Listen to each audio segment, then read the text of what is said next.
2022 NFL Draft, the San Francisco 49ers select Brock Purdy. Now, KNBR is officially on the clock.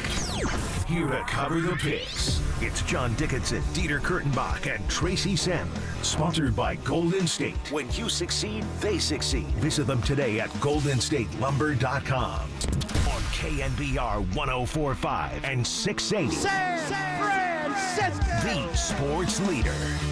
All right, welcome in. Good Saturday morning to you. It is John Dickinson, joined by Dieter Kurtenbach. Tracy Sandler will be with us coming up later from down at Levi's Stadium. Rounds 4 through 7 and round 4 underway. NFL Draft. 49ers going to be on the clock here coming up within the next few minutes at pick 124. 49ers, that's the Trey Lance pick. It looks like right now, 4 picks, 4 or 5 picks before the 49ers are up at 124. And I say the Trey Lance pick. I mean, that is the pick that they acquired when they traded Trey Lance to the Dallas Cowboys back in August last year. Dieter, good morning to you. We'll keep everybody updated on everything the Niners do. We will also get into the conversation about some of the things the Niners both did and did not do yesterday, as we're going to be with you here between now and 2 o'clock. Well, I will say this. The one prediction that I had going into this draft is that the 49ers would get rid of pick 124. So yeah, you think it's cursed? It is cursed. You cannot take someone with pick 124. You can do it 123, 125, 170, whatever you need to do to get off of 124, because you need a point of separation between Trey Lance and whomever is taken at pick 124. Maybe that's the pick by which the 49ers are going to get their next great player. Yes, and we're going to constantly look at that guy and be like, is that guy better than Trey Lance? I mean, it's not a high bar, but it is something that you will – he is now Trey Lance incarnate. Can you be a starting right guard? Well, they think they got that last night in Dominic Puni. Talking to some folks, I was not thrilled about the pick that they made in the 3rd round. Dominic Puni, who is I'll call him offensive lineman in general. Was listed as a tackle, but I know you were quick to point out I think he projects to be more of a guard, at least initially. But he can play across the line. They feel very strongly about him at guard. Talking to some folks last night. Now they're talking, right? Now that someone's taken, now people talk. Could have used you beforehand, but they feel very strongly about him as a guard. They feel very strongly about him perhaps even being a starting right guard this season. Spencer Burford is persona non grata right now. I don't know how that happened. I understand where they're coming from with that, but it did seem as if things escalated quite quickly with Spencer Burford in a negative way. But John Feliciano is penciled in currently as the starting right guard. They think it can be Dominic Puni by the end of training camp. I'm not saying they're wrong. I just think that Puni is best suited to fill a role for 2024, which for a top 100 pick, you got to do. You have to have a role on a team. You got to be able to contribute right away if you're a day 1, day 2 pick. I think they're going to have all 3 of their guys be able to do that. And Dominic Puni, I think he's the number 1 backup at tackle, both left and right. I think he's the number 1 backup, if not a starter at guard. And really diving in a lot deeper, knowing that we're going to have to see this guy week in, week. What am I looking for when I finally see him in person? I think he has a chance to be a really good center. And that's a good thing for the 49ers, because the guy that I had targeted, the guy that something did leak out from 49ers camp, they really like too, Tanner Bortolini, the center from Wisconsin, just went at 117. So if they were holding on at 124, thinking Tanner Bortolini was going to be there to be their center of the future, take over for Jake Brendel maybe halfway through this season, starting 2025, well, that guy's gone. There's still some good options, but I think Dominic Puni could be that guy as well. And I said this to you last night, JD. They clearly think Trent Williams is playing out the rest of his contract. I don't know if I agree with that sentiment, but they're the ones who have to know. They're the ones who have to make the decision one way or another. And Trent Williams has 3 years remaining on his contract. With how they've handled this draft at the tackle position, they clearly think he's playing 2 of those. Even if it's 2, you don't need to go make a move right now. That's right. To make sure that the next left tackle is on the roster. May wind up being, but it clearly not in the immediate plans. And that's interesting because that was not something that folks around the league believed. There was a lot of telegraphing that the Niners was closer did. to the end. Absolutely. I was told that the Niners were definitely going tackle in the first round. And specifically, they wanted to go Darius Mims out of Georgia. Now, you take all of that with a grain of salt because there's a lot of smoke screening and nonsense thrown out into the pile just to see how people react around the league. But when Mims went 18, Pearsall then became a very viable option for the Niners at 31, because I think that was probably the last guy on their list that they felt could possibly replace Trent Taylor, as we learned by them effectively trading Kingsley Suamataia to the Kansas City Chiefs yesterday in the second round. Yeah, so looking at what's coming up here, and we'll keep you posted on everything as far as what the 49ers do. They're coming up 4 picks now in between where we are currently and where the 49ers will pick at 124 in the 4th round. Again, that's the pick they got from Dallas in the Trey Lance trade. A couple of 5ths, a 6th, and a 7th throughout the morning and on into the afternoon. Of course, the 49ers on Thursday night, Ricky Pearsall, the wide receiver from Florida. He's the first-round pick. Renardo Green from Florida State, the corner. He goes at the end of round 2. And then Dominic Pooney, the offensive lineman from Kansas, who projects in Dieter's eyes and from what he's hearing is more of a guard than a tackle. That's the 49ers pick in the 3rd round, and now we move on to round number 4. Still a lot of conversation about what the Niners did or didn't do as far as Deebo Samuel and Brandon Ayuk. There was a report even this morning from ESPN. They can't quit it. The 49ers would still prefer to trade Deebo over Ayuk. That's the gist of that. Well, no duh. Of course. I mean, I would also like to get rid of the aging wide receiver besides the guy who was better last year and going into his prime and who his quarterback prefers, but that's just me. Yeah, and this report mentioned the more similar skill set between Pearsall and Deebo Samuel. I'm still not buying it. It was Dan Graziano of ESPN. Like, they're not really similar. Ideally, they should play the same position. They should both be a Z receiver, but they are coming at it from different sides of the knife, in my estimation. I mean, I think Pearsall provides a lot of what Deebo provides, and I think that Deebo's better at some stuff than Pearsall, but Pearsall's better at some stuff. At least if he's the player I think he's going to be. Well, he's a much better Samuel. Pass catcher. He's a much better go down the field and catch a pass. On our stream, he's a better wide receiver. Yes, exactly. That's not what Deebo Samuel is. Deebo Samuel is a unicorn. He's a wide back. He's a he's a stallion. There are a few players in the history of the NFL that have moved me. A few players in the history of sports that have moved me. But you're not having him line up and run an out cut. Not if you need the first down. Exactly. I mean, this is a guy who could not separate once against the press coverage of the Kansas City Chiefs. And a lot of credit goes to the Chiefs for that. I think they're the one team in the NFL that can actually jam guys at the line of scrimmage. But it's a copycat league.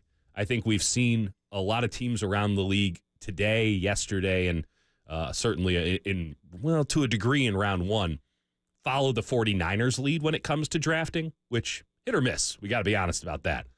But the 49ers, they have always gone away from consensus.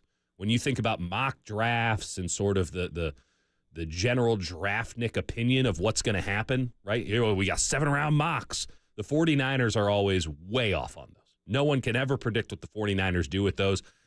PFF even did a study where they went through it, and they said the 49ers are like disparate from everybody else. They're way off the chart when it comes to this stuff. A lot of teams are looking at their draft board and saying to themselves, why don't we just do it like the Niners? They got their principles. They got the things they're looking for. They got their scheme, whatever. We're going to just do it their way. Forget what the public says. Forget what consensus is. We got to live with this guy. We got to go and go with what we believe in for players. And once you got around halfway, round 2, all hell broke loose in this thing. Every mock draft looks so stupid. They always do. This year more than ever. It absolutely does. 808 KNBR is the number, 415-808-5627 to join the conversation. It's John Dickinson, Dieter Kurtenbach. We're with you until 2 o'clock. It's our NFL Draft Special. Questions on the board. If you want to just react to what the 49ers have done to this point, I've sensed, and I mentioned this to you last night on our YouTube stream, I've sensed some frustration from 49er fans. Understandably.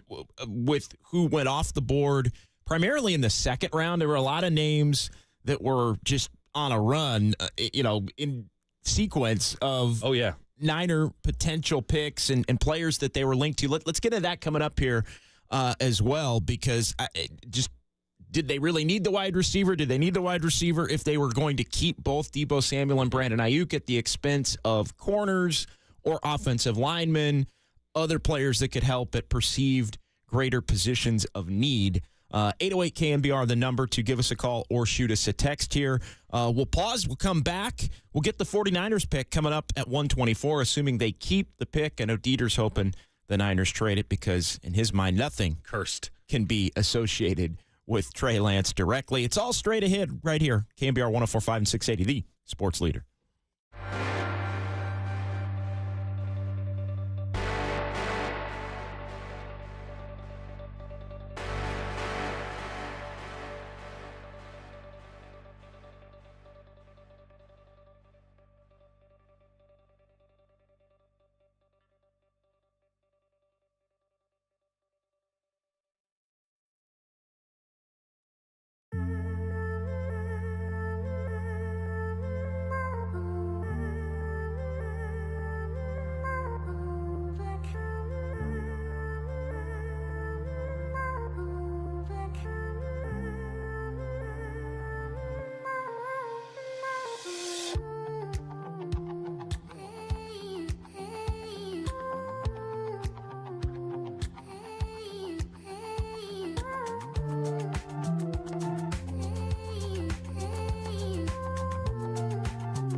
San Francisco 49ers select 16th pick in the first round. Wide receiver, Jerry Rice, Mississippi Valley.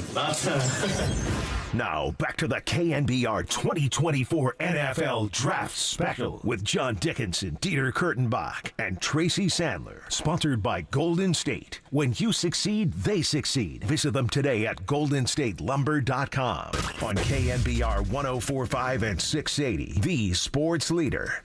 All right, 49ers on the clock at 124 in the fourth round. It's the 24th pick of the fourth round, and we'll get back into what the Niners did in round 1, 2, and 3, and some of the potential missed opportunities with that second round pick, or with the first round pick, and guys that bled into the second round coming up here. But Cade Stover has gone, the tight end from Ohio State, Dieter, right in front of the 49ers to the Texans. At 123, he was a guy we talked a lot about last night on our draft show on YouTube and Twitch. Let's lay this out as it. They wanted Rosengarten, the tackle, out of Washington. That's not projection, or they were very high on him. He goes one pick before them to, I believe, Baltimore, which is then preceded by them trading down a spot. They just lose Cade Stover. That's a guy that I know that they liked. He would have made a lot of sense. They need a backup tight end. The guy that you're looking for right now, you just got to get him. I don't care if you don't like Malik Mustafa, the safety out of Wake Forest. If you don't take him now, you're never getting him. You need to get another safety, somebody who can reasonably back up both positions. I think Mustafa is third best safety in the game, in this draft game. And I'm very interested to see if the 49ers can land someone who I think will be an impact player immediately. He's really smart. He lays the wood. I think he's got much better range than a lot of people have given him credit for. I think it's criminal that he's available at 124. Malik Mustafa out of Wake Forest would be my pick. But, they haven't really listened to me thus far. Well, the pick is in, and when we get the pick, we'll let you know here coming up momentarily here. 49ers taking Ricky Pearsall, Renardo Green, Dominic Pooney, rounds 1, 2, and 3. Again, this is the Trey Lance pick, which is coming up at 124. Pick is in. We're waiting for the announcement here, and Dieter says he would go with Malik Mustafa, safety from Wake Forest. And so we'll keep everybody posted as one of my favorite players in the draft, one of the guys who is sort of a cult hero amongst dorks like me who talk about this stuff in the weeks and months preceding, and a guy who a couple weeks ago would have been a 200 pick, but got a lot of buzz late in the process, and the Niners have been high on those guys. Yeah, and we're waiting for television to come back from the commercial break, and we're going to join the pick live, so you'll be able to hear it as we do here on KNBR, the sports leader. It is day 3. Well, they did say is there a monkey involved? Who's the elephant going to pick? No, they did say they're showing the 49er pick live coming back from this break. So it is your NFL draft special. KNBR, John Dickinson, Dieter Kurtenbach. Again, Tracy Sandler is going to join us from Levi's Stadium a couple of times here between now and 2 o'clock. 808 KNBR is the number. We do want to keep the show as interactive as possible. A lot of different things going on. So, yeah, get in if you like what the 49ers have done. Dieter's made his pick for the Niners here with their fourth rounder. I know you love Ricky Pearsall. I do. You spent about 2 hours talking about him on Thursday night. It was extemporaneous from the Heart Radio. Yeah, and so, Raph, when we got that ready to go, you just let me know here what the 49ers pick at 124 in the fourth round and what does San Francisco do. I'm kind of with you as far as defense. And so, yeah, the 49ers pick is in here in the fourth round of the NFL draft. And, again, we're going to bring you the audio of who that player is live. Good options here from Detroit in the fourth round. I felt Cade Stover would have been the top guy, but you can go TJ Tampa out of Iowa State. You could go Jared Wiley, who was a very highly rated prospect out of TCU, a tight end. Brendan Jackson is a underrated defensive tackle. I don't think they go corner again. I'll tell you what they did. Raph, can we run to this? Are they going to talk about it, or should we talk about it? We're gonna. Yeah. Are we getting the live pick? Or I don't are we think not they're getting? sending somebody out. No. All right. Okay. All right. It's Malik Mustafa. Score one for Dieter Kurtenbach. It's a great. The 49ers have taken Malik Mustafa, the safety from Wake Forest, at 124. I don't mind. I will backtrack. I'll eat a little bit of crow here. I don't mind keeping 124 and the cursed pick No, you can't have that. I can't have it? I'm going to give you Malik Mustafa. You can't have the 49ers should. If it gets do Malik anything Mustafa. they can to get on, you can't tell me that for 2 days. Fair. And then say, I love them keeping it. But you do get credit because right before we went to break, you were all over Malik Mustafa as being the guy that you would pick at 124, and the Niners did it. So give everybody a little bit more from the green binder. The giant green binder. And your cranium on Malik Mustafa. Malik Mustafa is a game changer. And at the position of safety, it's very difficult to evaluate. It's so scheme dependent to figure out what it is he was supposed to be doing versus what he was doing. This is a guy who, though, can play if you're in a cover 3 system, like the 49ers say they want to go back to, which I might disagree with, but that's what they're going to do. This is a guy who can play both strong safety, bring him down into the box, lay the wood. Somebody who is going to be a willing, eager participant in the run game. Someone who can cover tight ends. Doesn't have the size, but is going to have the tenacity and the know-how to keep a tight end in the wrong position to catch the ball. And I think you can play him at free. I think his range behind him is really, really good. Now, this is a depth play. This is looking at Talanoa Hufanga and saying, I don't know if we're going to get what we want to get out of you for 17 full games. No, we talked about that last night on the draft show. I was on with Adam Copeland and Todd Husak, and that point was made right toward the end of the show as the 49ers were trying to determine what they were going to do with the second-round pick. And, yeah, Rosengarten was on the board as far as tackles go, and then he went one pick before. Would they go with a safety in that spot was one of the questions. I posed that as a potential need, basically, Absolutely. to have a little bit of that depth because of Hufanga and all of that, and the 49ers end up getting it here in the 4th round. So you have now your backup at safety. You should really be carrying 3 safeties. You're not going to have to sign somebody off the street or a Disney cruise like the 49ers did last year. They still probably will, though. Oh, yeah. I mean, there will be another veteran in that mix. And that's I mean, A-okay. You got Jair Brown. Yeah. You've got Hufanga coming back. off the ACL. Now you mix in Malik Mustafa. You're going to need another veteran. But you're much more versatile now on the back end so that if Brandon Staley, who I believe is the shadow defensive coordinator, he runs a shadow government, if he indeed gets to do his multiple, interesting, almost bespoke game plans instead of playing just a base cover 3, Mustafa's the kind of guy who you can move all around the field. I don't like him necessarily as a guy lined up in the slot.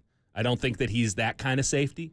But in terms of putting him at any linebacker spot and then putting him, because he has the range behind him, he has really good instincts on where to be on the field. I think that you can go too high with him and Jair Brown. You can bring 3 safeties onto the field and play Hufanga as essentially a strong side linebacker and have 2 guys behind him in certain situations. They needed to get some versatility there. I like Brown a lot. I think he's a really good player. There are certainly some questions about his range as a free safety, and now you're going to ask him to cover 1/3 of the field as opposed to splitting it in 2s, really splitting it in 4s with a cover 3 or cover 2, cover 4 system. You're going to put a lot on his plate. You need someone who just has a knack for finding the spot that he needs to be to make the biggest impact, and that is Mustafa, who, again, I had him as my 3rd highest rated safety. There have been a lot of safeties that have gone off the board. Safety is a very scheme-dependent, very value-dependent position for teams. A guy who will work for the 49ers might not work. Hufanga's a great example. Worked for the 49ers for a year.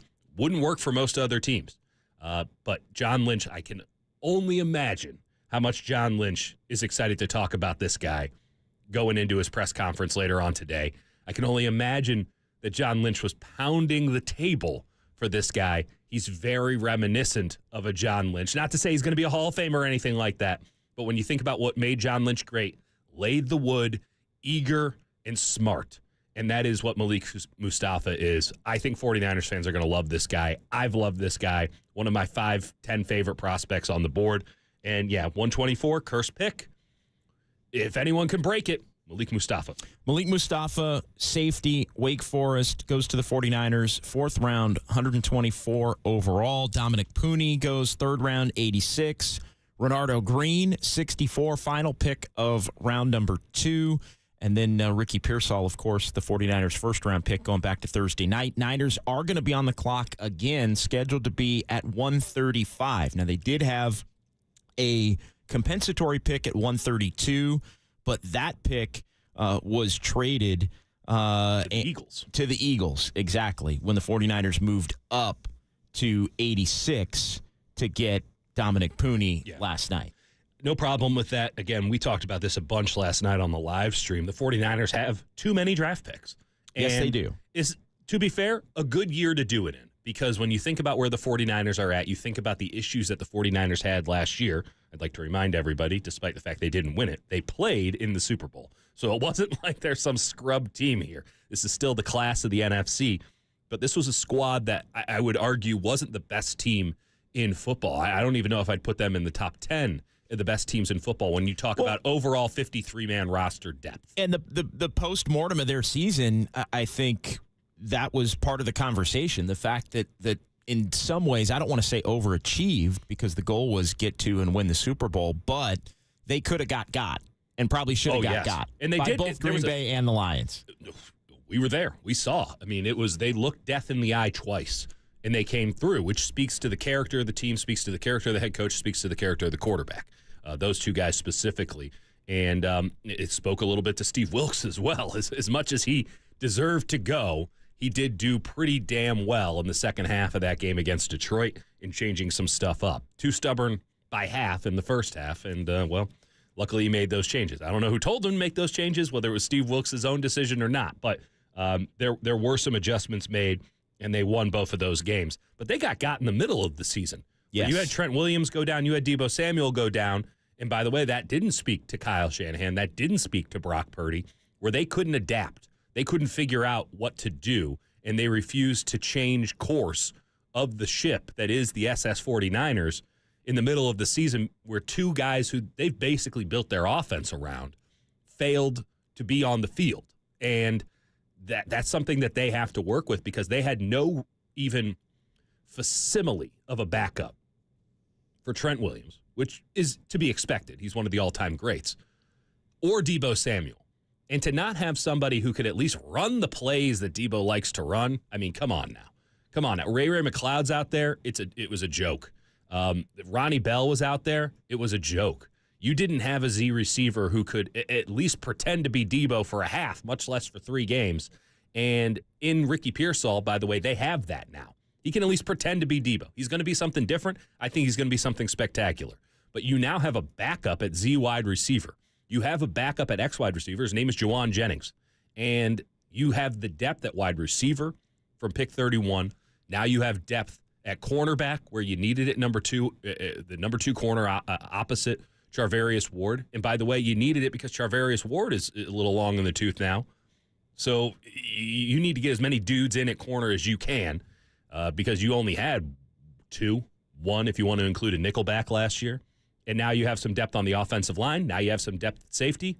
Where do you think they go next? Yeah, I think tight end is still a position of need as far as where they would need to go next in terms of just exactly what you're laying out. Adding depth in places where you maybe need to find somebody for the future, but also you need that number 2 guy as well. And there has been a theme of the Niners kind of doing that with these first 4 picks in every form or fashion. He's Dieter Kurtenbach. I'm John Dickinson. We'll pause here. We'll come back. The Niners are going to be on the clock again at 1:35. It is the KNBR NFL Draft Special on 104.5 and 680, the Sports Leader.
The San Francisco 49ers select Nick Bosa.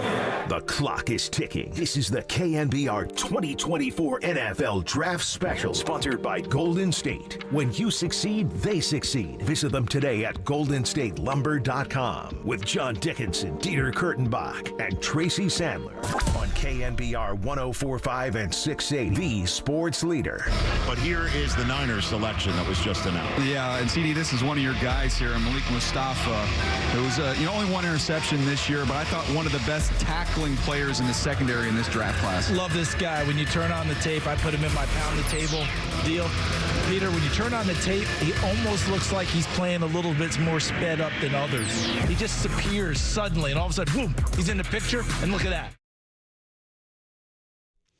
All right, welcome back. 49ers picking Malik Mustafa at 124. There's the announcement from NFL Network, the safety from Wake Forest, and the 49ers are moving up again on the clock as we speak at 129. The Niners were slated to pick again at 135, but San Francisco moving up to get their guy, and we'll find out who that guy is coming up here momentarily. Dieter, we were talking, though, before the break. Could it be a tight end? Yeah. That seems to be the position of need. We were literally just talking about it 3 minutes ago. And with them moving up, it has to be. It has to be because there's one viable day 2 quality tight end available right here at 129 for the 49ers, where they just traded up on day 3. Moved up with the Jets, by the way, and we'll get you the full details on what the 49ers gave up to do that, but now awaiting San Francisco's pick. The name that I'm looking to see come across our screens, whether that be phone, tablet, or television, is Jared Wiley, tight end out of TCU.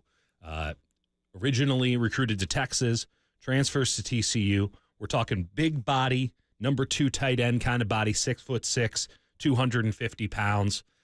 Big fella, knows how to use his body to create enough space to catch the ball, and I think he has really, really good hands. Is going to need to learn how to be kind of an SOB a little bit out there on the field, especially if he's going to be a number 2 blocking tight end in line, giving George Kittle some space to make something happen.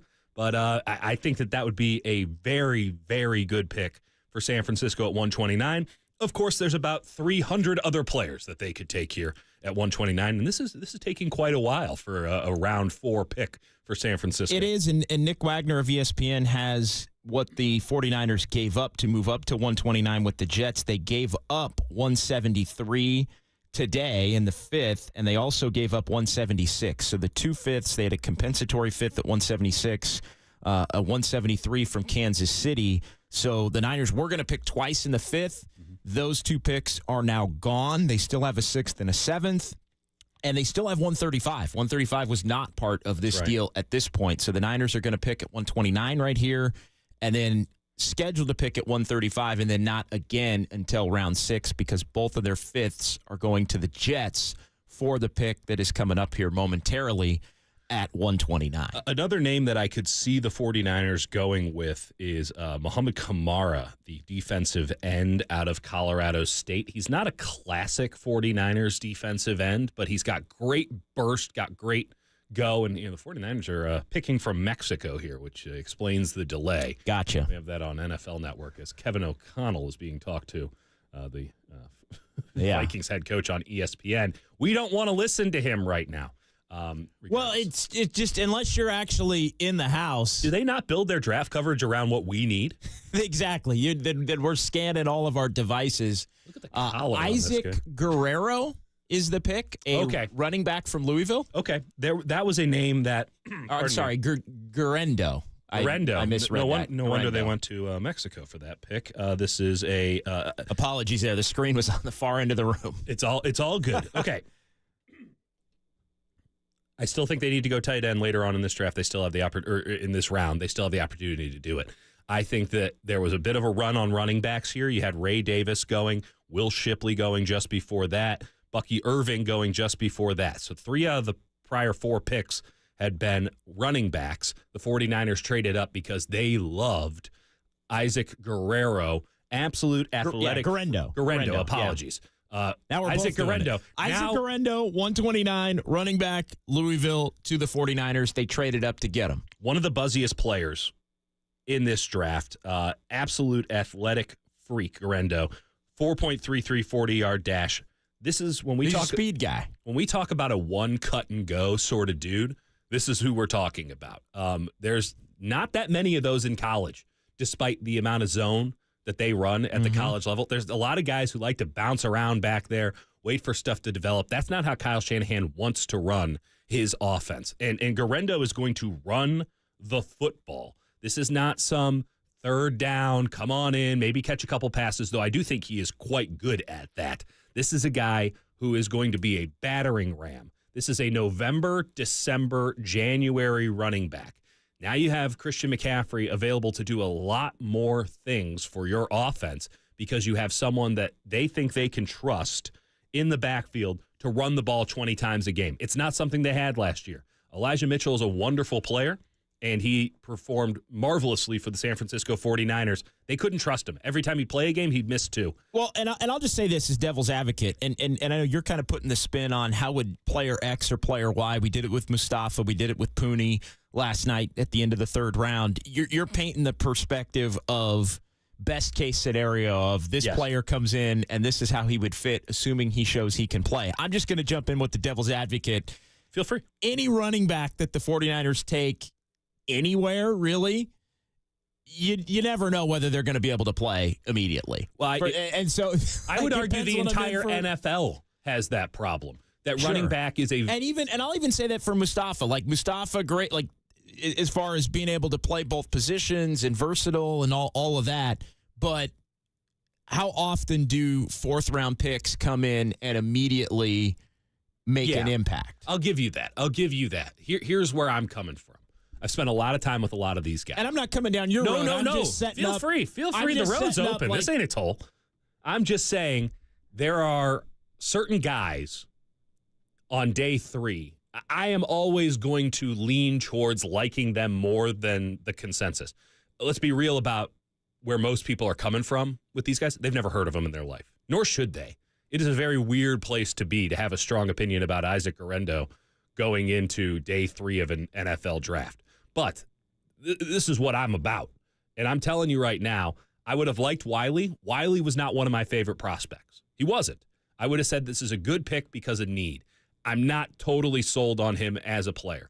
Mustafa was a player that I had in my sort of top 10. I had him as my number 2 safety at one point. I like Kitchens out of Miami. I moved Mustafa down to 3. But he was still above average in value or above his draft grade in value. Guerendo is a guy who there was a lot of buzz about him to San Francisco that they really liked him. And I'll play devil's advocate for myself here. I think he was the second best running back in Louisville's backfield last year. That said, he's going to be in the San Francisco 49ers backfield. He'll definitely be the second best there. He fits what it is they like to do. This is your third down back. This is your battering ram in November, December, and January when we start playing big boy football. The weather gets cold. It starts getting mucky. You just need someone to carry the ball and go. This is a guy who is going to replace Elijah Mitchell. Elijah Mitchell might not be on the team by the end of the day. If you can get a 7th-round pick for Elijah Mitchell, you do it today. You do it right now, and you don't think twice about it. Guerendo, as fast as he is, 6 foot, 221 pounds. He's not small. He's a big boy. Yeah, and he's going fast. No, looking at that, I thought speed guy, and then it's like, wait a minute, this guy's pretty big. There's no scat in this guy's backfield. No, it's kind of a combination of both. So we'll see. Again, with running backs, I'm always a little bit leery because there's been a lot of hyped running backs. And again, I wouldn't necessarily say Guerendo's hyped at 129. He was Niners hyped amongst the dorks. Yeah, the Niners did move up to get him, so it's somebody clearly that they had their eye on, that they wanted in a draft that everybody stated is not as deep as some other drafts. And we were kind of wondering, when would the 49ers start to move up and take away some of the 6th or the 5th-round picks. By the way, the next 2 picks after the 49ers, and this sort of gets into the theme that I wanted to get into based on the Pearsall pick and those that went after him as round 2 started. Bring up one more thing on Guerendo? Before we do that, before we do that, I'll let you bring up one more thing on Guerendo, and we're not going all the way back to the second round. I'm going to let everybody know the next 2 picks after Guerendo because I know the next 2 picks after Guerendo are names that we've heard a lot about, and they went to 2 really good teams. Teams that always nail it. Are right there in the mix with the 49ers every single year. With Guerendo, this was probably a bit aggressive. They traded up to get him. But let me throw this at you. There are 2 players in the last 20 years to run a 4.33 40 or better at over 220 pounds. It's him and DK Metcalf. Okay. That's it. I got you. Second thing, the 49ers don't care that much about college production when it comes to running backs. Totally. And this is a player who very much fits the mold of going to be a better pro than he was a college player because his skill set fits the pro game better than it fits the college game. I've just seen it too many times, and I know Elijah Mitchell's somebody that's come in and no expectation, low pick, able to, was Mitchell not picked? Mitchell was a 6th round. He was a 6th round pick. Okay, so he came in. He was the second best running back in his own backfield at Louisiana. And so he's been able to, he was to be a very productive player for the 49ers out of that slot. So sometimes it's the guys that you have no expectations for that come in and do great. Again, this is a literally right in the middle of the draft kind of a pick. They know what they're looking for, though, and he fits a lot of what Elijah Mitchell did and all this stuff. Like they had to go get him because there was clearly a run on running backs, and they saw Baltimore and Kansas City and Detroit, and they're like, he's not getting to us at 135. Yeah, a couple of running backs went right before the 49ers moving up to get Guerendo, and then we'll pause here and come back and tell you who went right after the 49ers picked at 129. Niners also going to be on the clock again at 135. So we'll keep you updated on that. But Isaac Guerendo from Louisville is the latest San Francisco 49ers pick. It's Dieter Kurtenbach. It's John Dickinson. It's KNBR 104.5 and 680, the sports leader.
with the 25th pick in the 2020 NFL Draft, the San Francisco 49ers select Brandon Ayuk, wide receiver, Arizona State. Welcome back to the KNBR 2024 Draft Special with John Dickinson, Dieter Kurtenbach, and Tracy Sandler. Sponsored by Golden State. When you succeed, they succeed. Visit them today at goldenstatelumber.com. On KNBR 104.5 and 680, the sports leader. With the 129th pick in the 2024 NFL Draft, the San Francisco 49ers select Isaac Guerendo, running back, Louisville. Vamos Niners y viva Mexico. All right, 49ers at 129, trade with the Jets. And now the 49ers are back on the clock again. We got their pick at 135. With the 135th pick in the 2024 NFL Draft, the San Francisco 49ers select Jacob Cowing, wide receiver, Arizona. Yeah, baby! There you go, Jacob Cowing, wide receiver, Arizona. And so the 49ers, I know we talked about it. Everybody's just on their board, going deep in their bag. And the 49ers going with their second wide receiver of the draft here. And again, this is a pick that we're wondering what they were going to do because they moved up to get Isaac Guerendo, gave up both of their fifth-round picks today to move up and get the running back from Louisville. And now it's Jacob Cowing, wide receiver, Arizona. What do you got on him, Dieter? He's a slot guy. Okay. They don't have slot receivers. He's 5'8", 170 pounds. Is he? I was going to say, is he a chess piece guy? Is he a move around kind of a guy? To a degree. Is he could be lined up in the backfield a little bit kind of a guy? I wouldn't put him in the backfield. He might die. Not a 5'8". This is a baffling pick. Okay. Legitimately. Every other guy that they've taken, you could say, they're a little rich. They might have taken him a little early. I think Cowling is probably right for the fourth round. I don't see a problem with that on the grade. I don't see the scheme fit at all. Now, I will say this. There was a lot of conversation going into this draft about maybe Ladd McConkey becoming a San Francisco 49er, at least with people who feel like they know what the hell is going on, which I guess I can't count myself amongst that anymore. I'm baffled by this one. I don't see it whatsoever. This is a guy I didn't even really spend that much time with. Just because when I watched him, I go, well, the Niners couldn't take this guy. Shows what I know. Well, at this point, it's all lottery tickets at this point. And again, I go back to what I said after Isaac Guerendo. Like, you just don't know. And I think it's even more in play with Jacob Cowing. You just don't know whether this guy's even going to have, is he going to be among the top six? And obviously, when it's all said and done and this team ends up breaking training camp and heading toward the regular season. So, again, I know you want to be able to get players that can come in and be a part of your team and play. I know the Niners are on record saying that this is, as many other teams have said, not quite as deep a draft with the NIL and all of that, and a lot of players going back and taking their money and taking their payday at the college level. And so there are just fewer quality picks, and I think there's more of the lottery ticket type picks toward the end of the draft. Hey, let's take a flyer on this guy. That's what it feels like to me. They like him. They're just taking a flyer on him. Yeah. And even though it's a fourth and the final pick of the fourth at 135, it winds up being somebody that maybe you would view as really a sixth. That's right.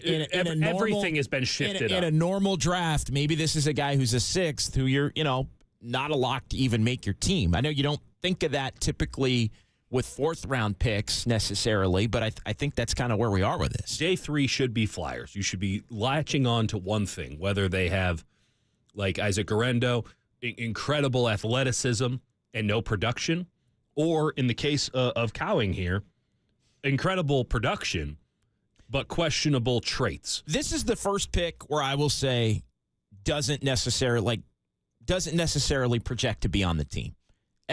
He'll make the team because Trent Taylor is on the team, and this is Trent Taylor 2.0 with a lot more speed. We'll see. I don't like his hands. I mean, let's just go through it. Let's just play it out right now. Okay. Let's play it out. By the way, they have kept smaller receivers. Totally. Ayuk, Debo, Pearsall, Jennings. Yep. You need 2 more. Okay, you need 2 more. Does Ronnie Bell deserve to be on this team? Well, I think he's fighting for his spot. Okay. I think he's Trent Taylor. I think Trent Taylor right now is on the team. He was also signed a couple weeks ago, which shows you what the league thinks about him. So yeah, I mean, he's probably fighting for his spot, could be a veteran too. practice squad guy. So I think you don't have Ray.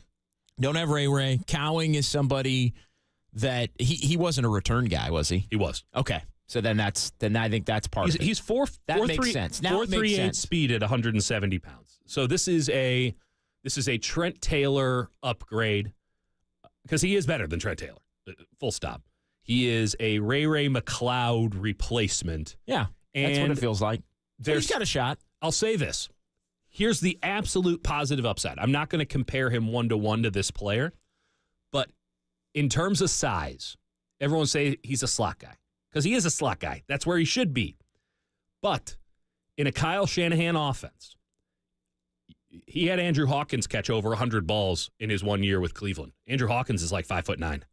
Okay, he was a small guy. He was the X-receiver. Mm-hmm. If you think that this guy has the ability to separate, you can get away with it. And the case in point in the modern NFL plays in Houston. His name is Tank Dell. He's tiny, but when he gets over the top, you can't catch him. And Cowing doesn't have any yak ability. It's stunningly. When you watched him, and again, I'll be very forthright here, I didn't spend a lot of time with this guy because I didn't see it immediately, and I wasn't looking for reasons to take a guy who's 5'8", 170 pounds at any point, considering that the Niners' need for wide receiver, I thought was already fulfilled to a degree with someone who was going to be taken in the first or the second round. Turned out to be the first round with Ricky Pearsall.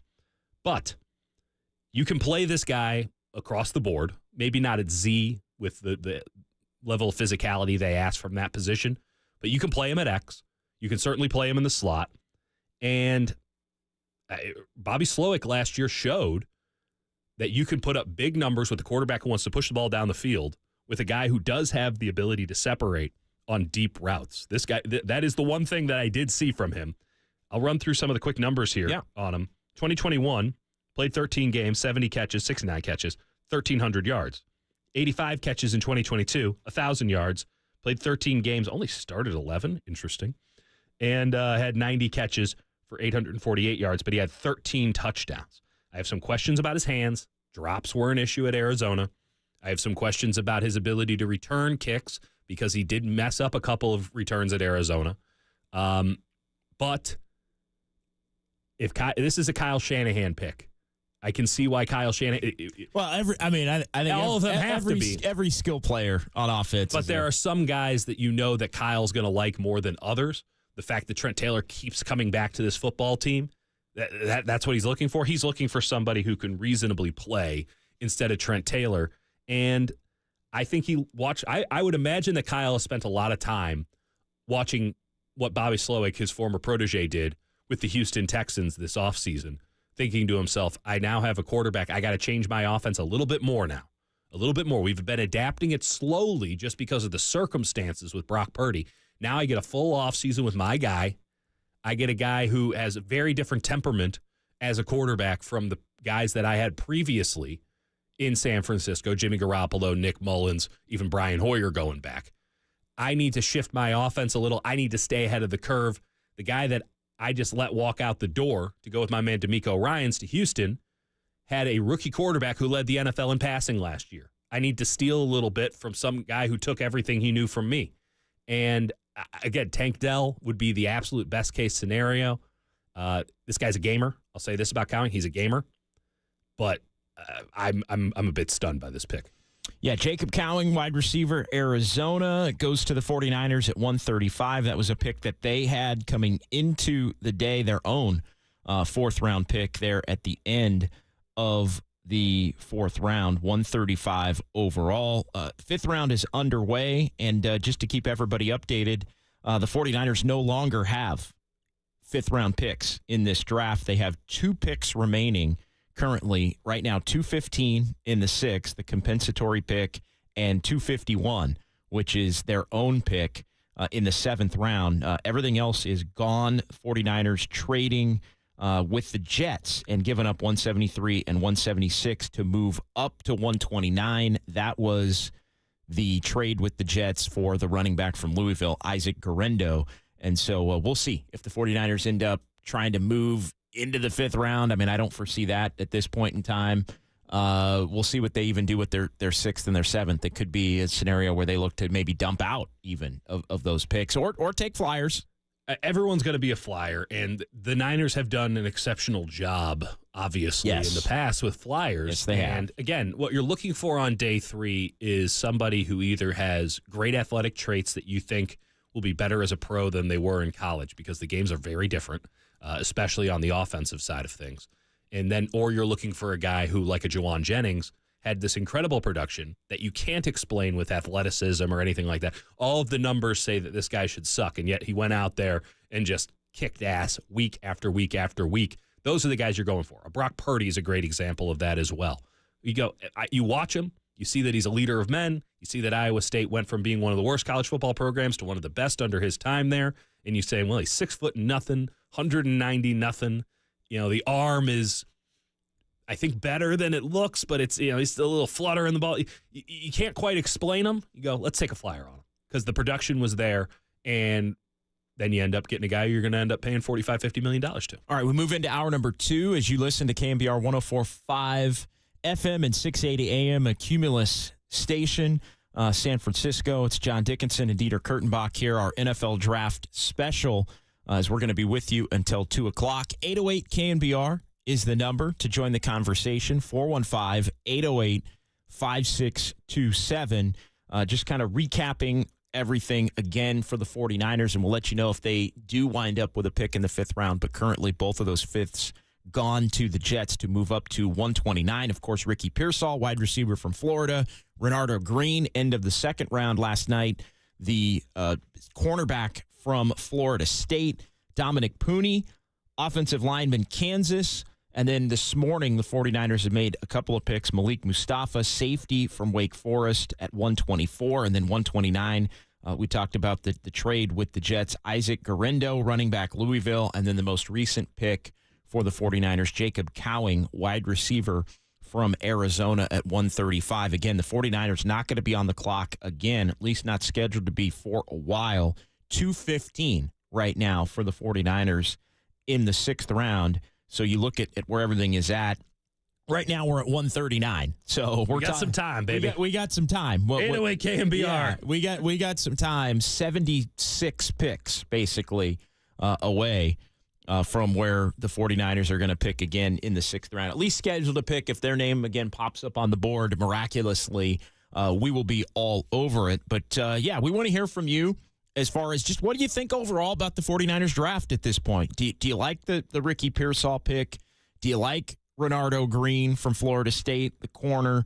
What do you think of Dominic Pooney? But also, and this is a good time, I think, to switch gears a little bit, Dieter, and get into those that were selected around and or after a couple of the 49ers picks. I know we were talking about it as far as this morning, and the 49ers moving up to get Isaac Guerendo. So let's start here, then we can go back to Pearsall and the guys in the 2nd round, because I sensed a lot of angst from the 49er fan base over some of the names that went in that early half of the 2nd round after the 49ers took Pearsall there toward the end of the 1st round. But let's go to that 4th round, and Guerendo, Niners move up to get him. The next 2 picks after Guerendo, TJ Tampa, the Iowa State corner, and Jared Wiley, the TCU tight end, that we talked a lot about both last night and even in the early part of this morning. 2 guys that you were pretty high on, but 2 positions of need for the 49ers. They had already taken the corner last night, but two names, and they go to Baltimore. Tampa goes to Baltimore. Wiley goes to Kansas City. Perfect pick for them. Wiley goes to Kansas City. When I see that, 2 teams that typically nail it, they get guys whose names had been linked to the 49ers. It just makes me think, oh, man. And then they take a running back in the 4th round when we know the history of running backs as far as the 49ers go. So, just that I do think it's always a theme every year, Dieter, but I think this year even more so because of the specific positional needs that the 49ers have and their want to be all in as they have to be. I think the scrutiny on the you should have taken this guy or this guy went after this guy, I think it's going to be exponentially ramped up. Well, I'll say this for the 49ers. I think that there is validation in some of the picks that were made in their region. As we mentioned, going into the Isaac Guerendo pick, 3 out of the prior 4 picks had been running backs. And if we've seen anything out of this draft, it's that there are positional runs, especially yesterday, beginning of round 2. You just went defensive tackle, defensive tackle, defensive tackle. Oh, here are the tight ends. They're all going to go. Here comes some running back. Here goes some wide receivers. And everybody has their guys. And listen, when you're drafting for need, and it seems as if most of these teams right now in this league, I'd say 25 out of 32 of them are going needs-based. What do we need to add to our roster? Not just best guy on the board. What do we need? Who's the best guy on our board at the position we need it at? Running back was a position of need. And after Guerendo, there was a pretty significant drop-off in talent. Again, you're talking about a guy at 220 pounds who can run a 4.3 40. That's not humanly possible. And it's all connected, though. The 49ers had already taken a corner. They knew they had their corner. They don't need a Renardo Green. So TJ Tampa was not really on their radar at that particular point in time. They still haven't gone tight end, which is a position that I think we both really think they needed to address. Well, they've kicked it for the last 3 years. Why not make it a fourth, you know? Like, Russ Dwelly is somehow going to make this roster again. I don't know. Well, and you were high on Wiley and Stover as well. I like Cade Stover. Cade Stover went 123 right before. That's the other thing that's happened, and you mentioned this earlier with Rosengarten. Rosengarten was the one that got away for them. And they immediately acted upon that because they traded down a spot. They got an extra 5th-round pick from Kansas City because the one tackle before there was a big drop-off there between guys who could play for you immediately and guys who couldn't at the tackle position, guys who could be a future left tackle. The last one on the board was still available to the 49ers after Rosengarten went. And it was Kingsley Suamataia out of BYU. And the 49ers looked at him and said, nah, straight up, not for us. And they traded down one spot in Kansas City, moves up and gets Suamataia. Let's get to Patrick in Belmont joining us. 808 KNBR 415-808-5627. Join the conversation there. Patrick, you are on the Sports Leader. What's going on, Patrick? Hey, what's up? Thanks for taking my call. I'm just calling to chime in about guys that I wish we should have got. I'm really surprised we didn't take McCaffrey. I thought that they had a really unique opportunity to get him on the team with Christian, and that dynamic just resulted in, I think, something intangible. So, yeah, I like the Pearsall pick, and I haven't really been paying too much attention after that. But, yeah, I don't know. Maybe I would have gone Kool-Aid McKinstry round 1 and then McCaffrey round 2 or round 3. But I don't know, maybe John Lynch and Adam Peters talked about it and maybe they worked together on it. Who knows? But yeah, I'll take my answer off. Yeah, no, appreciate it. McCaffrey went with the final pick last night in the 3rd round at 100.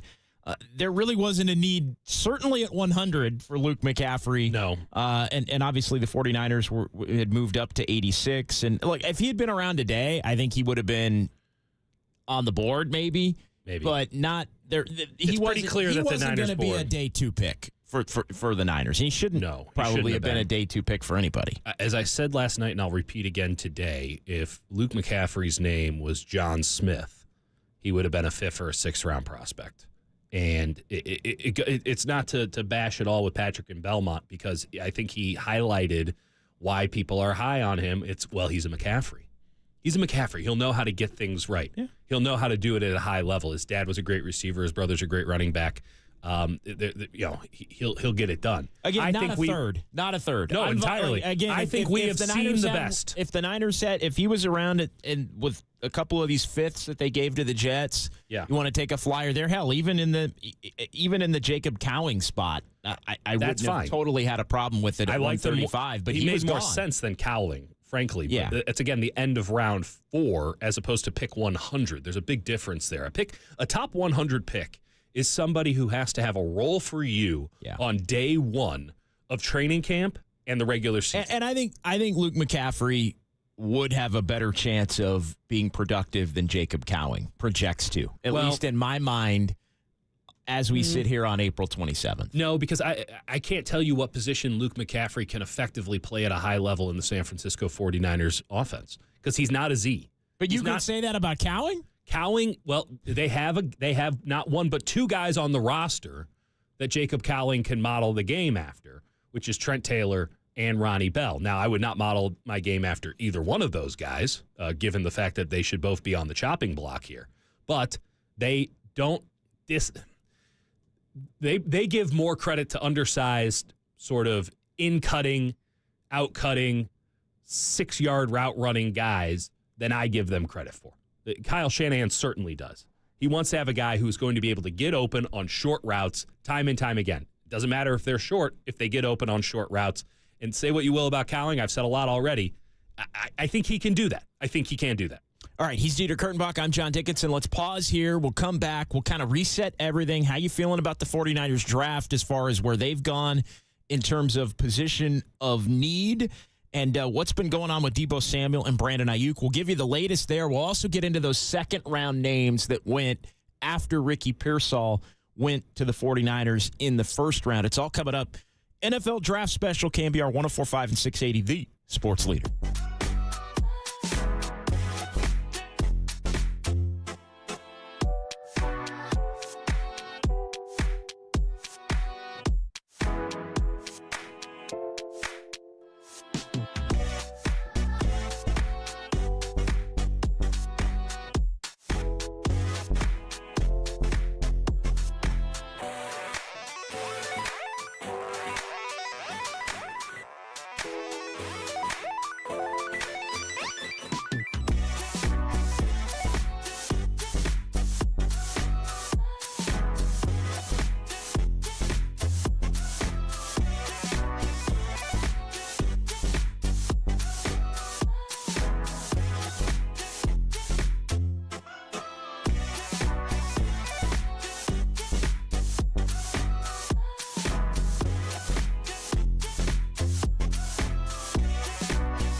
the 146 pick, the San Francisco 49ers pick George Kittle, tight end from Iowa. This is the KNBR 2024 NFL Draft Special with John Dickinson, Dieter Kurtenbach, and Tracy Sandler. Sponsored by Golden State. When you succeed, they succeed. Visit them today at goldenstatelumber.com on KNBR 104.5 and 680, the sports leader. With the 31st pick in the 2024 NFL Draft, the San Francisco 49ers select Ricky Pearsall, wide receiver, Florida. Some guys love football and they got a little talent. Some got a ton of talent and they don't love football that much. And kind of the thing when it's all said and done and you go through all this stuff, regardless of how high or low their talent is, the guys that really love football make it. And when you can find a guy that does have Ricky's talent and you can just see how much he truly does enjoy playing the position, playing the sport, whether he's getting the ball, whether he's not getting the ball, just really being a part of it, to me, is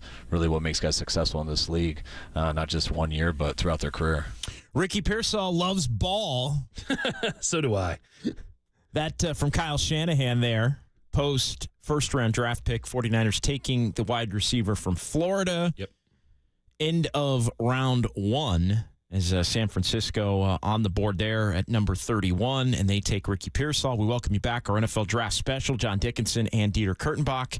808 KNBR is the number to give us a call or shoot us a text. And Dieter, let's get into Pearsall, who fits for a number of reasons, but the narratives and storylines surrounding the Pearsall pick, what would the 49ers do in terms of, if they went wide receiver? I think that the wide speculation was, well, they're going wide receiver because one of the wide receivers that they currently have isn't going to be on the team anymore. Right. As we sit here now, almost 48 hours later, Ricky Pearsall's on the team, Deebo Samuel's on the team, Brandon Ayuk is on the team. And I just think there was this thought that, all right, wide receiver leads towards something else.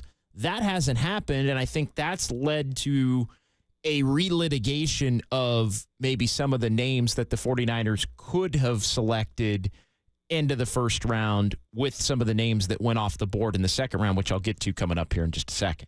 I think that 49ers fans need to remember the context of this draft.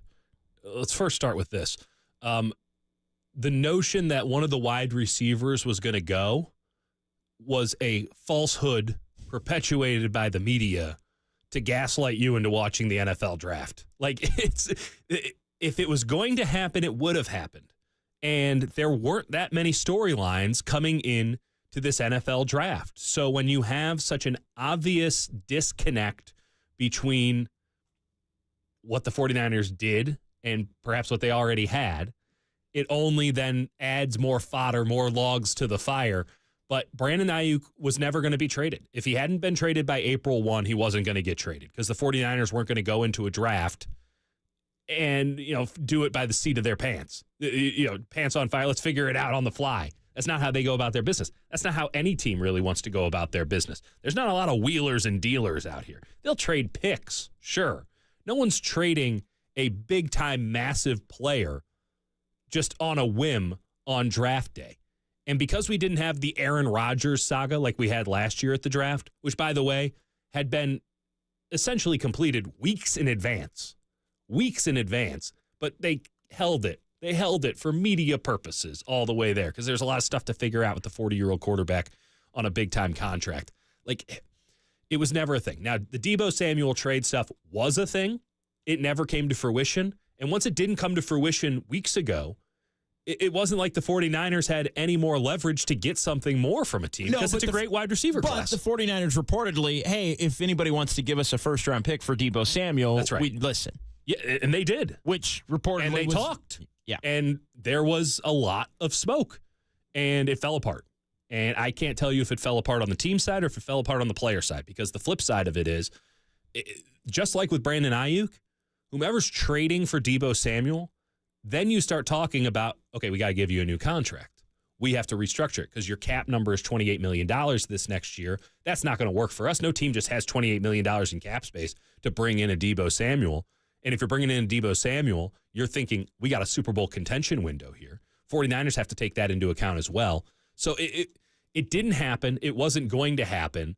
But it kept getting perpetuated because there was something to be said about it.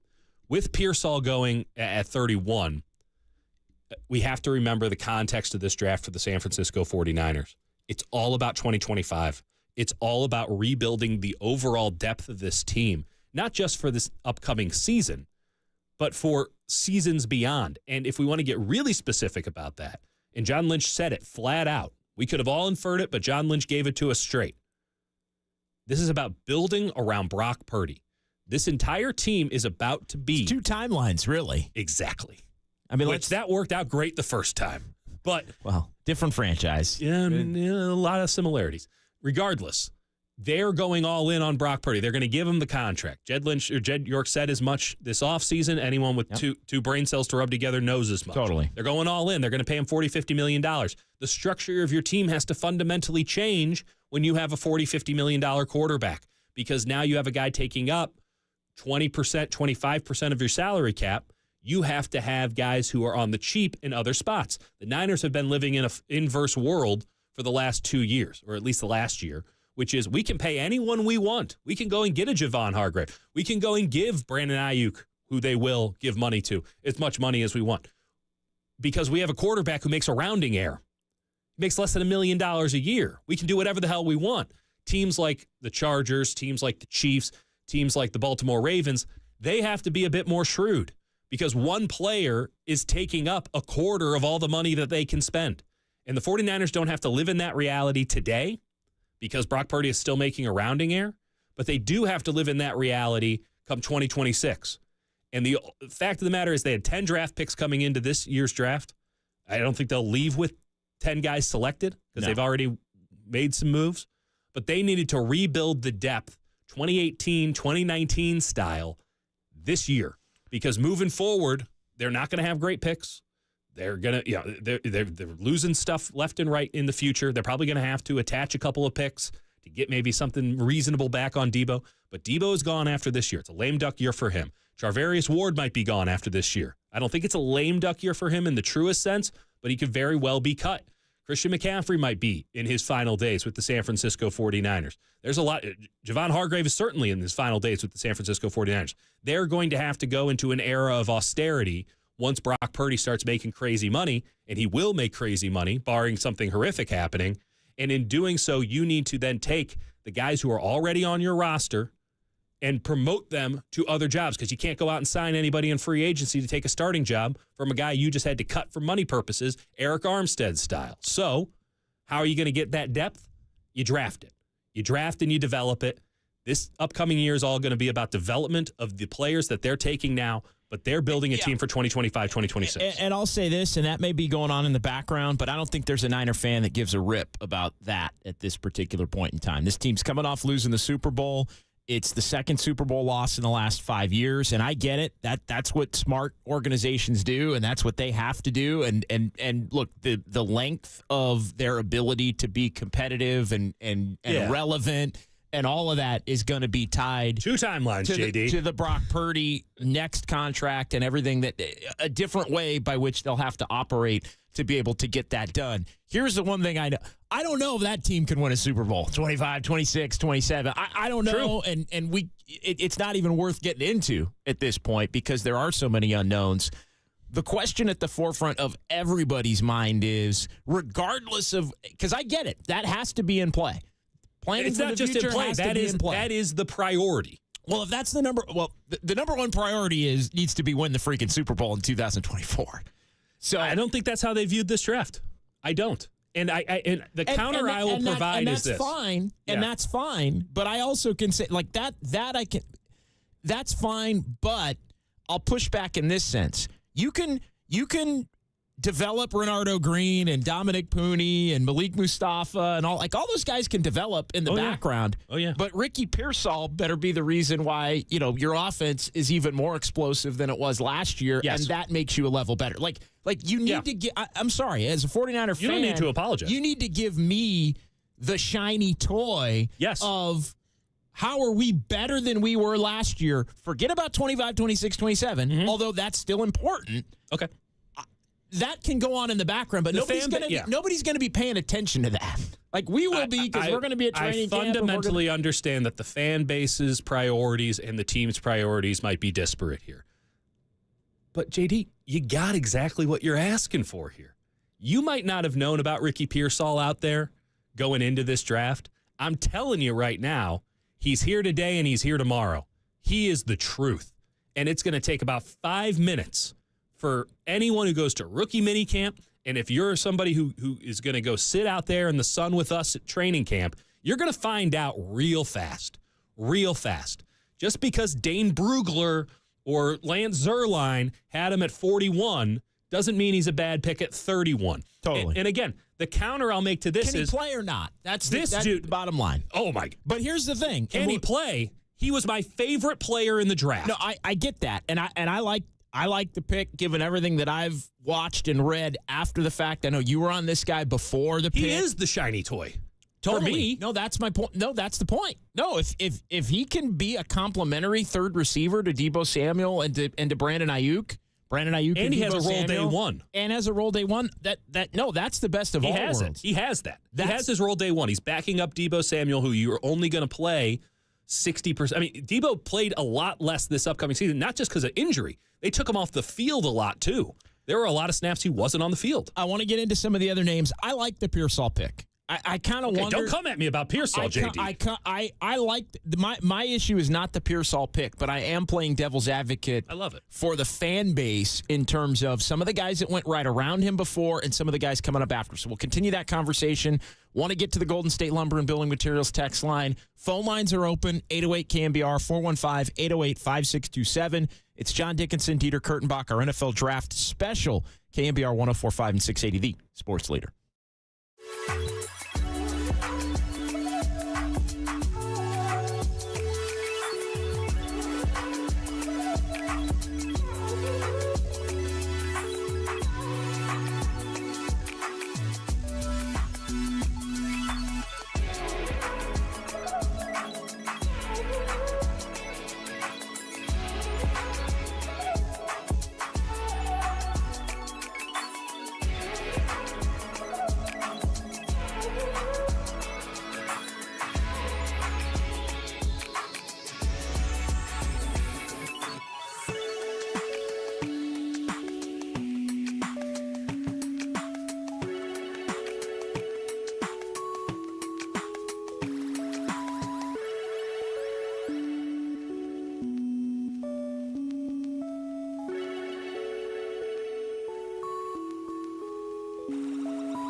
32nd pick in the 2019 NFL Draft, the San Francisco 49ers select Deebo Samuel. The KNBR 2024 NFL Draft Special continues with John Dickinson, Dieter Kurtenbach, and Tracy Sandler. Sponsored by Golden State.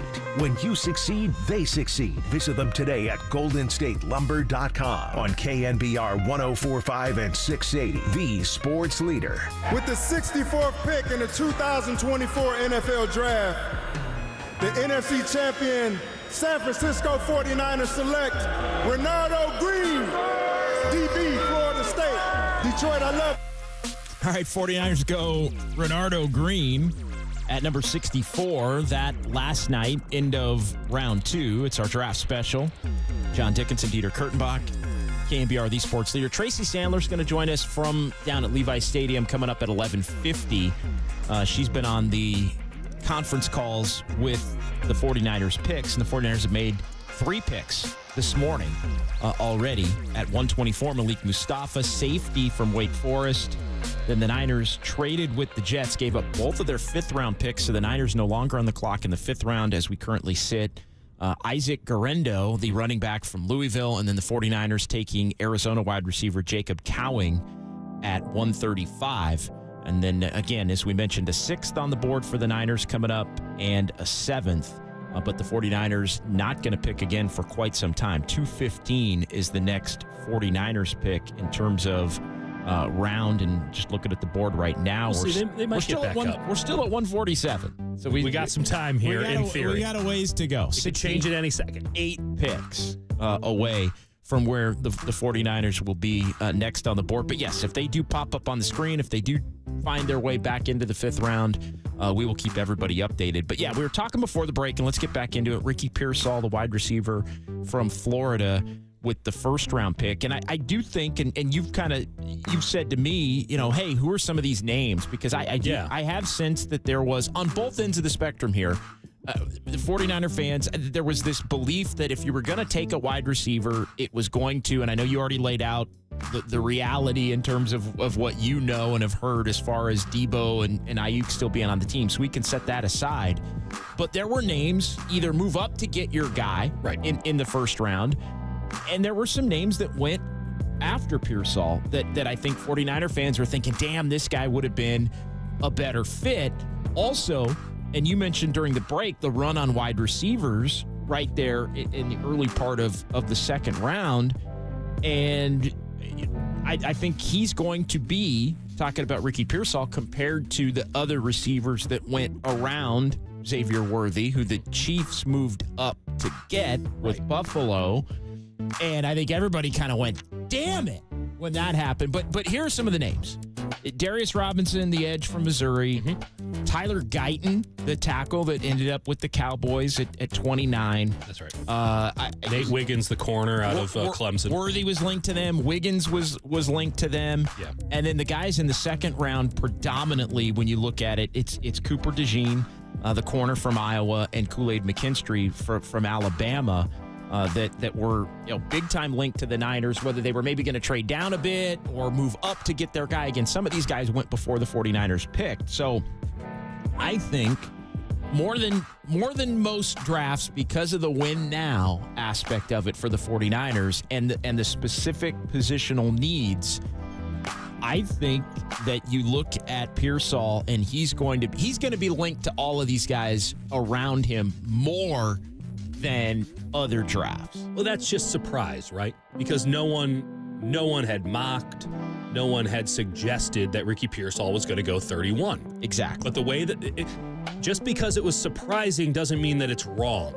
And the initial reaction is, oh, I didn't see that coming. This has to be incorrect. That's human nature. But if it is wrong, you get hit with a ton of bricks. And it could be wrong about any of these guys. And so this is the point I make. You have to go with the guy that makes you feel something with the 1st round pick. You have to go with the guy that you have conviction about with the 1st round pick. The 49ers have actually been pretty good about that. The one guy that they didn't have true conviction about with their 1st round pick turned out to be a total bust, and they traded him for 124 in this draft. They did not have conviction about Trey Lance. They said, this is the best we can do here, given our situation.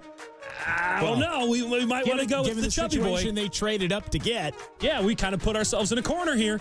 So we got to go. We got to make the bet. We got to take the bet on the guy who didn't play football this past season, who we couldn't really spend serious time with because of COVID. We got to make this bet. And it didn't work out. That's fine. Here's the thing with Pearsall.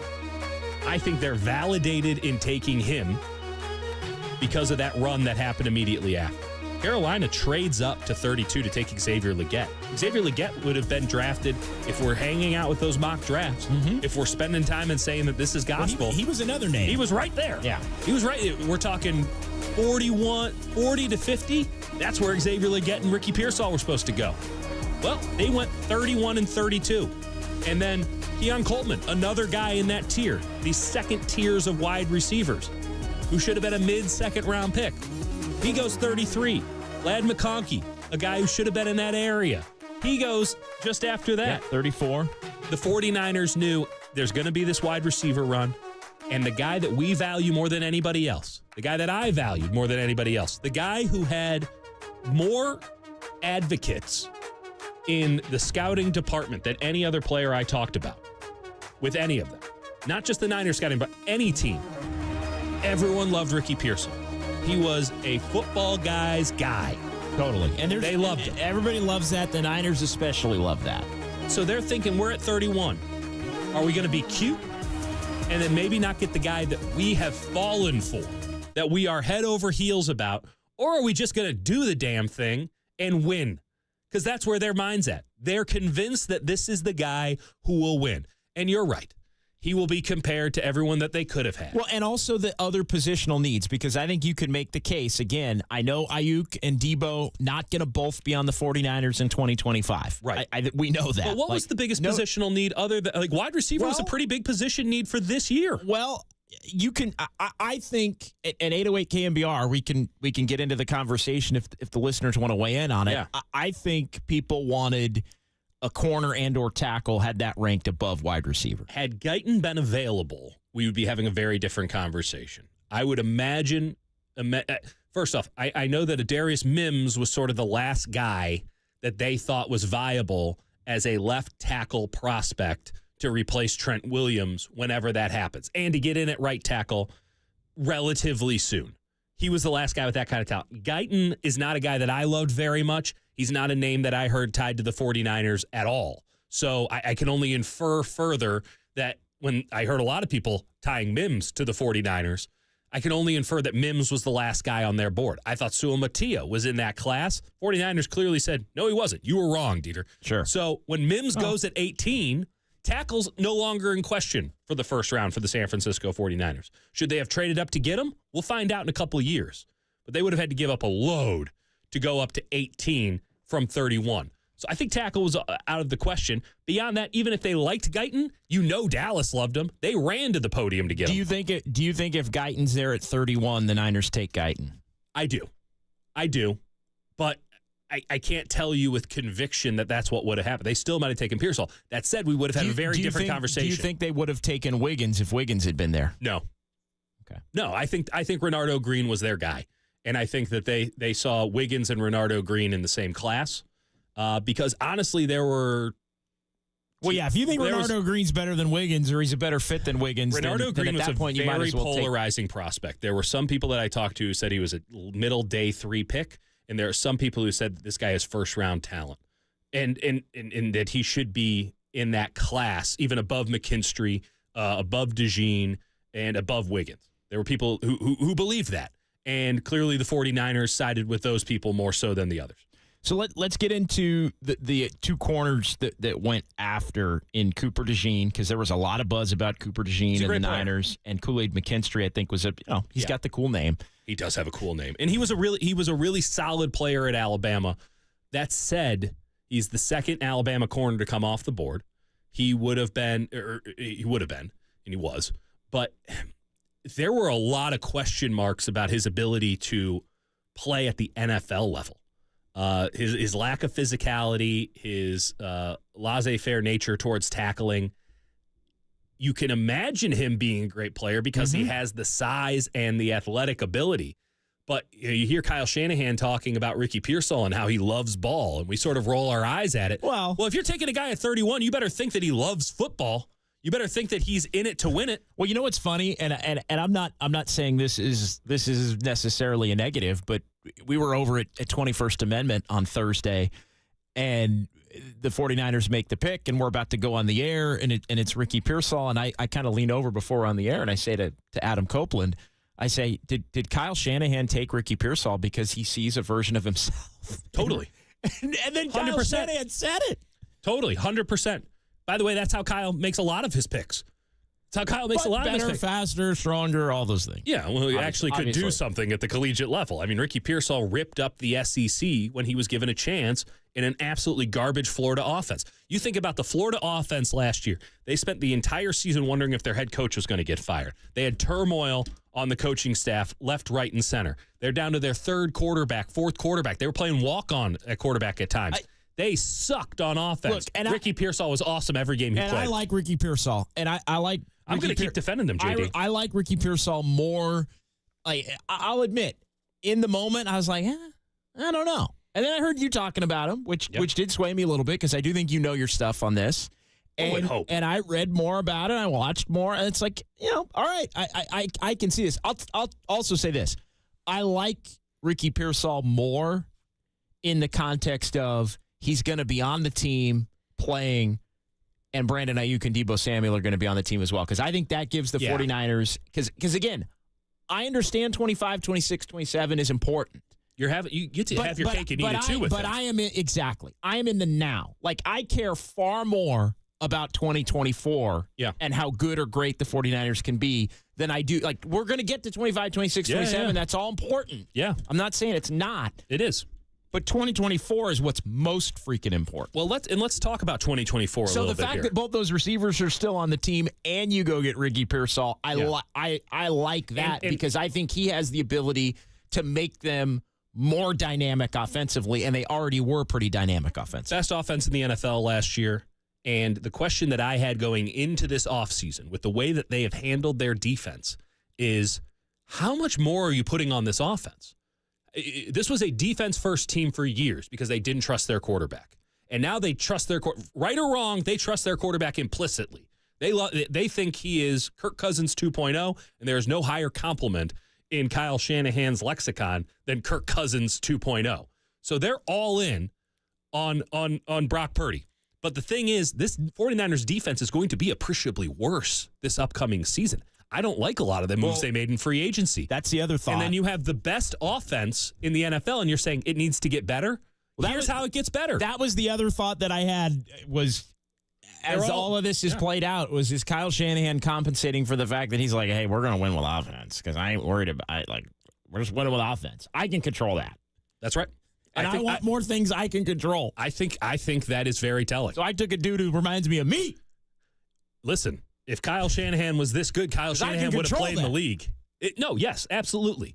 They won with offense. I'm not even saying there's anything wrong with that. We were talking earlier. Green Bay, Detroit. Did they win with defense in those games? Hell no. They won with offense, and Brock Purdy ripping it. And good fortune. And good fortune. Very good fortune. There's no question about that. We got to be real about that. And some good fortune. What failed them in the Super Bowl? I don't think it was the defense. It was their offense. It was their offense. Their defense played well enough to win. Their offense did not. Every game was about their offense. The three that they lose in the middle of the year, their defense was, but it wasn't bad enough where it's like, well, that's the reason they lost. The reason they lost is because their offense sucked because Deebo and Trent weren't on the field. 347 on the Golden State Lumber and Building Materials text line. I think this is a great text. Oh, yeah? All right, Dieter. Give us some kind of downside, if any, on Pearsall. He gets jammed. You've got about 60 seconds. Well, I don't need 60 seconds for Pearsall. I would imagine you don't. There are two things where it goes. He will, on choice routes, which you're going to run a lot of them. Yep. A lot of. Totally. He will take the under as opposed to getting a good leverage and getting over the top on a safety that is flat-footed. I see that a couple of times. Now, is that because his quarterback at Florida sucked and he never thought he could get the ball over the top? Perhaps. We're going to find out in training camp. Okay. We're going to find out in the preseason if that's a real thing or not. The other thing is he can get jammed at the line of scrimmage a lot like Deebo Samuel could. I will say the counter to that, and it's not to exclude that that's a problem. he can get jammed. He's not as strong as he needs to be. He's not. He's a beast. 189. That's right. He's got good hands and all that, but he can get pushed back at the line of scrimmage. No one schemes players open like Kyle Shanahan. So this guy doesn't have to physically get himself in a position to get open like a Brandon Ayuk would or anything. And he will win with route running. He's not the best route runner in this draft by far, but he just catches everything. All right, there you go. Couple of potential it's a great downsides. question. It's a great question. It's a fair question. I'm glad the question was asked. Appreciate you, 347 Golden State Lumber and Building Materials text line. All right, we'll pause here. We'll come back. Tracy Sandler's going to join us from down at Levi Stadium. She's been on the Zoom calls with the 49ers picks this morning. Malik Mustafa, Isaac Guerendo, Jacob Cowing. We'll get a little bit of a feel for what they feel about becoming the newest members of the San Francisco 49ers. It's all coming up. KNBR 104.5 and 680, the sports leader.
This is the KNBR 2024 NFL Draft Special, sponsored by Golden State.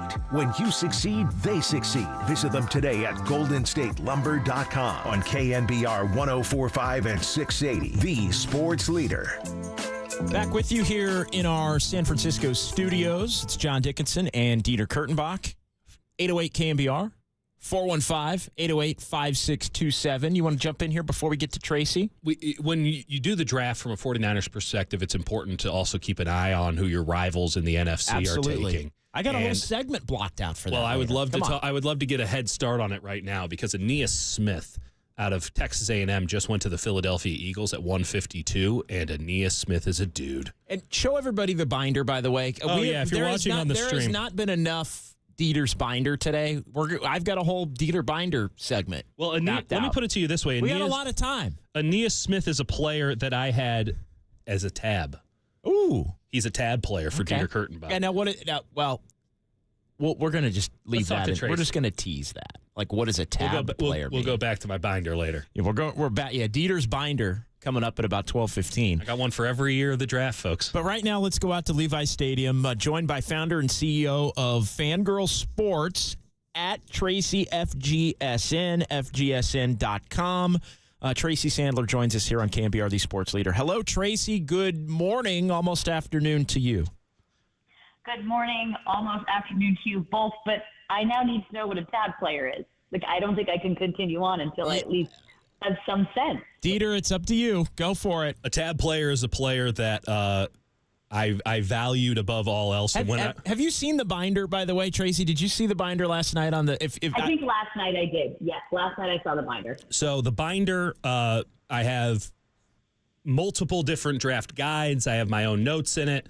I want to have information on every prospect that could possibly come up over the course of the 3-round draft. And I want to be able to reference it very quickly, not only on the radio, not only if I'm writing, but also in the future come preseason where I'm watching every preseason game because I'm a dork, and training camp when I'm starting to hear names come through the wire. I want to have a read on every new player going into the NFL so I have a head start on everybody else. That's where I need to be. Because heaven knows it ain't talent that's gotten me anywhere. So the point is, a tab player is somebody who, when I'm on the phone, when I'm texting with people, it's hard to keep all these people on the top of your mind. Somebody he really cares about, Tracy. I need to be able to reference them quickly because I talk about them a lot, and there's not a lot of tab players. Aeneas Smith, hard to find inside the category of wide receivers, very easy to find in my binder. Got it. Okay. There's your answer. That should have been on his draft profile, by the way. Very hard to find in the sea of wide receivers, but easy to find. You'll see him on the field. He's incredible. He was one of my favorite. He was a top 10 player for me. Oh, fantastic. Well, I'm excited to see more of them, which we will. Well, yeah, with the Philadelphia Eagles. Now that he's going on the Eagles. Yes, exactly. Tracy, let's get into the news of the morning for the 49ers as they did make 3 picks, and then they traded out of a couple of picks as well to move up for one of their picks. They were on the board at 124 and 135. They moved up to 129. They gave up both of their 5th-round picks to do that. But let's just go in order. And you've had an opportunity down in Santa Clara to be on the Zoom calls, the initial media availabilities with the Bay Area media for the 3 players selected this morning. So let's just start with kind of the buzz on Malik Mustafa first, the safety from Wake Forest. What stood out as far as just kind of the buzz around him as a player and him joining the San Francisco 49ers? Well, it's a couple things that we're seeing as themes in this draft. One of them is versatility, and one of them is planning for the future. And you have Hufanga in the last year of his contract. It's kind of crazy to think that 2021 class, which doesn't feel that long ago, they're all in the last year of their contract. They're now veterans on this team. And he is somebody that the 49ers can look at as, if necessary, a potential replacement for Talanoa Hufanga because, when they lost Hufanga, it was obviously a huge loss for them. And they think they can't afford for that to happen again. But more than anything, I do believe it's the planning for the future. And then the versatility. This is something we've seen with every one of their picks up until Mustafa. I think it changes a little bit in the latter 2, but we had seen a lot of versatility among these players. Kyle Shanahan and John Lynch said last night, and I know I didn't get to talk to you guys last night after we talked to them, and Lynch said about Puny that, did I say that right? Because there's a lot of draft picks in my head right now, but I believe that. Let me check the binder. But check the binder. Yeah, the binder has all the phonetics, Tracy. It actually, I think I did, Puny. I think I said it right, but the guard Puny, but he said that their plan is to start him on the inside, but they think he can play at all 5 positions along the line. So it's a similar thing with Mustafa. They just see a lot of versatility there. There's some special teams ability there, which is an area that they've really tried to upgrade in this offseason.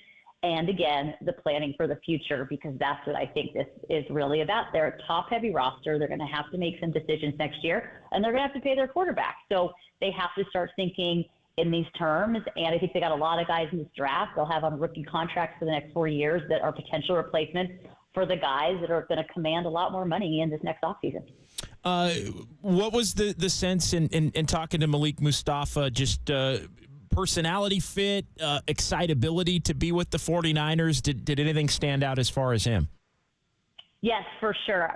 Personality fit, excitability for sure. He actually talked about Hufanga and said that he thinks he's one of the best erasers in the league and that he's picked up, I think his words were some gems, quality gems from Hufanga. He was wearing a shirt that said Mustafa that had his name spelled and then the phonetic spelling, and then it had 3 words on it, which I'm going to pull up for you on my Twitter because I do not want to mess them up. And it was great. And the 3 words were, his mom made him the shirt, and the 3 words were chosen, selected, preferred among many. But he was fun to talk to. He seems really excited to be coming here. I mean, I think for all these guys, when you think about it, they have a lot of competition, but they're coming to a team that just lost in the Super Bowl and could very well go to another one. So as a draft pick, it's kind of a perfect situation for you, especially if you're a guy that's going to be going a little bit in the later rounds and you're a day 3 guy. To get to come here, you can see the excitement for all of them. And Malik Mustafa will be the last link to Trey Lance, as he was he will. A very good luck to him. The pick that the 49ers acquired from Dallas when they traded Trey Lance last summer. So, yeah, there's always that to factor in as well. Some sort of irony there in talking about the 2021 class. Yes. The final years are confident, and him maybe replacing Hufanga, who was in that class with Trey Lance. Just a lot of circular things going on there. Tracy, did John Lynch or Kyle Shanahan say anything about guys that they thought got away from them yesterday or on day 1? No, they really didn't. They didn't really. Not even a Roger Rosengarten shout out? They were asked about it, and they talked about that he was a great player and all of that, but they really focused on the guys that they got and what excited them about them, which I can understand because I don't know that you want to get up there and be like, well, the guy we really wanted wasn't there, so guess we'll go with this guy. So we didn't really get a lot of that. They mentioned Rosengarten. They were asked about him specifically, but they didn't say anything to the effect of like he was the one that got away or anything like that. The 49ers did move up to 129. They made a trade with the Jets with their second pick of the morning as they gave up both of their fifths. They had, 173 and 176, I believe. Which, by the way, is huge news. The 5th round is their wheelhouse. The 5th round has been their wheelhouse in the past. New team, Tracy. New team. You know what? They don't have Adam Peters. Adam Peters, they don't have his him to round. help with that. Yeah. This is a Kyle Shanahan-led draft, so God help us all. Well, I mean, you know what they say. 7th is the new 5th, so we'll just... Not in this year's draft. That might be the 3rd round. Not in this year's draft. Well, that was the joke. This year it's actually the 3rd. But yeah, so they move up. They get Isaac Guerendo, the running back from Louisville. Anytime the 49ers take a running back, it's always a big deal. It's been a position where they've had some success at the back end. They haven't had a lot of success at the front end or even in the middle. But this was a guy that they moved up to get. They gave up a couple of those picks later that they deemed to be less valuable. What can you tell us about Isaac Guerendo from Louisville? Well, first of all, in terms of your excitability question, he was very excited to be here, and he made a comment that Christian McCaffrey is going to be really annoyed with him in the coming weeks because he's going to have so many questions for him, which I thought was probably a good sign. He also, it was kind of cute, he was talking to us, and he was actually talking about Bobby Turner, 49ers running back coach, and how much contact he's had with him because Turner is notorious for having so much contact with his in the pre-draft process with running backs, and he was getting a call from Bobby Turner as he talked to us. So that was kind of funny. But I think this is a guy who could be a very good fit for San Francisco. Again, you got Elijah Mitchell going into the final year of his contract, who's been able to back up Christian McCaffrey somewhat, but has had a lot of trouble staying healthy. But I think this is a guy also with kick return experience. He's fast, and he fits their physical style of offense. He talked about his own versatility. He said he's really good at pass blocking, and he talked about how he is able to catch balls out of the backfield. and that he is a good receiver in that sense. And that is something that we know the 49ers really value in their running backs. So I thought that was kind of an interesting tidbit from him, and also smart on his part to know that that's something he should talk about and know that that's something that they're going to be looking at in this offense. So Isaac Guerendo, we'll see, is a good pick. It's kind of funny at this point, there's only so many roster spots on this team, certainly not many starting spots, but it'll be interesting to see how these guys are able to compete and if they're able to kind of establish themselves and get themselves on this roster, because there's just not a lot of room left. But I think the running back room is a place where there is some room because Elijah Mitchell has had so much trouble staying healthy, and they do need to figure out some sort of backup for Christian McCaffrey, because he can, he's taken a lot of hits over his time here and he's stayed pretty healthy and he has played a lot of snaps. But I think in a perfect world, you got to give that guy a little bit more of a break. It's not just about from first to fourth quarter. It's about from week 1 to week 18 of the playoffs. Tracy Sandler joining us here on KNBR, the sports leader. John Dickinson, Dieter Kurtenbach. It is KNBR 104.5 and 680, the sports leader, San Francisco, a Cumulus station. Tracy, obviously you've been focused on the 49ers here and what these guys that are being brought into the fold can do for this team, not just in the upcoming season, but beyond that. But have you noticed anything that the other teams in the NFC West are doing? Do you have any thoughts on what the Cardinals, what the Rams, what the Seahawks have done so far in this draft? I think the Cardinals have had themselves a really nice draft. I think they've been doing a good job there. I think the question mark on the Cardinals is going to be Kyler Murray and how does that continue to play out. But I do think they've had a really nice draft. I have paid some attention to the Rams. Of course, they got Blake Corum, shed a tear. So obviously they want to win Super Bowls because they draft champions. That was smart. Where'd you go to college again, Tracy? Oh, yeah. I don't know if anybody knows. I went to the University of Michigan. They won a national championship, just FYI. And then the Seahawks just took it. Yeah, I don't know if you heard about that. Tight end, A.J. Barner, so a couple of Michigan guys. But beyond that, I mean, I think they've all done things to improve their rosters and to compete. And I think the Rams, to me, the Rams and the Cardinals are kind of the most interesting of them because the Rams last season were so much better than maybe we all thought they were going to be. And as I mentioned with the Cardinals, they've had a really nice draft. And there's kind of a new regime over there that'll be going into its second year. And I think they could end up being somewhat problematic for San Francisco. I mean, the Cardinals tend to be problematic on game day for San Francisco, even when they're not good. But I think generally in the division, done a lot of things to make their roster better. And I think it's going to be kind of fun to watch. And I think it's also going to be fun to watch Kyler Murray with an actual roster around him and see. And that's no disrespect to the guys that came before, but like this is going to be a more complete and balanced roster with a coach that he'll now be in his second year with, coming another year off the injury. So I have seen, a little bit of what they've been doing, and I think the NFC West will be competitive. I haven't seen anything that makes me think that any of these teams are going to be better than San Francisco, but I'm also very curious to see what this Super Bowl hangover does to this team. It may do nothing, but that was a tough loss, and that was an emotional loss, and now it's another season of off-season drama and in the wide receiver position. So I'm just kind of curious to see how that ends up affecting this team. Well, and I'm with you as far as the division goes, but I also think there are teams within the conference, Green Bay, Dallas, Philadelphia specifically, who have all had a really good last 2 or 3 days. And Green Bay and Philly. Even Detroit, I think. Yes. Detroit's been up and down in my opinion, but yeah. Well, I think Detroit, but I give Detroit this. They looked at their secondary and they basically were like, this just won't do. We can't be having ladybugs beat our corners and taking away a massive lead for us in the NFC Championship game. And they've really addressed that. And I think that's going to make them a significantly better team because that really was their Achilles heel. And I think if the guys they got pan out, even if just one of them pans out, I think you're looking again at a very scary Detroit team. I want to ask you about Jacob Cowing, the final pick, and I know you mentioned only so many roster spots, and we were talking about this earlier as far as I can project, obviously, Pearsall and Renardo Green and Pooney and Malik Mustafa and even Isaac Guerendo as being on the roster. That's where I draw a little bit of on my sheet, I draw a little dotted line. And so I think those 5 probably on the roster.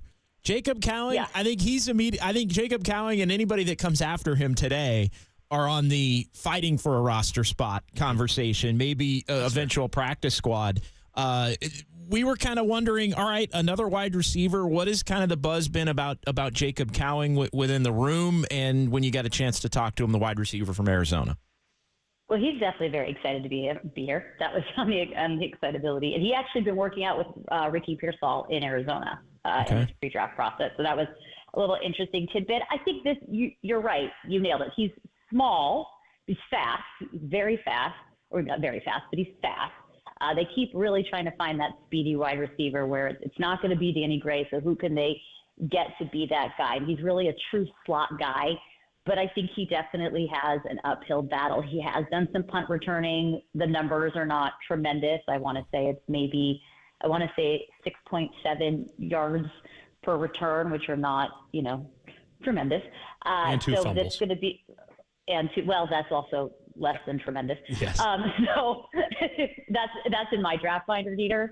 My less than tremendous tab. That's in my less than tremendous tab. So I do. You joke. This binder is incredible. Sorry. No, I respect the binder. I'm jealous I don't have my own. So the joke sort of make myself feel better. But I think this is going to be a definite fighting for a roster spot. I think at this point in the draft, they're John Lynch actually kind of made a comment last night about, later in day 3, it's kind of throwing darts and seeing what sticks. And I think that's kind of where they are right now. Like, does this guy have the potential to establish himself and get on the roster? Could he end up being a practice squad guy? Could he end up maybe making a little name for himself and going somewhere else? Time will tell, but that's kind of where we're at this point in the draft, and would be, should they hang on to those 6 and 7 round picks? Certainly going to be that way there. But I think more than anything, he's probably another wide receiver body in camp, and they'll see. It's like John said, throwing darts, seeing what sticks.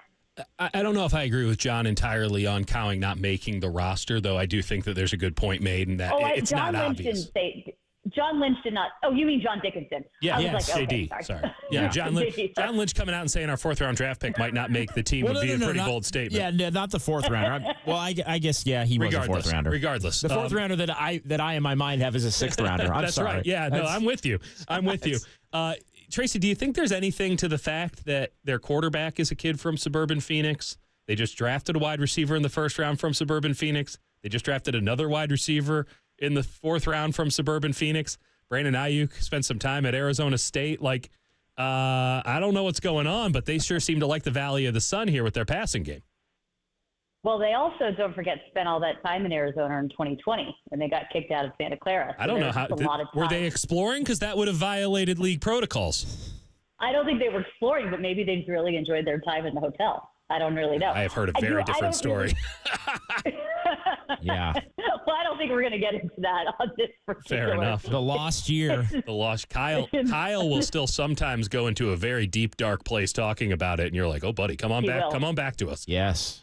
He does not. Scarred him. He does not like talking about it. It did. It absolutely scarred him. He did not like that one bit. Do I think there's something to it? I think it's probably coincidence. I'm going to go ahead and say I think it's probably coincidence. It probably is, but listen, I think I'm already writing the column. I think it'd be different if all these guys had played with Brock, if it was that kind of thing. But now Ricky Pearsall played against Brock, and Brock's team put 70 points on his team. But I think it's probably coincidence. But you know what? If you write the column, I will read the column, and I'll retweet the column and say that it was great. Thank you very much. All right, Tracy, great stuff. As always, we really appreciate it. We'll see with the schedule of the day if we can sneak you in again. We're going to be on till 2. Still a ways to go before the 49ers' next pick, and obviously John and Kyle coming back to meet with everybody down in Santa Clara. But if we can do it before 2, we'll try to do it before 2 for another update on what is still to come for the 49ers today. But thank you so much for your time this morning, and you bridged the morning and on into the afternoon. So have a wonderful Saturday, Tracy, if we don't get to talk again. Thank you, Tracy. You guys as well. Thanks, guys. Talk to you soon. All right, Tracy Sandler joining us here on KNBR, the sports leader. Let's go ahead and pause here. We'll come back. We'll get back into the conversation. 808 KNBR, we did have a couple of calls on the board. We'll get to them coming back here. Some text messages to get to. Golden State Lumber and Building Materials text line. As it is, John Dickinson and Dieter Kurtenbach. It is KNBR 104.5 and 680, the sports leader.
The seventh pick in the draft was traded by the Rams to San Francisco, who have selected Bryant Young, defensive tackle, Notre Dame. Welcome back to the KNBR 2024 Draft Special with John Dickinson, Dieter Kurtenbach, and Tracy Sandler. Sponsored by Golden State. When you succeed, they succeed. Visit them today at goldenstatelumber.com. On KNBR 104.5 and 680, the sports leader. NFC champion, San Francisco's 49ers select Dominique Pooney, guard from Kansas. All right, Dominic Pooney, guard from Kansas. He had him as a guard. Everybody else had him as a tackle. I had him as a guard. I sent in the card. You had him as a guard. We talked about Dominic Pooney last night, the Kansas offensive lineman, 86 overall. 49ers did move up to get him as they moved on from one of their fourth-round picks. The 49ers have traded two of their fifth-round picks, both of their fifth-round picks. They only had two to move up to get Isaac Guerendo, the running back from Louisville. Niners have also selected Malik Mustafa, safety, Wake Forest, and Jacob Cowing, wide receiver from Arizona at 135. San Francisco back again on the clock. I'm looking at, looks like we're at 162.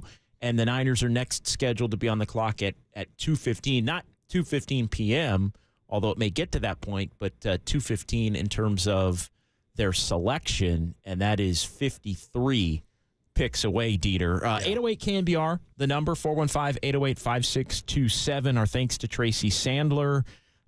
We were talking before we had Tracy on a little bit about being all in for 2024 while also resetting everything for the future. And Tracy kind of echoed what you had said as far as that being the plan, restocking the shelves for guys who are still going to be around in 24, but aren't maybe going to be around beyond 24. Well, and it's something that has to be done because, again, the 49ers' entire roster philosophy is going to have to change once Brock Purdy gets his money. And you look at the other teams around the league that have already paid their quarterbacks big kind of money. We're talking 25% of the salary cap, a max deal in NBA parlance, JD.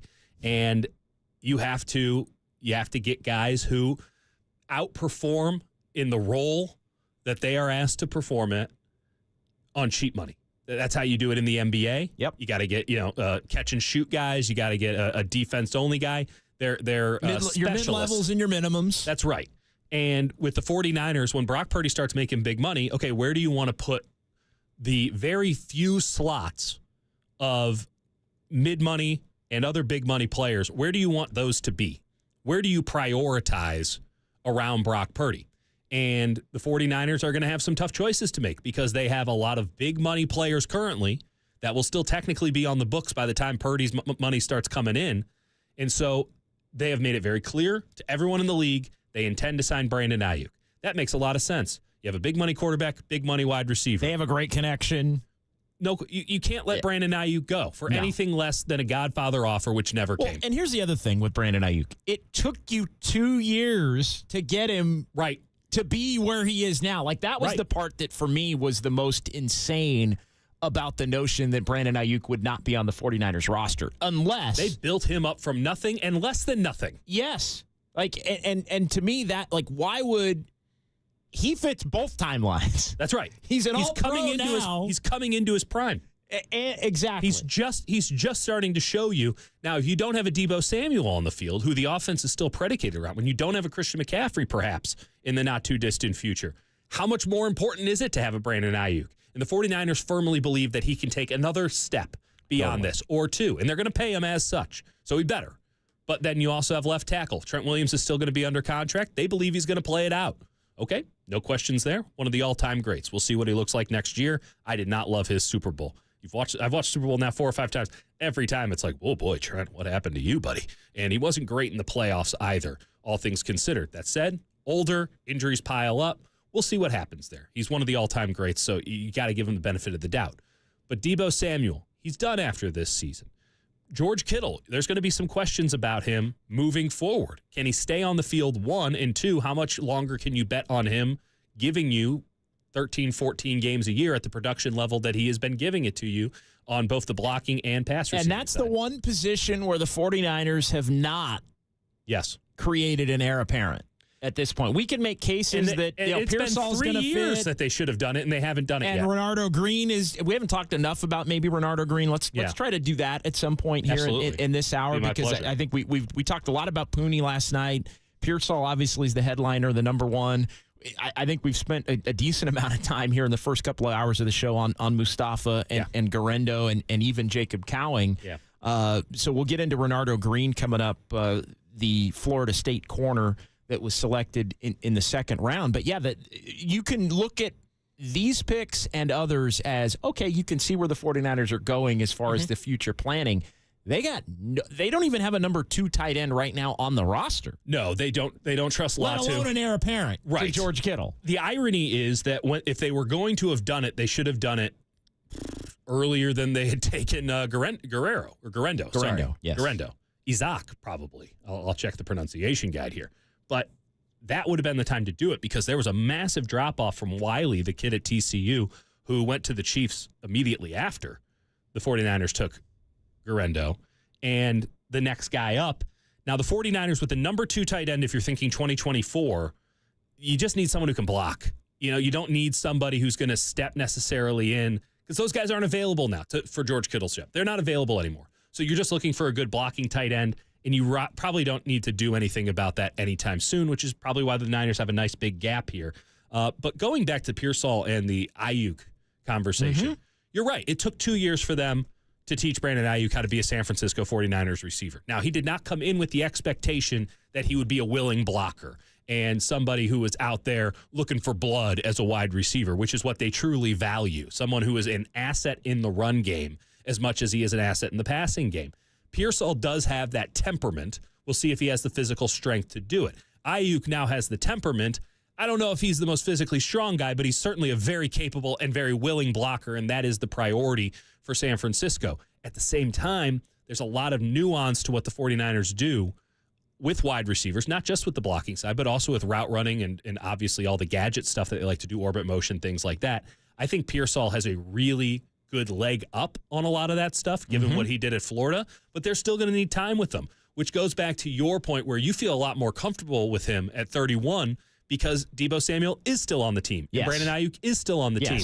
And I think it's just going to be plainly obvious at the end of the year. You can let Deebo go because Pearsall's got it, but you could not start the season saying 31, here we go. And even somebody that appears to be as plug and play as Pearsall does, and I think Pearsall does like that's maybe the number one thing. No question. Is he's going to have the ability to be a factor immediately. But not week one for a Super Bowl contender. But at the same time, no one is. I would have hated the notion of trading either Ayuk or Deebo Samuel unless you were going to get into the top 10 and that's exactly to get one of the big boys. And that's exactly what they would have been immediate. Yeah, that's exactly what they were asking for. It was probably a sticking point with the Deebo Samuel Baltimore trade talks in that we're barely moving up.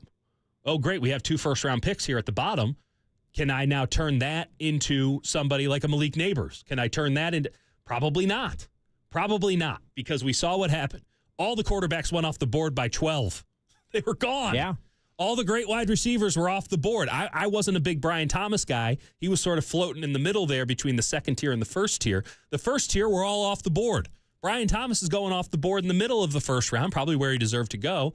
And then the second group, which a lot of people going into the draft thought could wait until the middle of the second round because that's really where their talent lied, they all moved up to the bottom of the first round.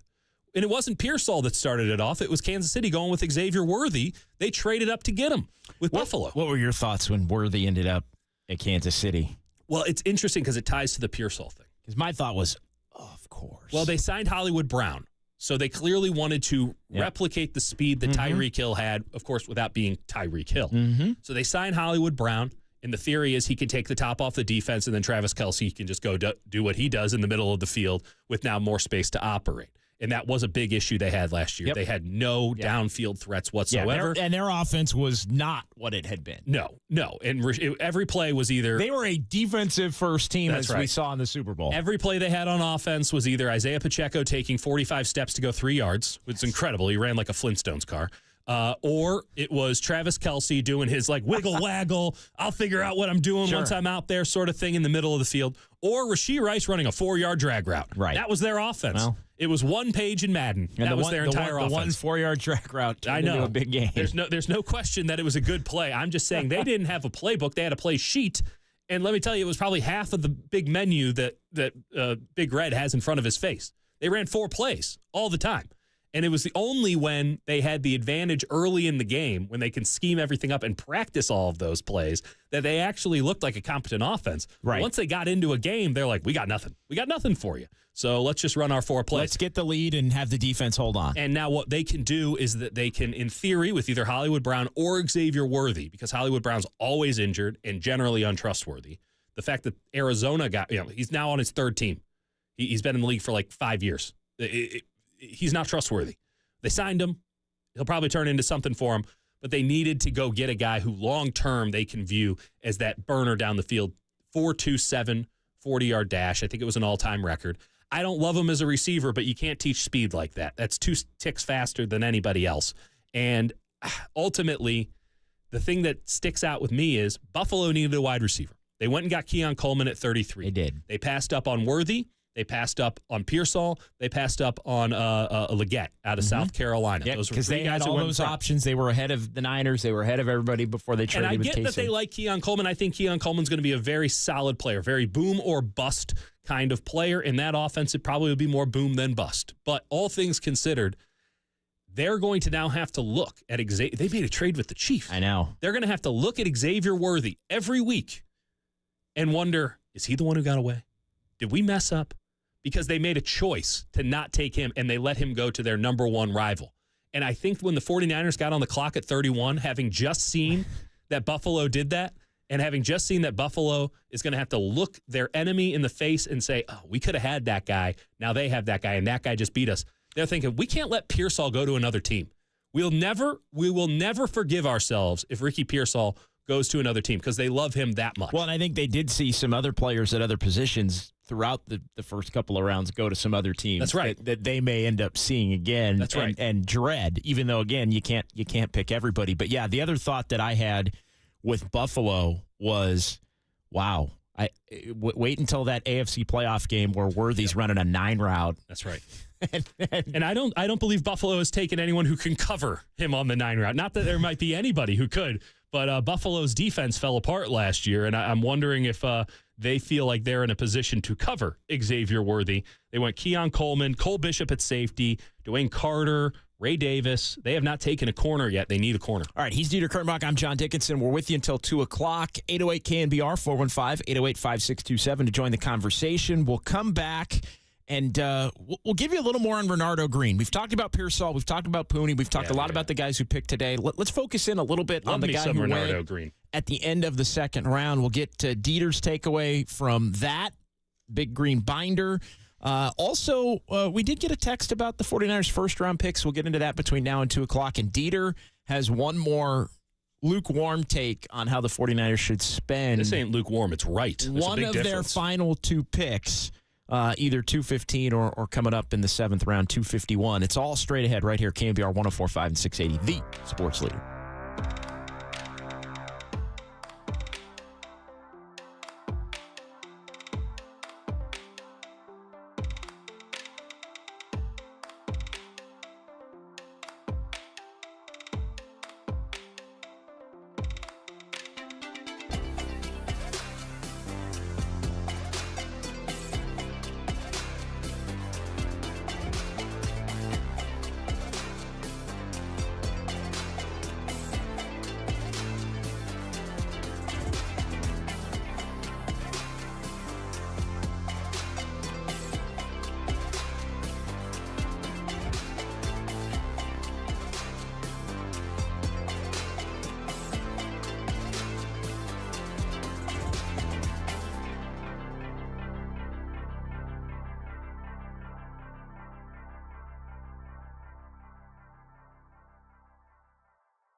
This is the KNBR 2024 NFL Draft Special, sponsored by Golden State. When you succeed, they succeed. Visit them today at goldenstatelumber.com on KNBR 104.5 and 680, the sports leader.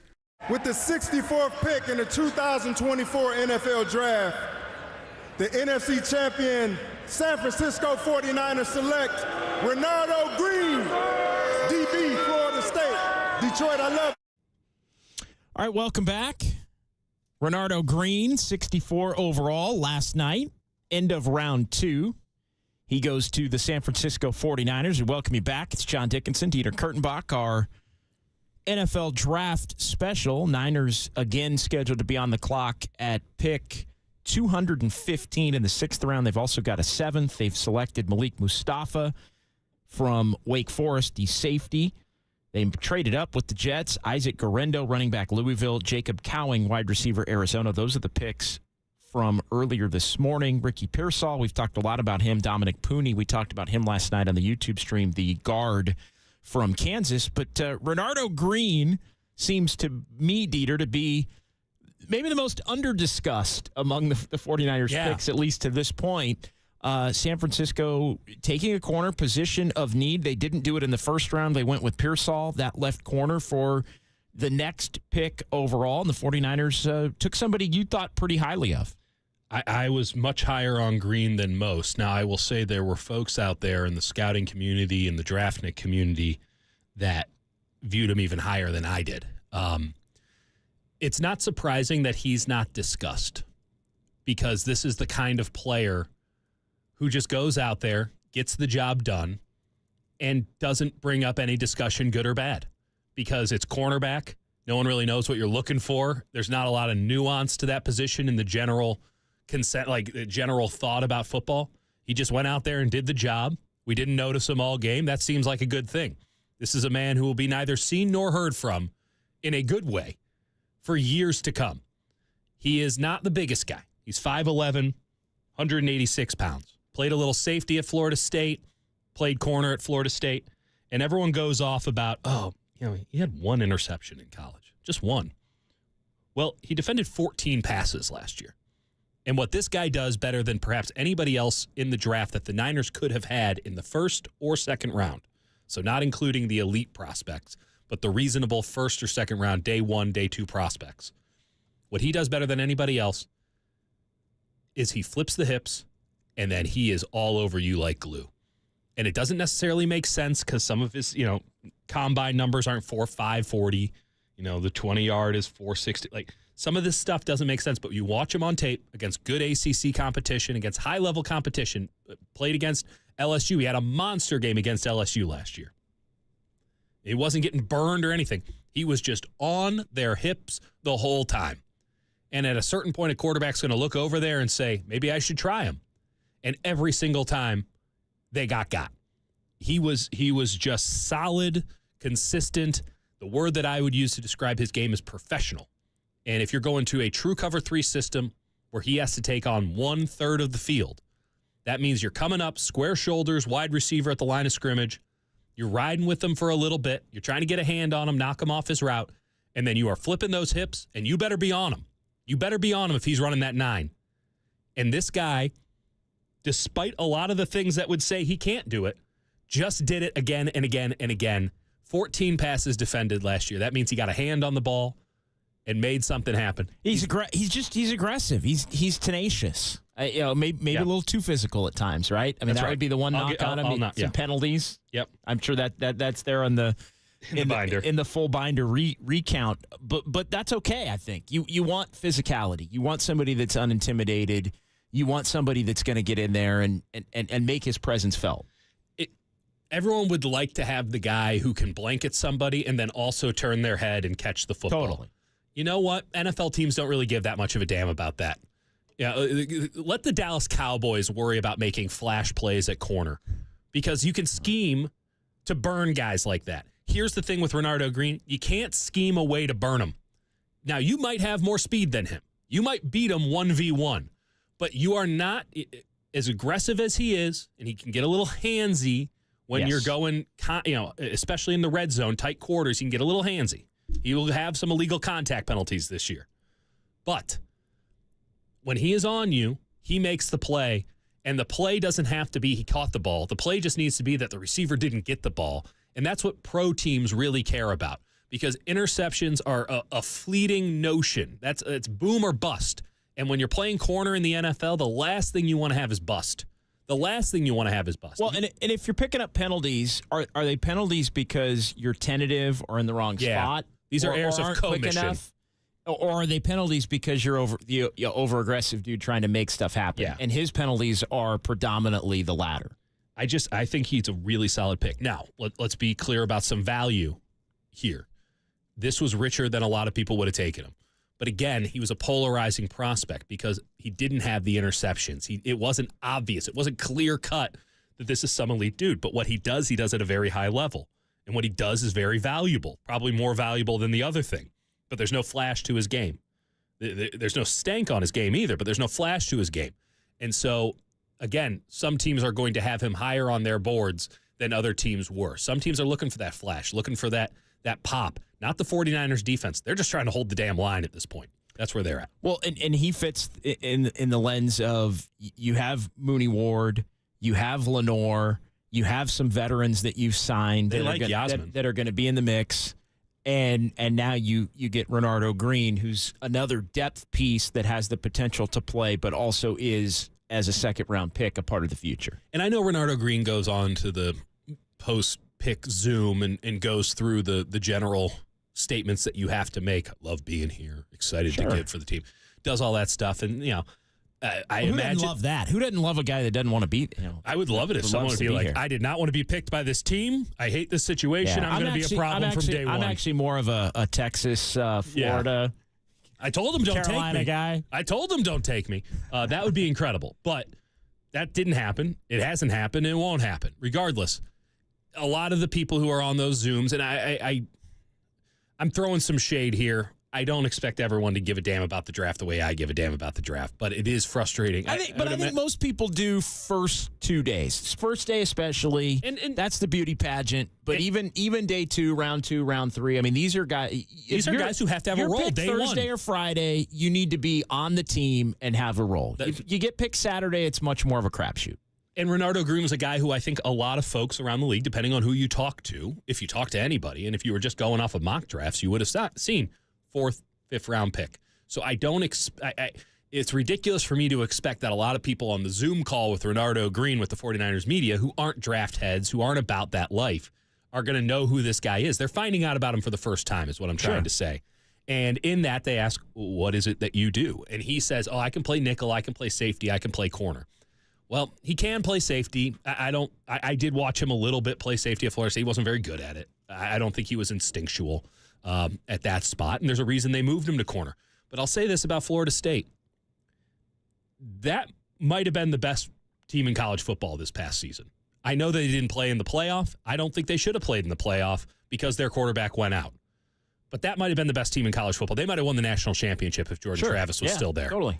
And anybody that you're getting from that program run by Mike Norvell is coming in with a pretty high floor. They are exceptional through and through on both sides of the ball. And if the 49ers had come out of this draft without getting somebody from Florida State, I would have said they made a mistake, because I just don't know how you could put on any Florida State tape from this past year, even the past 2 years, and not be absolutely smitten with a dozen players that were out there, if not more. And so at a certain point, when you're a championship program at the professional level, and we've seen this in the Eagles fancy themselves a championship program, what have they done? They went to the Georgia defense and they said, we'll take all of them. And it's really worked. I know not everybody is hit on there, but it's like, it's not that hard sometimes. It's a great theory. It's a great, there are worse things you can do. Yeah, if that's your draft practice. If you are at any point having to default, right? Stuff's happening around us. We're getting a little panicked. Where do you default? A very good place to default is Tallahassee, Florida.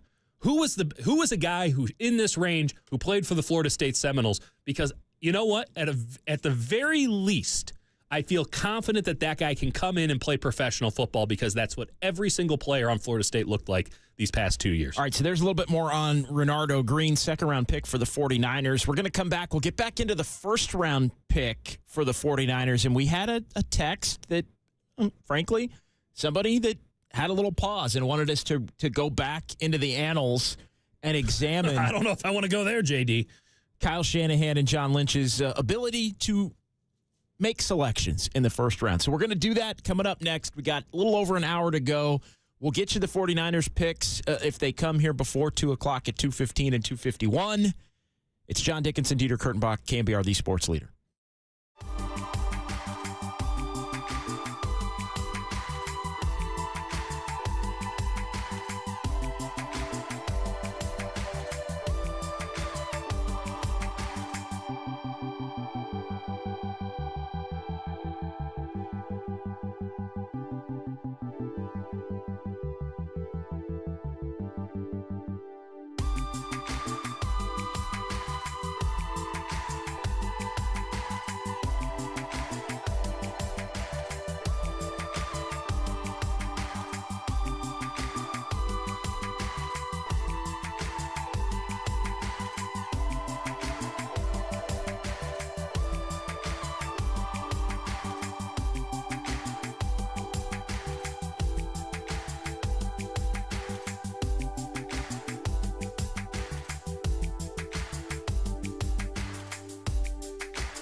This is the KNBR 2024 NFL Draft Special, sponsored by Golden State. When you succeed, they succeed. Visit them today at goldenstatelumber.com on KNBR 104.5 and 680, the sports leader.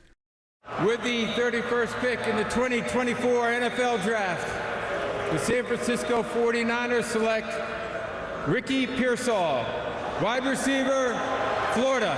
I was definitely shocked to see San Francisco pop up on my phone, and I picked it up. And, obviously I was meeting everybody and hearing what everybody had to say. And, man, I was just super excited and blessed to have this opportunity to do this. All right, 49ers first-round pick, Ricky Pearsall of Florida.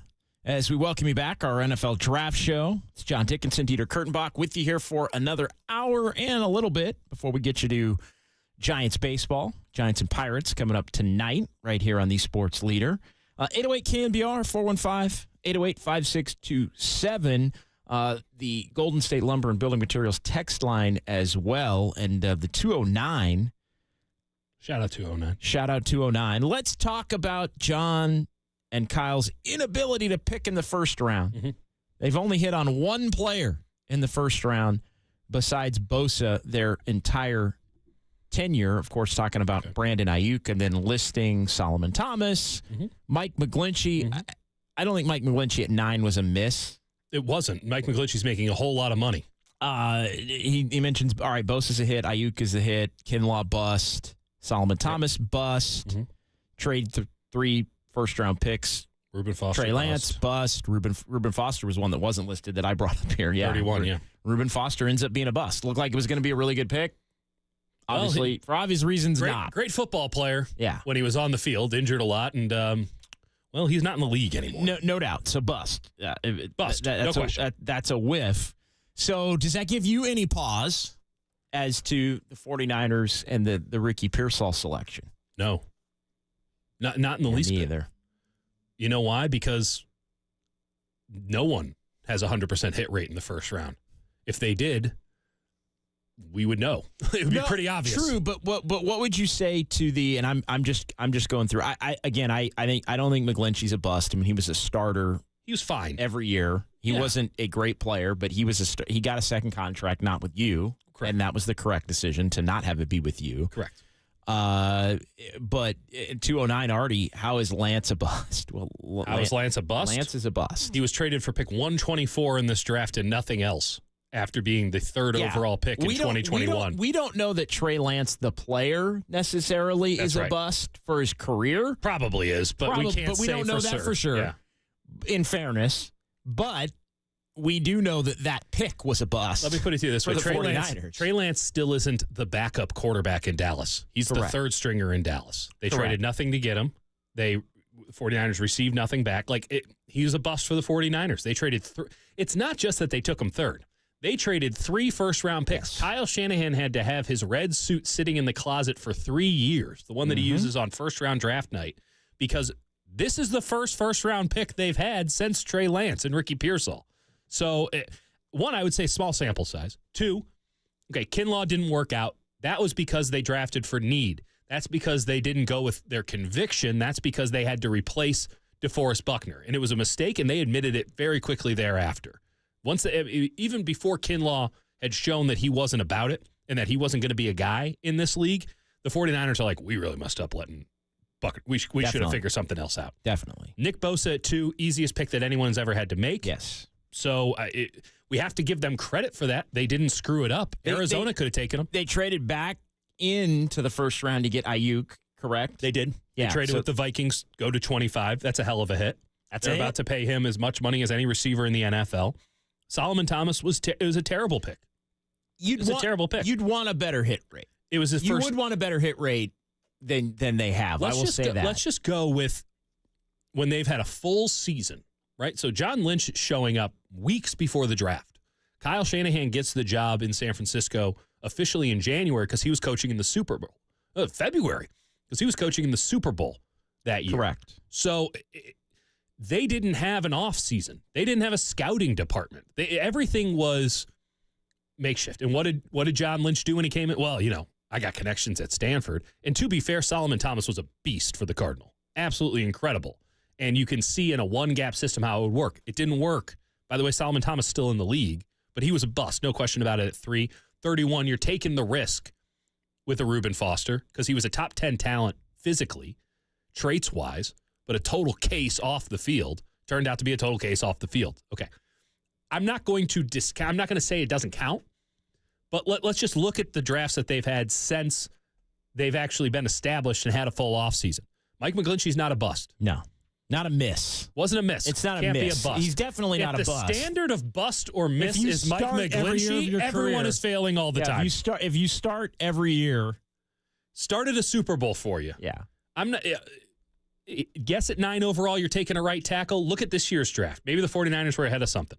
Okay, Mike McGlinchey was a fine pick. Could have been better, could have been a lot worse. Nick Bosa, most obvious pick of all time.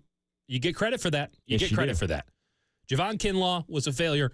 They admitted that failure almost immediately. It was a bust. He's a bust. Full stop.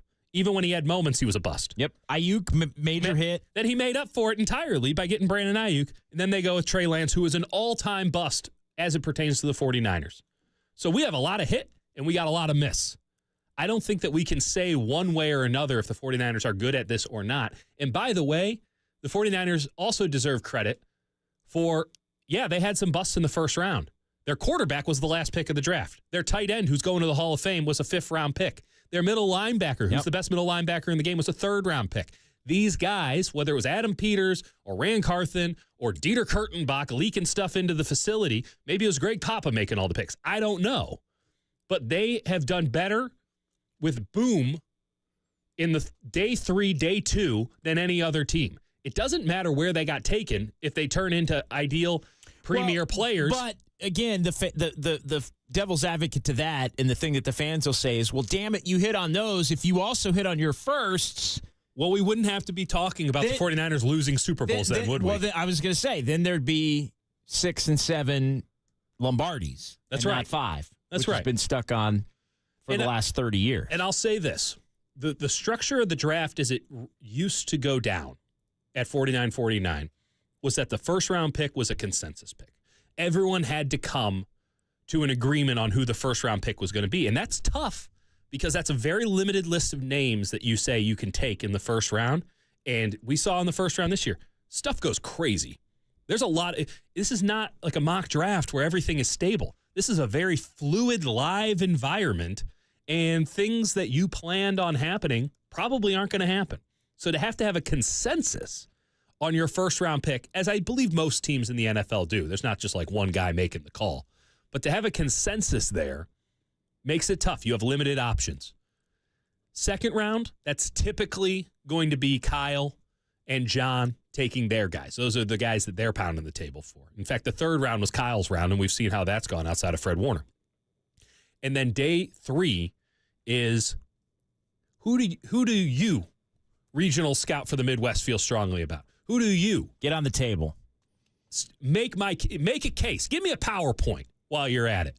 And we're going to take this guy or that guy based on a very strong presentation by our regional scout for the Southeast. He wants to put his neck on the line for this guy, and we love his decision making. Let's do it. They've hit on day 3 probably better than anybody else. They deserve just as much credit for that as they do for some of the busts they've had in round 1. I'm not going to discount any of the busts. I'm just saying to imply that the 49ers don't know what they're doing in the draft is a gross mischaracterization. No, I would agree with that. I will say, though, as far as the first-round picks go, I would want a better rate. Oh, yeah. From the you first. Want 100? You should have 100% success rate. I want a better success rate Who do than you the think 49ers has drafted have had. well in the first round? If I were to say who's a good first-round drafting team, JD? I'd have to think about it. Green Bay Packers? They have been. I think they have been. I'd have to really look at that. That's not something that I would be comfortable just off the top of my head. Well, like Green Bay Packers are a team that everyone thinks they draft well all the time. Let's just go through. Well, nobody does all the time. Like I'm not. Well, they're the pinnacle, right? They're the guys that you think these are the ones. I mean, the Chiefs are one. Chiefs do pretty well. They're also drafting at the end. The Ravens are one. The Ravens would be a great example. I'll pull up the Ravens first round pick. Yeah. Regardless, we're also talking about expectations versus reality. And when you have high The expectations, Lions have been pretty good lately. I'm not going to. Well, this regime. And that's Barry and 3-4 years now. No question about it. Fourth draft, I think. They the Rams were doing great before that. Not surprising that it was basically the entire Rams thing. Let's go for the first round picks for the Baltimore Ravens. Let's say over the last. Well, they've had the same. Yeah, forever. Mostly, yeah. I mean, yeah, there's a lot of really great players here. Let's run through it. Let's start 2014. C.J. Mosley. Okay. Great player. 2015. Rashad Perriman. Yeah. 2016. Ronnie Staley. Great player. 2017. Marlon Humphrey. Was a great player. Has faded in recent years, but still a good player. 2018. Hayden Hurst at 25. Yeah. Well, then they traded up and they got this fellow Lamar Jackson at 32. That'll work. That will do. That'll work. Marquise Brown, 2019. Oh, he's Lamar's guy. He's going to come in. They're going to have this thing. Never worked. 2020, Patrick Queen. Great player. 2021, they went back to the sods. They went to Rashad Bateman, wide receiver, Minnesota. Hasn't worked out. And Odafe Uwe, who I believe they just gave good money to, but I would not categorize as some sort of massive hit, all things considered, especially when you're comparing him to the other guys. They nailed it in 22. Okay, Kyle Hamilton, Tyler Linderbaum, that's about as good as a 1-2 punch as you're going to get in the first round ever. That's incredible work. Last year was Zay Flowers. This year is Nate Wiggins. That is the cream of the crop. There's not going to be a team that does any better than that. And they still had their misses. They still had their miss with Perriman. They still had their miss with Hurst. They still had their miss with Brown. I'm not telling you the 49ers are the best at this. They're probably in the bottom half of the league when it comes to first round. But they make up for it. They make up for it big time with their day 3 stuff. No one's better at day 3 stuff than the Niners. John Dickinson, Dieter Kurtenbach. It's KNBR 104.5 and 680 San Francisco, a Cumulus station, the sports leader. Hour number 4 now of our NFL draft special as we kind of reset everything that's gone on to this point for the San Francisco 49ers. And, yeah, good conversation to be had here as far as the 49ers' first-round picks and whether their prior picks lead to, what level of confidence in the 49ers taking Ricky Pearsall, number 31 overall, on Thursday night. Renardo Green, number 2 in the second round, 64, the corner from Florida State. Dominic Pooney, offensive lineman, projecting to be a guard from Kansas at 86. And then the Niners have been on the clock 3 times earlier this morning. Malik Mustafa, safety, Wake Forest. The Niners traded up with the Jets, gave up both of their 5th-round picks to move up for Isaac Guerendo, the Louisville running back. So no 5th-round picks. The Niners now with a significant gap between their last pick, 80 selections in between the 49ers, who kept their pick at 135, took Jacob Cowing, wide receiver from Arizona. Again, they'll be on the clock. Pick 215 in round 6, 251 in round 7. Left on the board for the 49ers today. It doesn't look like we're probably going to get to those picks before Marty Lurie. I'll keep going, JD. I'll keep going. Dieter will keep going on his own YouTube page coming up at 2 o'clock. But, let's kind of recap as we get into the top of the hour. And 808 KNBR, 415-808-5627 if you want to join the conversation about the first-round picks or anything else.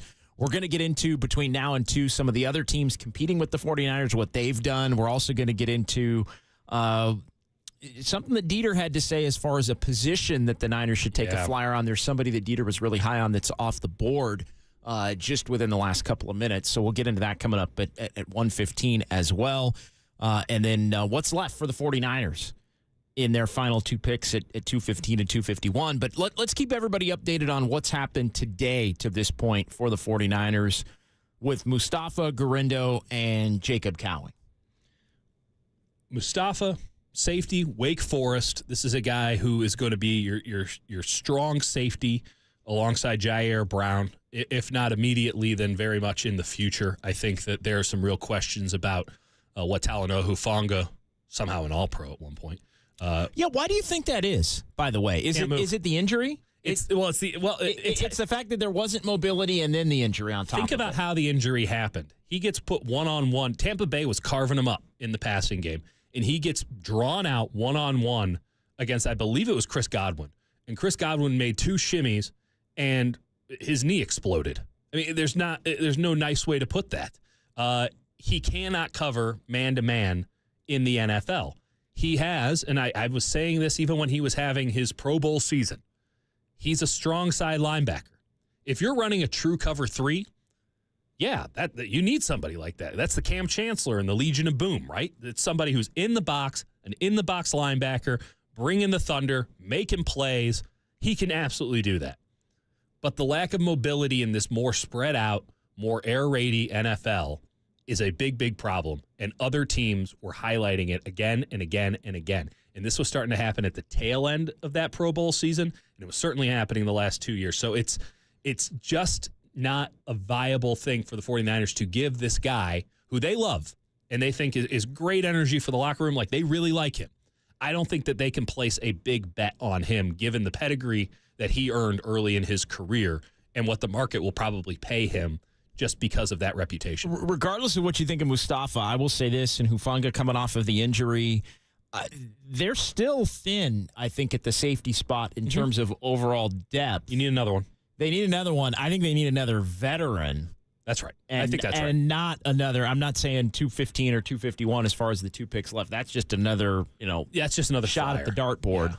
Yeah. But anyone that thin. the 49ers pick from this point on is probably more likely than not to not make the team. So even if you, and I'm not going to project Mustafa to be a starter. He won't be a starter immediately. Coming into this thing. Yeah. But I do think they need some depth to go with Jair Brown and Hufanga coming back, and now Mustafa as far as veteran presence and the ability. They're putting a lot on. They've got that blend at corner. They've got the veteran youth, star. And we'll see at the end of training camp who wins. They've got enough of everybody to make an informed and I think successful decision ultimately, even if it comes on Labor Day. That's right. For that probably will position group. Probably come like 3 weeks into the season. Kyle considers the first 2 weeks preseason anyway. For 6 weeks sometimes. Yeah, right. Maybe not last year, but other years. Well, there's some years they're 3 and 5, and it's like, okay, guys, let's ramp it up. Here's what we're gonna do. It's okay. No doubt. It wasn't last year. Here's what we're gonna do. We're gonna give the ball to Debo 150 times for the rest of the year. Well, yeah, I mean that. Absolutely. That was their offense for a season. Went to the NFC Championship and the 2 game. years they didn't do that, they went to the Super Bowl. That's right. The years that they did do that, they almost. That is the definition of a floor raiser right there. Brings up the floor. Ceiling raiser? I don't know. I don't think they have enough of that combination of depth at the safety spot. Yes. They're thin. The safety spot. And it's interesting, too, because last year they were playing a rookie, and they didn't even trust him. I mean, they didn't play him in, I believe, the Green Bay game, which I thought was bizarre and inexplicable. Now, he's coming off an injury, but I thought the Jair Brown, he started strong. Some teams started targeting him a little bit, and he quickly adapted. I thought Jair Brown was a revelation last year, and I went as far to say that he was going to be the Brock Purdy of the 49ers defense. I'm also someone who firmly believes that safeties are destiny in the NFL, especially in the modern NFL. So you can never have too many good safeties on your roster. But you're right. You got Mustafa, who's a young guy, older guy for a young player, but he has no pro experience. Sure. So it's not like you can say, he's fine. He knows what's going on. Yeah, he knows what's going on. Hufanga, who is a hair on fire sort of a player. Not, this is not a knock. You need guys like this. But Hufanga, see ball, hit ball. Like there's not a lot of Ed Reed calculating, flipping the hips one way to make the quarterback look the other way. There's none of that stuff. He's see ball, hit ball. And he hits ball hard, and he makes plays. And there is something to just being that kind of a football player. I think Mustafa has that too, by the way. And then there's Jair Brown, who now you are putting in a position of extreme value if you're going back to a cover 3, and you're trusting him to be a guy who is all over the field, always making the right decisions. I mean, Legion of Boom, Seattle, if that is indeed their template, that defense does not work for a split second if Earl Thomas is not back there. Doesn't work. One of the all-time greats. You cannot run cover 3 unless you have a truly transcendent free safety.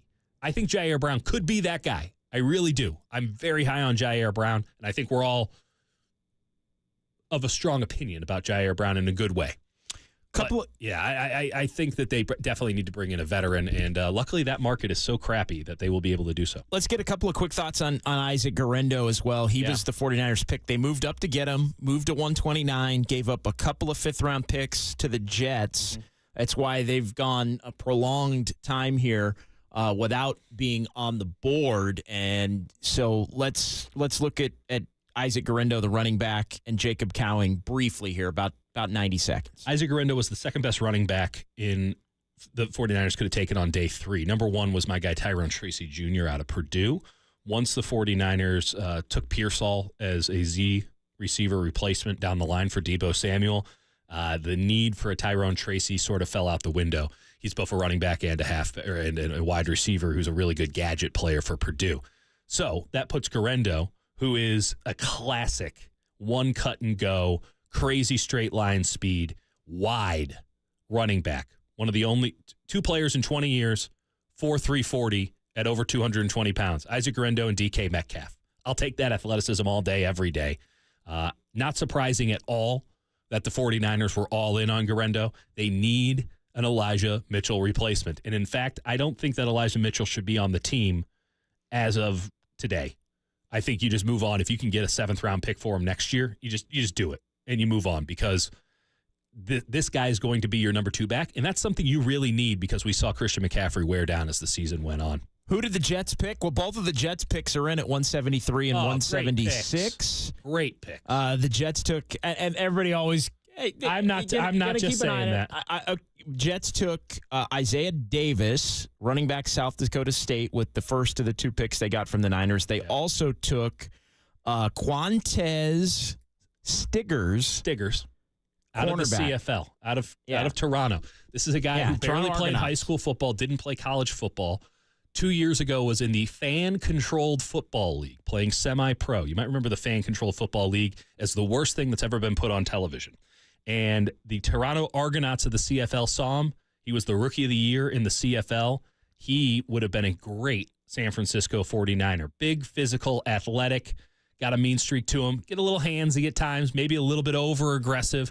Not as solid as others, but he was a beast and would have been a great cover 3 corner. So that was 173, 176 picks the Niners didn't make, but the Jets in the Guerendo trade, when the Niners moved up, that's who the Jets ended up selecting. So round 5 is now in the books. We move on to round 6. Niners at the bottom of round 6. We'll keep the conversation rolling. The Jets made another pick earlier in round 4 the Jets are doing, baby. That caught Dieter's eye. We'll get into that coming up as it relates to the 49ers, because they took another player that Dieter liked for the 49ers at a position you wouldn't quite think they would need. That's all coming up. KNBR 104.5 and 680, the sports leader.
With the 11th pick in the 2007 NFL Draft, the San Francisco 49ers select Patrick Willis, linebacker, Mississippi.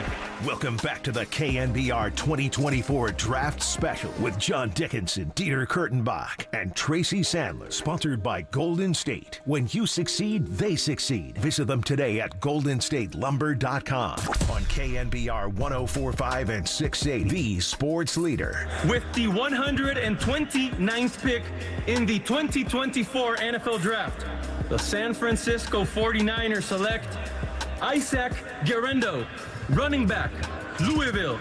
Vamos Niners y viva Mexico. All right, Isaac Guerendo, 129, the trade with the Jets. 49ers sent both their fifth-round picks scheduled for today to New York. We recapped who the Jets took with those selections. We're back with you here in San Francisco. It's John Dickinson and Dieter Kurtenbach. 808 KNBR, the number, 415-808-5627 to join the conversation. Golden State Lumber and Building Materials text line is open as well. We're going to be with you until 2 o'clock, and then Marty Lurie's going to be by talking baseball, Giants, and the Pirates coming up tonight over Mosaic time, baby. At Oracle Park, the mosaic of the Major League season. Nice win for the Giants last night. Real nice win for the Giants last night. And 135 to go? Is that right, Raf? I can do the math. Did I get the math right on that? My second favorite player in the draft behind Ricky Pearsall just went to the L.A. Chargers. His name is Kamani Vidal. Okay. He ran it over 700 times for Troy. Favorite stat out of anybody in this draft. Ran it over 700 times. Ran it 297 times last year for Troy. Did not fumble one time in his 4 years as a workhorse in his college career. That would make you worth a flyer in my book, especially as we get now on into the sixth round. I was asked about of the draft before the draft who my two favorite players were, and specifically who I thought the two best players from this draft would be. Now, who asked you? You don't have to say. You can. I was asked by a couple people. You can generalize. I'm not saying you have to say if it was somebody. Someone who knows. Okay. Fair enough. And I said Ricky. I went through a bunch of options, right? Because it was anybody. Mm-hmm. And I go, oh man, Drake May or Tyler Guyton or Joe Alt, the tackle out of Notre Dame. He's going to be great. He's going to be really good. And you said Kamani Vidal? I said two guys. No, I did say Kamani Vidal. That was my second one. The guys that I think we'll be talking about for like a decade to come, maybe not with Vidal because he's a running back, but for a decade, Ricky Pearsall and Kamani Vidal. Those are my two favorite players in the draft, bar none. Now, I wouldn't have taken Vidal anywhere. I would have preferred Vidal to Guerendo, personally. Okay. I can see why the Niners took Guerendo. I think it's a good pick. I would have waited for Vidal. The Niners really felt strongly about Guerendo. That's something they absolutely telegraphed before the draft happened, that they were all in on Guerendo. That was like the one guy that you knew they were all over. And they moved up to get him and gave up some capital. And no problem with that whatsoever. He's a really good player, fits exactly what they need. And Pearsall was a guy that maybe they weren't going to be able to get him at 63. Obviously, they took him at 31. Totally. But they were never in a position where 63 was going to be Ricky Pearsall. There was just too much love for him late in the process with teams that I know the 49ers have to worry about on a day-in, day-out basis because they're in their division. The Chargers, the Rams would have taken him. The Seahawks, someone would have taken him in the division, if not the Packers. If not, there was too much love for Ricky Pearsall. He was, if you want to talk about a late riser, Ricky Pearsall made himself a first-round or very early second-round player from a mid-round second-round player in the last week and a half as more and more people really dug into that tape. Coming up here between now and 2 o'clock, before we hand things off to Marty Lurie and some Giants baseball, we are going to get into some of the other teams competing with the Niners, some teams that we think have had good days as far as their draft. What's left for the Niners, and Dieter's also going to empty the green binder. He's just empty the notebook. It's an empty the notebook segment. Like anything left in the green binder that we can't get to by about 1:50, Dieter's just gonna spew I'll tell you all this, over the YouTube NFL stream. Draft teams or NFL teams right now are emptying my binder because Jaquan Jackson. Cover your head, Raph, even through the glass. It's projectile explosive draft takes. Projectile draft takes coming up at 1:50.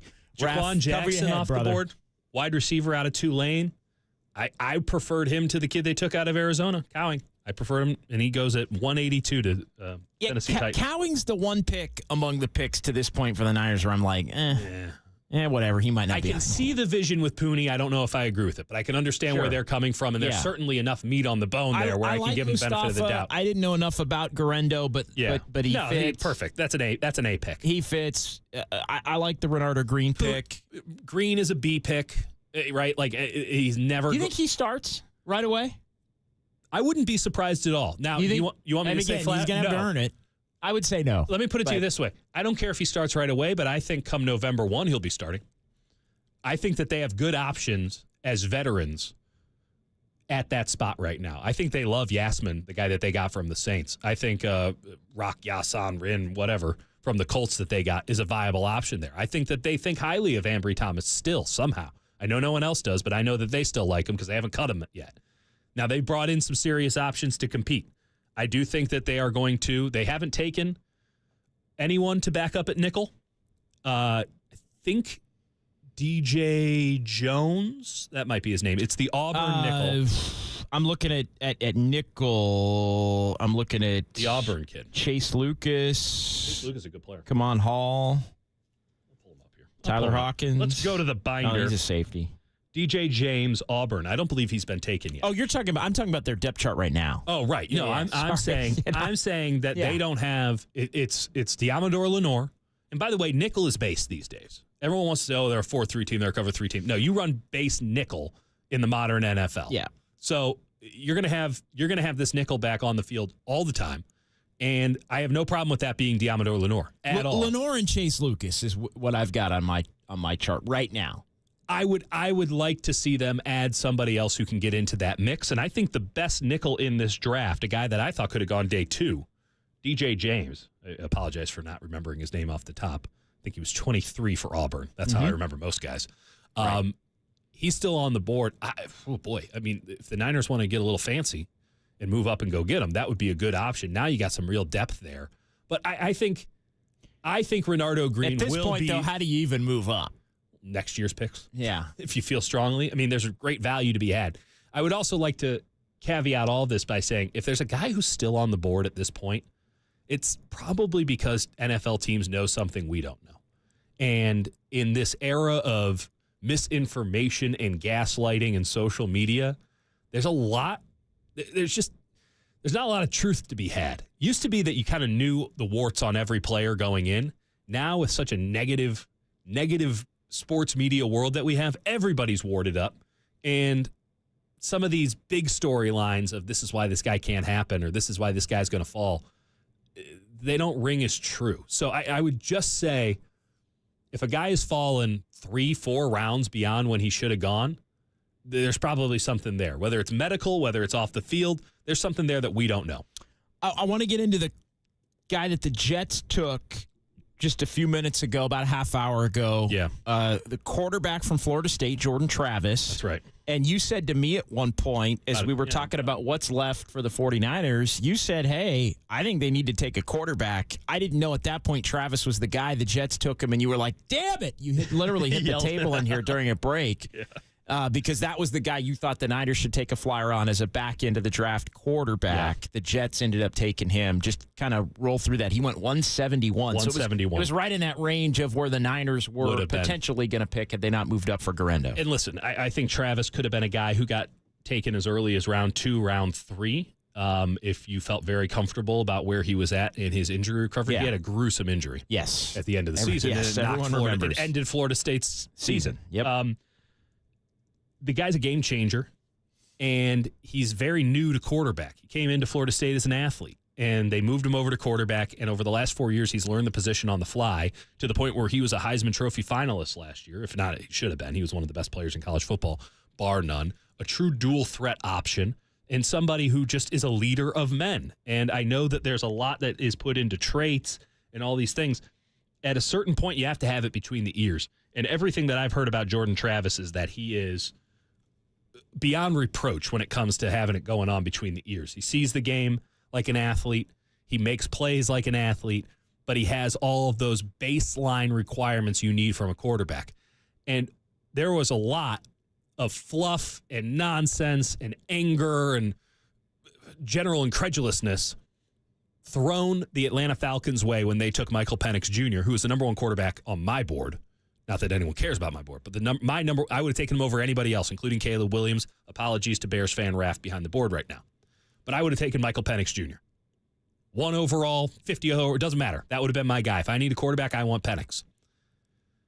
When Atlanta took him at 8, it became a big thing. And everyone goes, they just signed Kirk Cousins, $100 million guaranteed. Why the hell would they take Penix? And the answer is because you can never have enough quarterbacks in the NFL. And if you are the Atlanta Falcons, you just bet $100 million that Kirk Cousins was the reason that you sucked the last couple of years. You get him in there with the talent that they have. And there's still some questions on defense, don't get me wrong. They've done an exceptional job in adding talent on that side in this draft. And Raheem Morris is going to get those guys right because he's as good a coach as there is in the league. But when you think about what they've had since Matt Ryan, nothing. They've had no quarterback of note. Nothing worthwhile. You can't do it like that anymore. Marcus Mariota and the kid from Cincinnati, Ritter, you cannot do it. You're paying $100 million to Kirk Cousins coming off an Achilles injury at age 35. You don't have a backup quarterback either. You can't trust that Kirk Cousins is going to live up to that contract. You hope he does. That's a champagne problem to have. But if you're the Atlanta Falcons, when you pay that kind of money to Kirk Cousins, you're now saying, we are going to be good for the next 2 years. We were one player away, the most important player away. We now have that player. What happens then? You're never going to be picking 8th overall again if you're the Atlanta Falcons and you're betting on yourself. You're never going to have a chance to get a guy like Michael Penix, who is the number 1 quarterback, I presume, on their board as well. Yeah, well, yeah. Obviously. Definitely. So when you go and you look at what your team needs, you're not just thinking this upcoming year. You're also thinking in the future. And what happens if Kirk Cousins starts to fade in year 2? Yeah, and now, again, he also had a freaking major that's injury. Right. What if as an he's older not player? the guy? What if he struggles? You, in theory, could know he's not the guy in the middle of this season. That's right. That is fair. And then where are you? Because you're probably not picking 8 again, just with the talent that they have and the level of competence at quarterback. You can't divide by 0, which is what they were getting. And now you're going and you're saying, we have to go get a quarterback. We can't pay another guy $100 million. We just did that. None of these guys are really available for $100 million. You know, Kirk Cousins is the only quarterback that ever hits the free agent market. And so what are we going to do? We're going to have to draft a quarterback. We're going to draft him at the bottom of the first round. Those don't exist anymore. You get the first 5 quarterbacks off the board in the top 15 picks, and then you wait until day 3. That's how it goes. Was there a quarterback taken yesterday? I don't think there was. Don't believe so. We waited. My brain is scrambled right now. No, we waited looking for, at different. if I'm remembering correctly, we waited from 15 to 150. Yes. No, 12 to 150. 150 was correct. 150 is Spencer Rattler to New Orleans. Yes. That was the 5th or 6th quarterback. No, 7th quarterback off the board. All the other quarterbacks were off the board by 12. Yeah. You went all the way to the 5th round at 150. Yeah. So there is no such thing as a middle-class quarterback anymore. There's no such thing as a guy. And by the way, if you're Atlanta, you're saying we're trying to win now. We're trying to do this today. Especially this year. Well, beyond that. So now what you have is a backup quarterback who's competent. You feel good about Michael Penix. You throw him in there as a backup because he just performed admirably, exceptionally for 2 years. I'm thinking if I'm the 49ers, I need to go get myself a true backup for Brock Purdy. Brandon Allen ain't going to do it, baby. I mean, say what you will about the past or not. Yeah, he ain't going to do it. Brandon Allen is going to probably end up being that guy this year. I think. But to align it with the future years, I understand what you're saying. But Brandon Allen, it's going to be Brandon Allen or somebody else that's 2 not is 1 a pick or a free and agent. 1 is none. That's the old adage in camping. 2 is 1 and 1 is none. And right now the 49ers have 1 quarterback that can go out there and win them a game. And the way I don't disagree with that. And the way that by the way, I think there's a lot of teams that have 2. There's a lot of teams that have 2, including in their own, there's a lot of teams. So why, if this draft is falling the way it's falling, where the middle-class guys have fallen all the way, Spencer Rattler at 150, we're still waiting. Jordan Travis, 171, we're still waiting. Michael Pratt was supposed to be a 2nd, 3rd round pick. He's still on the board. Go out and get him. If there's one team that should know, you can never have too many quarterbacks. And by the way, a guy that you get on day 3 can be a real dude. It's the San Francisco 49ers. Well, and it's funny, too, because as much as the 49ers had their injury issues at that position, of course, the 1 year they're the best equipped to handle injury. Yeah. The guy doesn't need to play a meaningful snap. That's right. That's right. The backup or the 3rd guy. That's right. So, yeah, I mean, obviously they're more vulnerable to that this year, clearly. than they have been. Go get a quarterback. Kind of back in that. But what's the worst that can happen? There's nobody they can get now, though, that's going to be the backup. But I disagree. I think Pratt, what's his name? Michael Pratt out of Tulane. Devin Leary, perhaps. I think they're going to like Devin Leary a lot. I think both of those guys could win the backup job in camp. All right, he's Dieter Kurtenbach. I'm John Dickinson. We got a couple of more segments to go. We're with you until 2 o'clock. What are the other teams competing with the 49ers doing? What have they done? We'll get into that next. And then Dieter's just going to projectile spew what's remaining. I always do that. From the green notebook. Cover your head. KNBR 104.5 and 680, the sports leader.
This is the KNBR 2024 NFL Draft Special, sponsored by Golden State. When you succeed, they succeed. Visit them today at goldenstatelumber.com on KNBR 104.5 and 680, the sports leader. 135th pick in the 2024 NFL Draft, the San Francisco 49ers select Jacob Cowing, wide receiver, Arizona. Yeah, baby!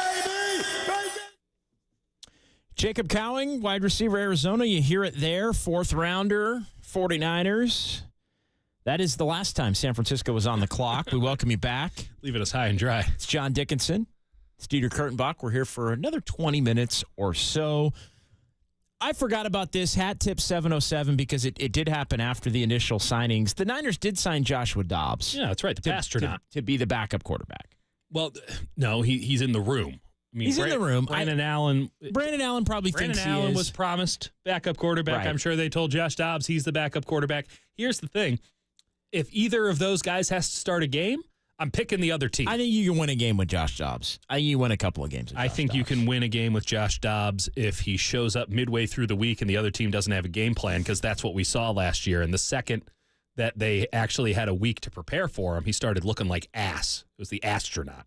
I didn't say you could win 5 games with him, but I think you can win a game or 2 with him. I don't see a reason why the 49ers at this point in the draft, knowing what they know about what they need at the quarterback position, wouldn't take a flyer. If nothing else, they're going to need to bring in a 4th quarterback anyway just to be a camp arm. Well, we'll see. I mean, maybe there is somebody that they have listed, kind of like with Purdy, where you take him because you don't think you can get him to come if he's somebody that's going to be undrafted. That's a very valid point in that, okay, now you're starting to think the about... quarterback flyer makes sense. Whether he's your backup or not, I think, is a different conversation. Well, and the reason I say backup is in strictly... 24. In 24 is strictly because I do very much believe in Michael Pratt, the Tulane quarterback, and I'm legitimately stunned that we're at pick 190 and he hasn't been taken yet. It honestly makes me makes me reticent to even bring him up because there might be something that I clearly do not know about him, because he should have been off the board. I don't know if I would have taken him over Rattler, because Rattler does have the physical traits that are off the charts. Now, I don't think he's a very good quarterback, but he's got the physical traits. So does Joe Milton, who is still on the board, Tennessee quarterback. I wouldn't have taken him over Travis because I loved Jordan Travis as a prospect, and I think that he has some intangibles on top of great physical traits, if he is healthy, that cannot be taught. But if we're talking about actual stand in the pocket, deliver accurately, understand timing, space, and scheme, Michael Pratt is the best quarterback of the second tier in this draft, and he's still on the board at 190. Still at the board at 190. So Niners should do it, because you throw him into the mix with Brandon Allen and the Pastronaut, Joshua Dobbs, don't be surprised if he ends up winning it. Now, that would require him to be 1, selected, and 2, on this team.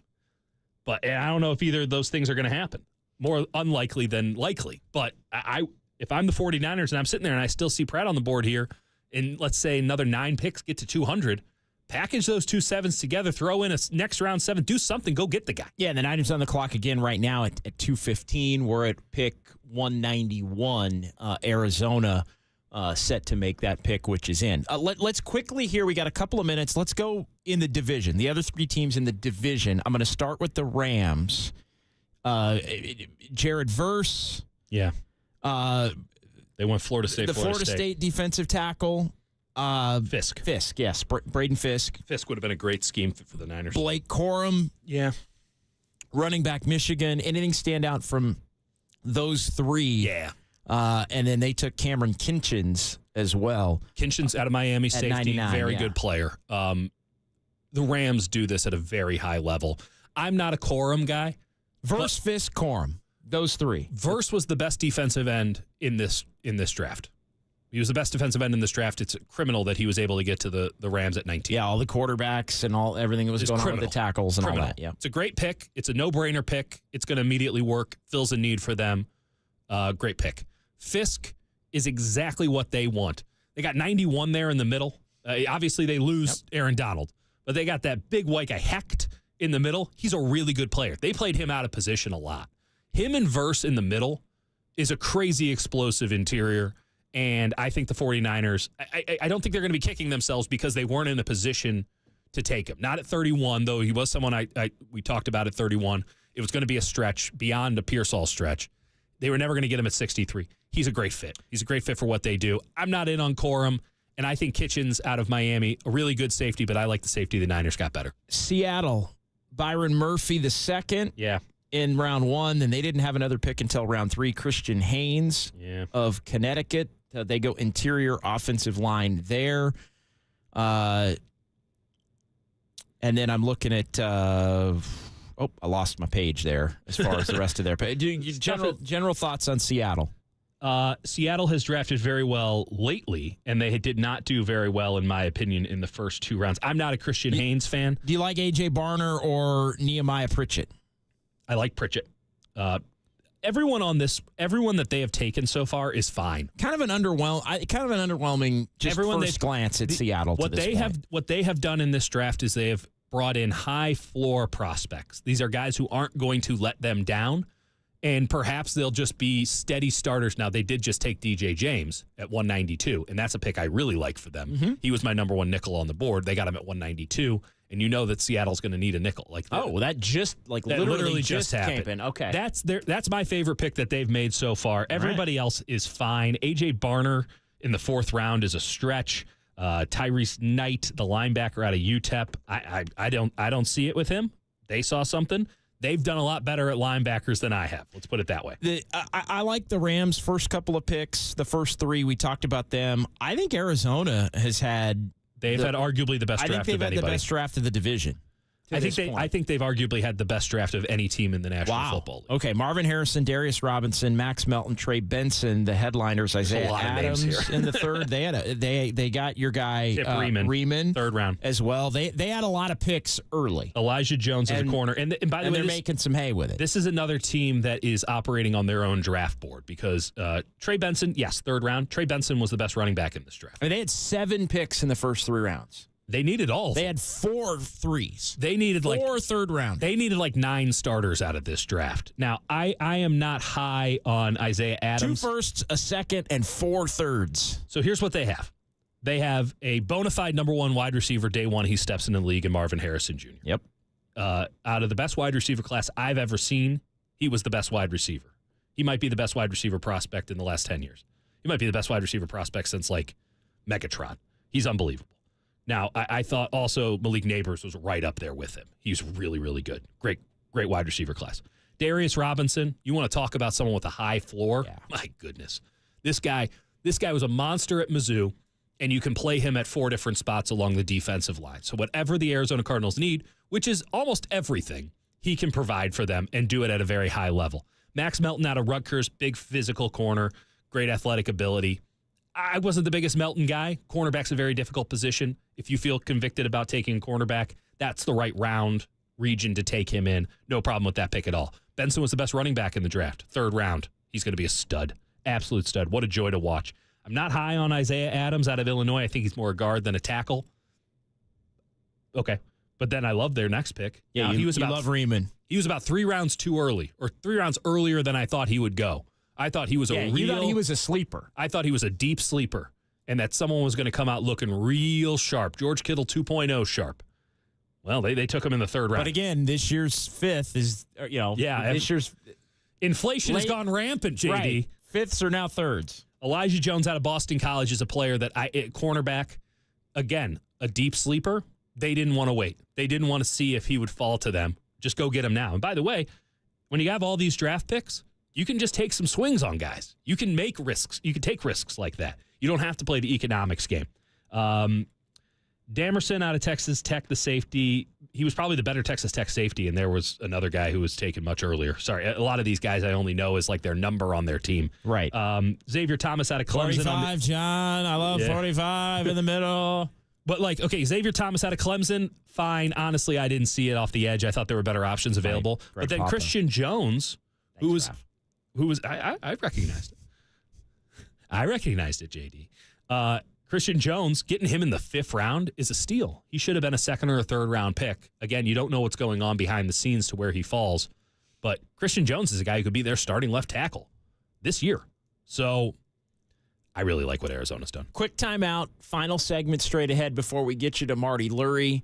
Dieter's going to empty the notebook. We'll go over some other teams who we think have had good days in the NFC as well, and maybe even a couple in the AFC, which stand out as potential competitors with the 49ers. It's KNBR 104.5 and 680, the sports leader.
San Francisco 49ers select 16th pick in the first round. Wide receiver, Jerry Rice, Mississippi Valley.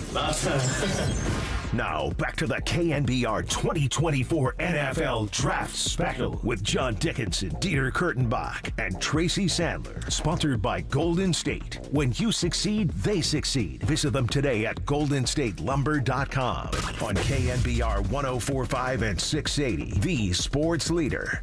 Big thanks to Tracy Sandler, who joined us from Levi's Stadium. Boots on the ground, baby. Yeah, boots on the ground from Levi's, talking to all these players that the 49ers have picked. And just to recap it, because the Niners have not picked in almost 3 months. 2 hours. Yeah.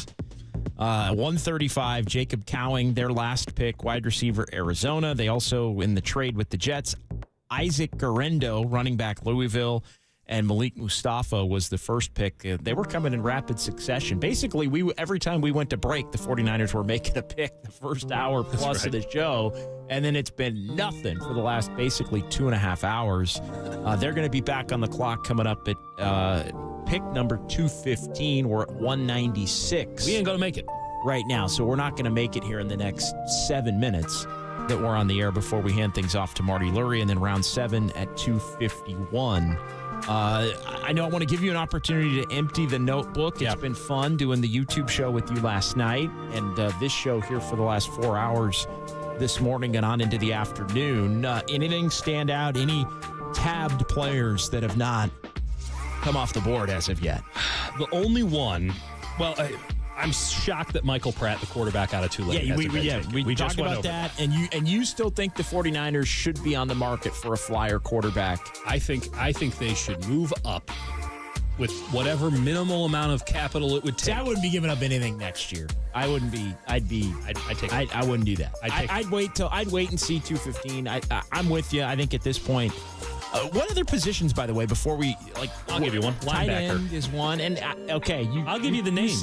You said it. I'll give you the names. You said the position I was going to say, which was linebacker, because of the Dre Greenlaw injury, because of Fred Warner, who's still great, but he's starting to get up there a little bit in age. Bring in the guy Campbell from the Packers. You brought in Devondre Campbell. They like the kid out of Purdue, Jalen Graham. But that still is a position right now with Greenlaw out where you're a little worried. You got to think a little bit present and a lot future. Definitely. And it would be a bold play. Bold. But the best tackler in college football last year is this guy named Nathaniel Watson out of Mississippi State. And he is a lunatic person. Now, he has had some off-the-field problems pertaining to being a lunatic person. Okay. A lot of reckless driving and assault and just probably not a great guy. But that dude is everywhere on the football field. And you cannot teach the instincts that he has at the linebacker position. There's been a lot of linebackers that have been taken in this draft who are totally uninspiring from an athletic standpoint. Nathaniel Watson has the athleticism, and he has the production. The question he has is off the field. You're a 6th-round pick. You're entitled to nothing. Nothing. Yeah. They can cut your ass on day one and not feel any remorse. So go out and get the guy who, I'm just going to throw the stats at you for Nathaniel Watson. Nathaniel Watson has played effectively the last 3 years. He had 84 tackles, 113, and 137, respectively, in the last 3 years. Yeah, 39 starts in 57 career games. 35 career tackles for loss, including 15 in the last 2 years. He had 16 sacks in the last 2 years. This man is everywhere all the time. And if you can get a player who can make this kind of an impact, and by the way, not doing it against Conference USA. No, this is the SEC. This is the SEC for a team that had 4 defensive coordinators in 4 years. This is a guy who just constantly got it done, even being put in dramatically different positions, dramatically different roles every year. 6'2", 245 from he Maplesville, Alabama. Now you'll say, oh, he ran a 4.63. That's not very good. Watch him on film. That ain't 4.63. That's much, much faster. Can he get caught in coverage a little bit? Fine. This guy should be brought in, and you get to find out in a training camp if he's got it between the ears or not. And if he's got it between the ears, he's Fred Warner's replacement because he's day 2 talent through and through with probably an undrafted free agent head. And you got to find out one way or another. That's my guy, Nathaniel Watson. So there's a position there. Anybody else at the linebacker spot? No. He's your number one with a bullet. Maybe James Williams from Miami, but it's not even close. It's Nathaniel Watson. I hated these linebackers, all things considered. Defensive end, position that they can never have too many at. Yep, take a flyer on somebody. Trajan Jeffcoat out of Arkansas, former Missouri Tiger, so I got a little bit of homerism here. And then he completely ruined it by going to Arkansas. Trajan Jeffcoat is a guy who they have a lot of questions about his motor, but he was a 3-down, 4-down player. I don't like that. No. 3-down, 4-down player at Missouri and Arizona. And when he flashed, it was as good a flash as anybody had in the SEC at defensive end. The issue was the flash wasn't consistent. The motor wasn't always there. He'd get tired. He wouldn't give you repeated excellent reps down after down. But when it flashed, it was spectacular. You're taking a guy in the 6th, 7th round. You're not asking him to be a 3-down player. You're asking him to be a situational pass rusher. Jeffcoat's got the frame. You can slide him inside. And you don't have to worry about the motor in that situation. Don't have to worry about the motor. And by the way, if his motor sucks to the point where he can't cut it in the NFL, cut him. It's not a big deal. Trajan Jeffcoat, he's one of the guys, I think he can hold the edge at the 5 technique. I think you can slide him inside on pass rushing downs. Tight end. It's a bad tight end class. At this point, the guys who you should have taken are off the board. They were off the board long ago. There's one guy that I like as a deep sleeper. His name is Thomas Yasmin. He's a 24-year-old from Australia. They taught him how to play football like 5 years ago. He was a rugby player. And when he catches the ball, it takes 5 guys to bring him down. And he has really fluid movement skills. He probably doesn't have any idea what he's doing out there. Let the man run. Let the man get the ball and go. And if there's one thing we know about Kyle Shanahan, it's that he can get a guy who doesn't know what he's doing, the ball, and let him actually show what he can do once he has it. A yak machine, Thomas Yasmin.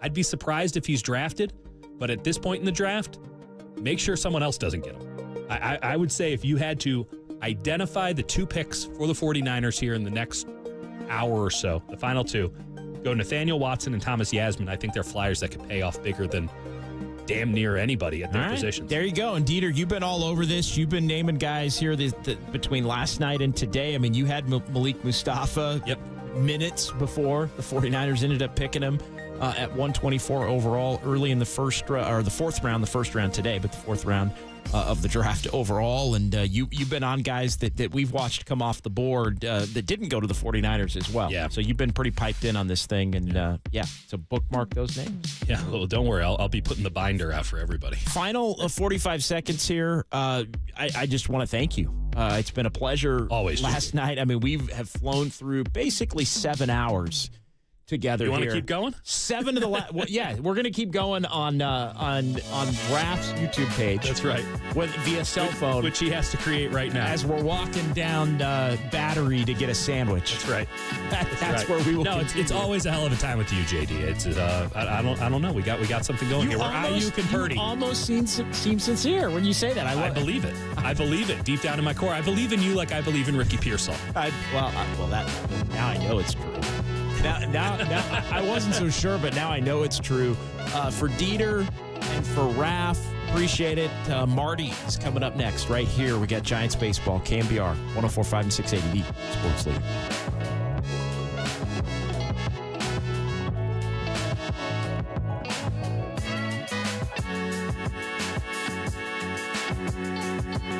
Fans, nothing better than spending an afternoon at the Priest Ranch Wine Tasting Room in Yountville.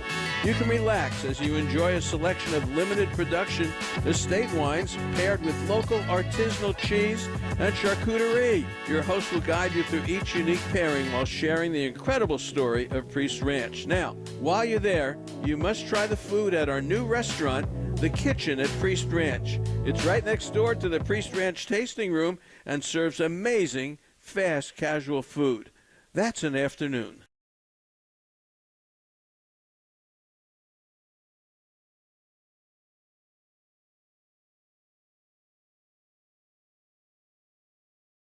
Hi, it's Marty Lurie heading out to River Islands for a sneak preview of the newest neighborhood being built at the most successful master plan community in Northern California. Kuiper Homes is having a preview showing of its new Capri neighborhood, and I want to make sure I check out all the floor plans and elevations while the models are still being built. Wow. The homes will have 3, 4, 5 bedrooms, up to 3,200 square feet of space. That's plenty. Just perfect for growing families. Best of all, Capri is going to be built around a lake, which makes for great views and, lots of fun. There's so much going on at River Islands this year with more parks, more model homes being built, and River Islands High School getting ready to open its new campus. Prices at River Islands range from the mid-600,000s to over $1 million. The best place to start your tour is online at riverislands.com. Isn't it time for you to discover the islands? You know it is for me. Seam heads. Our Giants game day coverage begins now. It's the mosaic. So before gloves start popping, Diving, he makes the catch, and bats start cracking, it is gone. We bring you the voice of Bay Area baseball for the past 29 years. As I always say, baseball reflects what life is all about. This is Talkin' Baseball with Marty Lurie. That's what we do. We talk ball. On KNBR, the sports leader. And that's what we do. We talk baseball right here, KNBR 680, 104.5, as we get ready for Giants baseball. It is game 2 between the Giants and the Pirates. Dieter and JD, great job, man. Listened to a lot of it this morning, and I guess there's still more to go in the 49ers draft, but they got a Gator. Ricky Pearsall, come on, University of Florida. I like that, so very good. Hey, the Giants continue this homestand. It's been a good homestand so far, splitting with Arizona last weekend and then taking 2 or 3 from the Mets, and unfortunately the Blake Snell groin injury happened in the middle of that. And then last night, just a very exciting game that had everything you could ever want as a baseball fan in it. And the Giants beat the Pirates last night 3-0, and they take the first game of this series. It's their first game playing against the National League Central this year. How about that? National League Central is going to be something to watch. The Cubs are playing really good ball. Cincinnati is stealing everything in sight with Ellie Dela Cruz. And, of course, you get the Brewers somehow or other with that pitching staff. They are winning as well. They beat the Yankees last night, too, in 11 innings. So this is the first of a whole bunch with the first series, of course, with the National League Central. And the Giants do win it last night, 3-0. It wasn't that simple. Believe me, this was a game that the Giants were hanging by their teeth here. Most of the game, really. Harrison got the big pitch when he needed it, but he was in trouble a lot. He didn't walk anybody, and that's a first, I think, for him. And I like that, seeing him work through the Pirate lineup when he got in trouble. But the Pirates left 11 on base last night, and they were 0 for 7 with runners in scoring position. And the game had things that I've never seen before, specifically in the 7th inning with Brian Reynolds at the plate for the Pirates. It was a bases loaded, 2 out, and Ryan Walker was in there and having all sorts of trouble with his command. And all of a sudden, the bases were loaded with 2 out. This is a 0-0 game. This was 0-0. We all know until Patrick Bailey ended it with a 3-run homer. As soon as he hit the ball, the game was over because the Giants had second and third. They just needed a fly ball, and that was the end of it. But in the 7th inning, it's 0-0. And Walker's in there. Harrison's given him 6 great innings. And he throws a pitch that was as wild as anything I've ever seen in my life. It ends up hitting Reynolds, and Reynolds swings.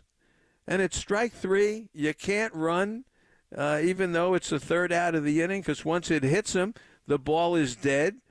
And that was the end of the inning. Everyone stood around and realized that's it. And Walker got out of that. And then Duvall did the high wire act in the 9th inning as O'Neill Cruz, the big shortstop for Pittsburgh, gets a hit, and Michael Taylor gets a hit. Now it's 1st and 3rd, nobody out. Henry Davis, who's the first pick in the draft, I cannot believe this. Joey Bart should be playing. I'm sorry, this Henry Davis couldn't hit you. And he ends up being pinch hit for. Rowdy Tellez comes up, the kid from Sacramento, and he ends up swinging at 3 pitches that were nowhere near the plate. That's 1 out. They hit McCutchen. And Andrew McCutchen is hit to load him up, and this brings Reynolds back again. This is a former Giant. He was traded in the McCutchen trade, and he's now back with Pittsburgh. He got a big contract. He's been terrific. And Duvall gets him to tap back to the box.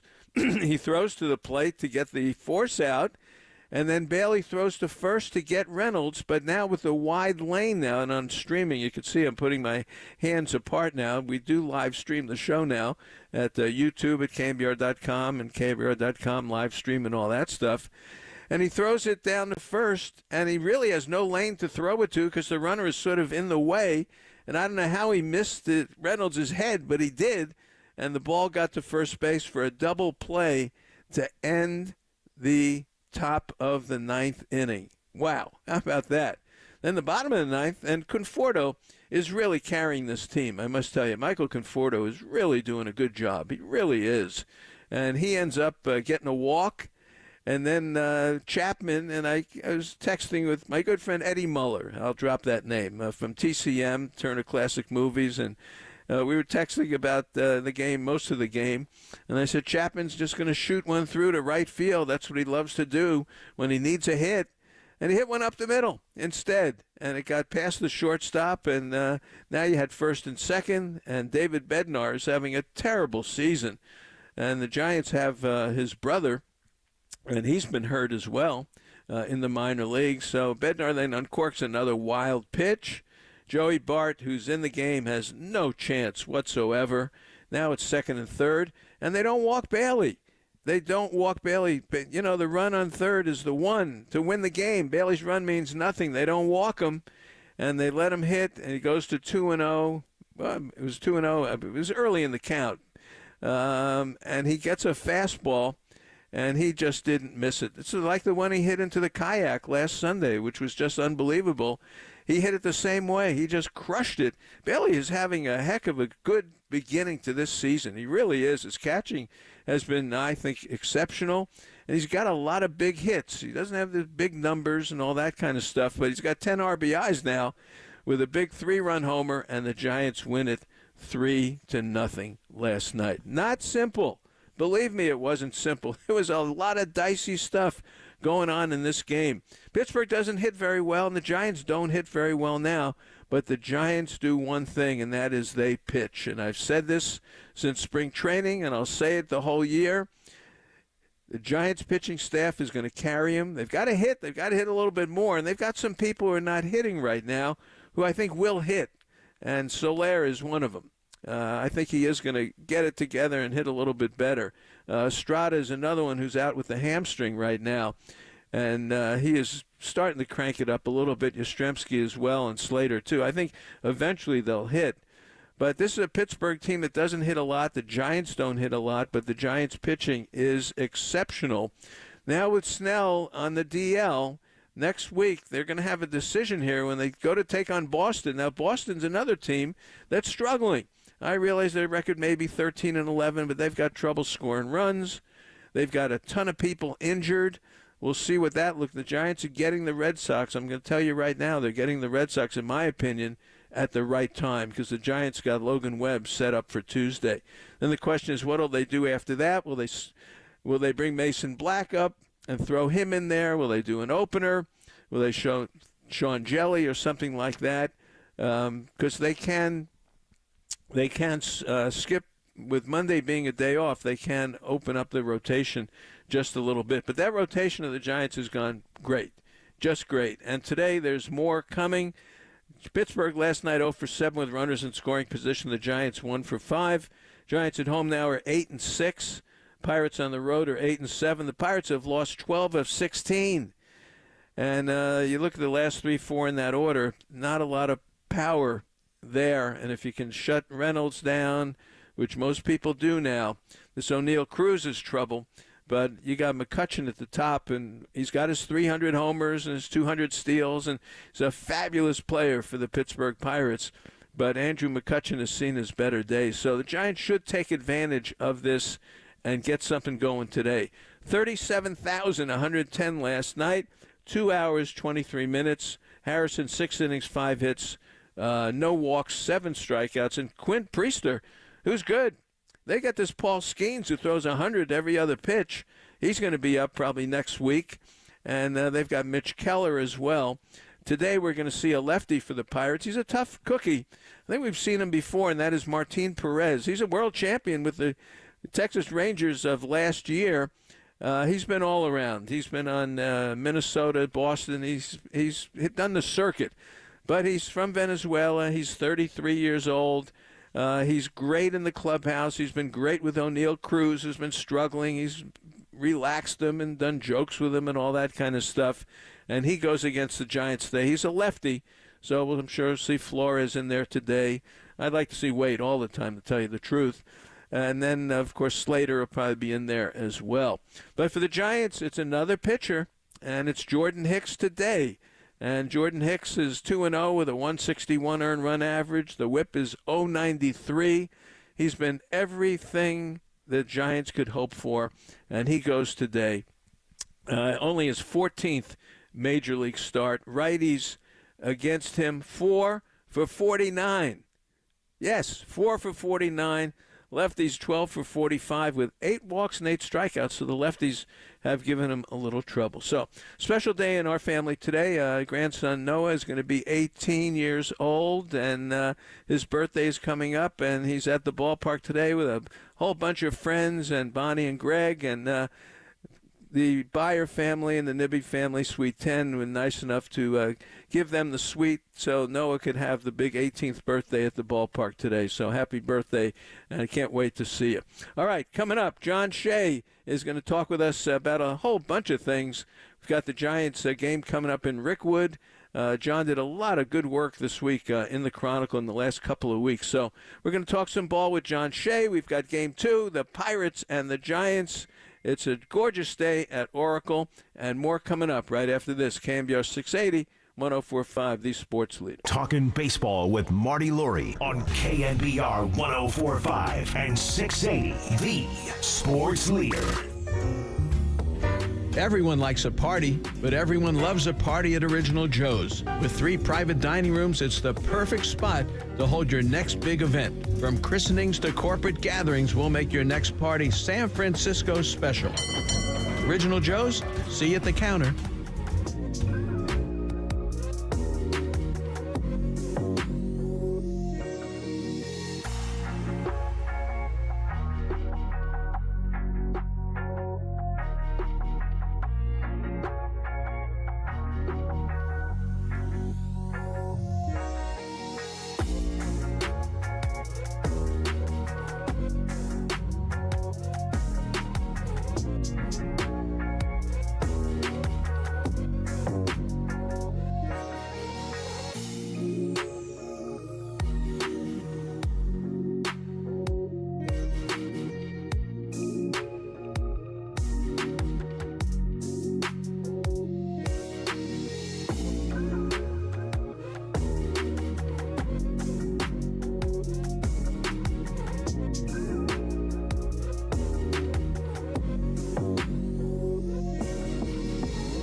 Experience the epitome of luxury and craftsmanship with Inicio Windows and Doors, another exciting product line from BMD Manufacturing. Inicio Windows and Doors sets the standard in ultra-premium European design. Wow.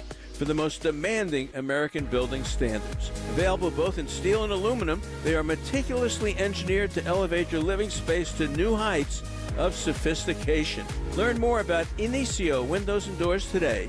Discover the perfect blend of European beauty and style with unwavering durability and strength. Visit InicioWindows.com. INICIO Windows.com. Inicio Windows and Doors, where European design meets American craftsmanship.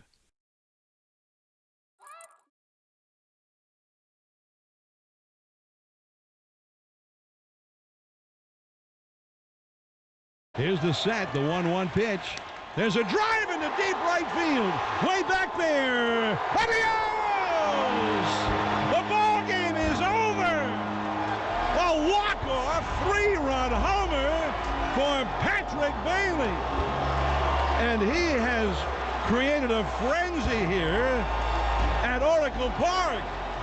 The Giants went all through the night without scoring until just now. Prepping you for today's orange and black ball game, we now take you back to Talking Baseball with Marty Lurie on KNBR, the sports leader. A great call by John on the 1-1 pitch to Bailey, and he knocked it out. It reminded me of Travis Ishikawa. It did, of Ishikawa's home run against the Cardinals. As soon as you hit it, you knew the Giants won the pennant. And last night, as soon as Bailey hit it, I knew that this game was over. Hey, John Shea joins us. John, of course, really almost the dean of all the baseball beat writers here in the Bay Area, and works for the Chronicle. John, a pleasure to have you with us. How are you? Hey, great, Marty. How you doing? Good, very good.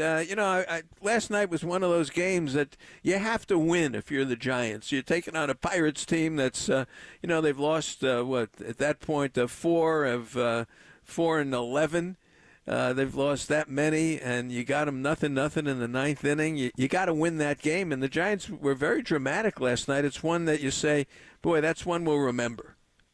No, you're right, and I think the bullpen maybe didn't get enough credit for what they did last night, and it's been rough on those relievers. I think they have the second highest ERA in baseball, and that's not going to cut it.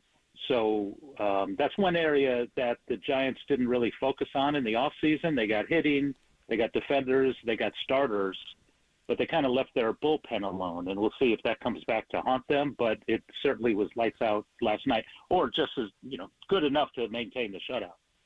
Yeah, John, the good part of the bullpen I think has been very solid. If you look at the numbers, sort of the non-leverage guys, the long relievers got chewed up, and I think that skewed the numbers a little bit. But I'll say this, and look, you've covered ball a long time, and I respect your opinion. This starting rotation for the Giants is really solid. You did a good story online. I read it this morning about sort of the haves and have-nots and the teams that are in trouble. I think this rotation is going to carry this ball club in the National League West. I really do. Well, it sounds like bocce ball, right? I mean, good rotation, just enough hitting, and really good defense. And this defense is so much better than the last couple of years under Kapler. Especially in center field with Lee, third base with Chapman, and even shortstop. Ahmed has really been a find. That was kind of an under-the-radar signing early in spring training, a minor league deal. He had to make the team out of camp, and he did, and they sent Luciano down because he was just not ready defensively. And this guy, it's just amazing to watch him every night because he makes every play. And he's really smooth. He has a good arm. He has a couple of golden gloves under his belt. And, he'll make the easy play, but he'll make the fabulous play, too. And pitchers love that he's behind him. I mean, no knock on Brandon Crawford, who's not playing that much in St. Louis, but this guy kind of reminds me of Crawford's glory days. Defensively, anyway. Oh, come on. He's gotten some big hits, too. Yes.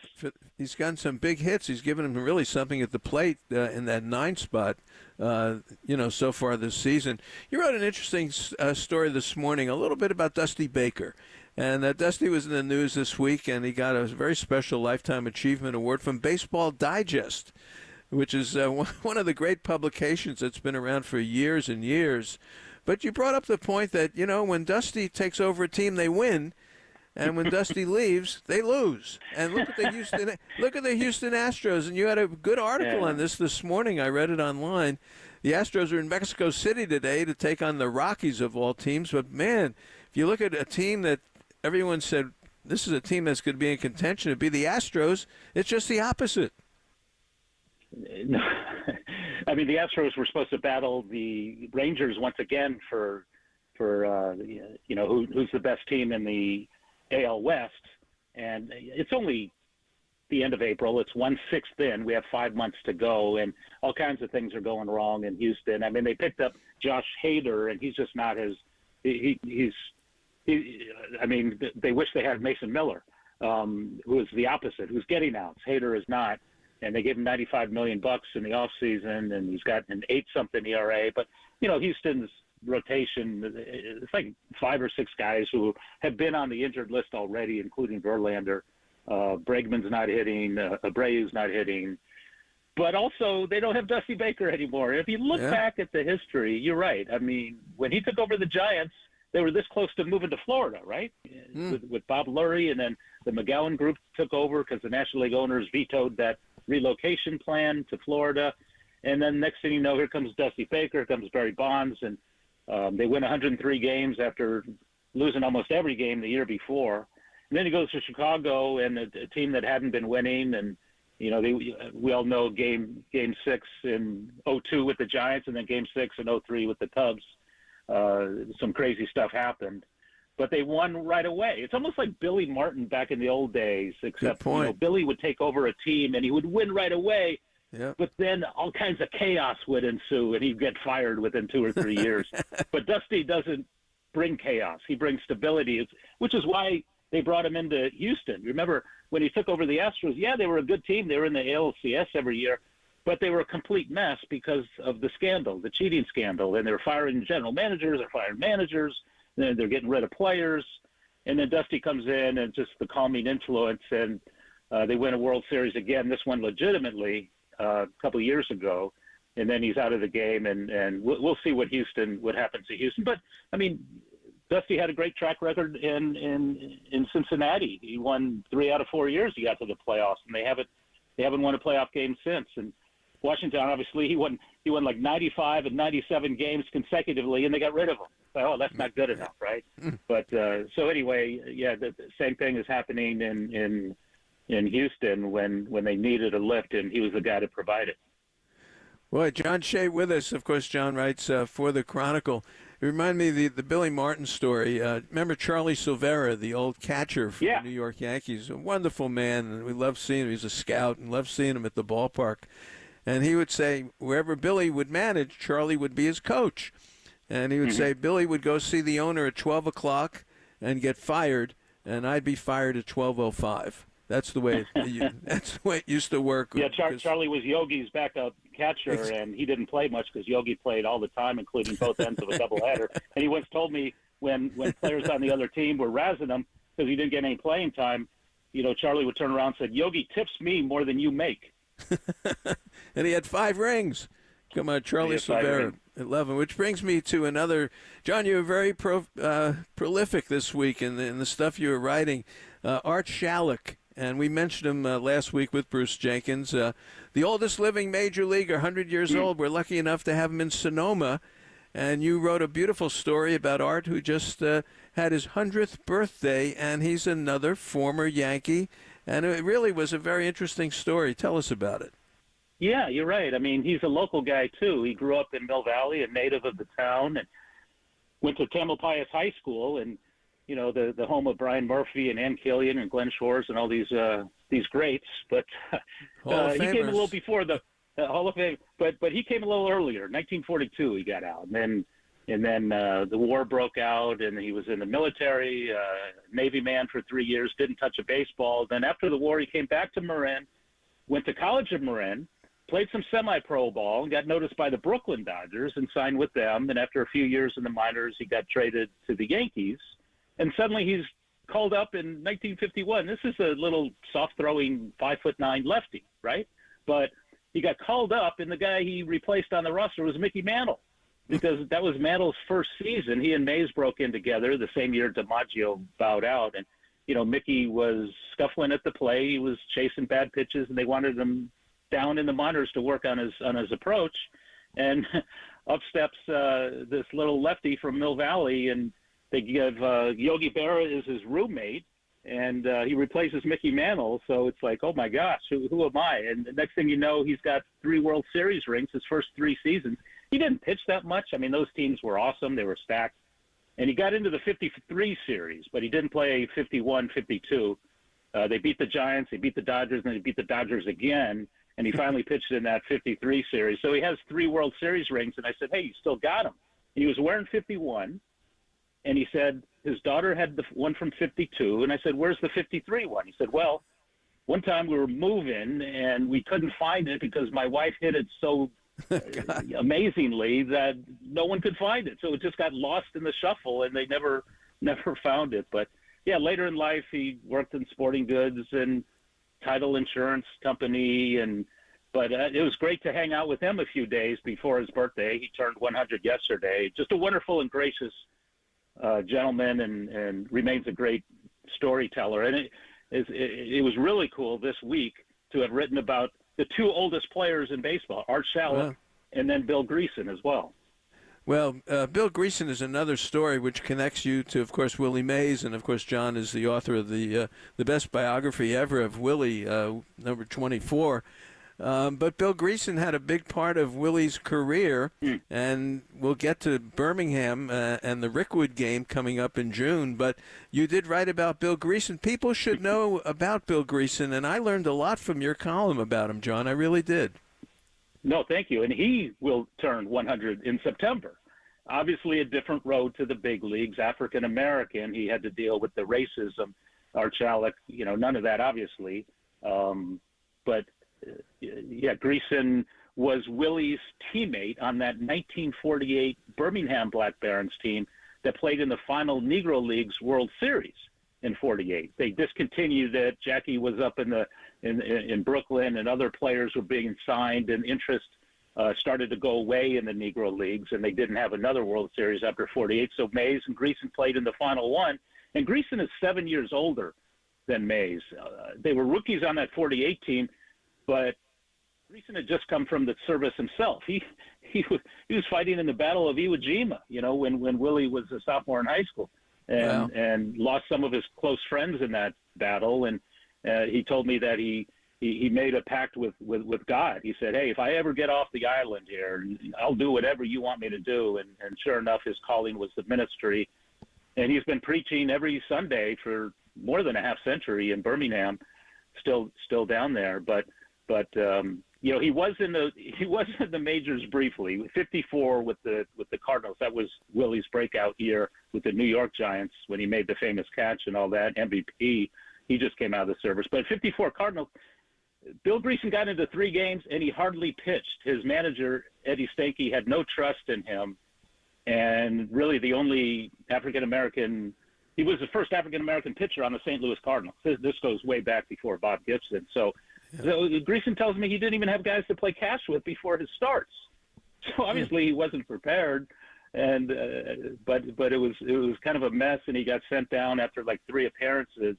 But he was a Negro Leagues legend who should have had a better chance at staying in the big leagues because he was that good. He was like an ace on that 48 team that won the pennant in Birmingham. But I call him like an American hero 3 times over because, the first African-American pitcher in St. Louis, his military record, and inspiring all the people, at his church for a long, long time. Boy, great story. Bill Greason was part of that Cardinal team. Tom Alston was the first African-American for the St. Louis Cardinals. Yes, first baseman. I remember his baseball card. I remember the card very well. I'm glad that you got to talk to Bill Greason. Let's segue into this game that's coming up at Rickwood Field in June. It's a big deal. It honors Willie Mays and, of course, so many people who played in the Negro Leagues. But let's talk a little bit about what you've learned about that game that's coming up. And Bill Greason, I assume, will be there, right, John?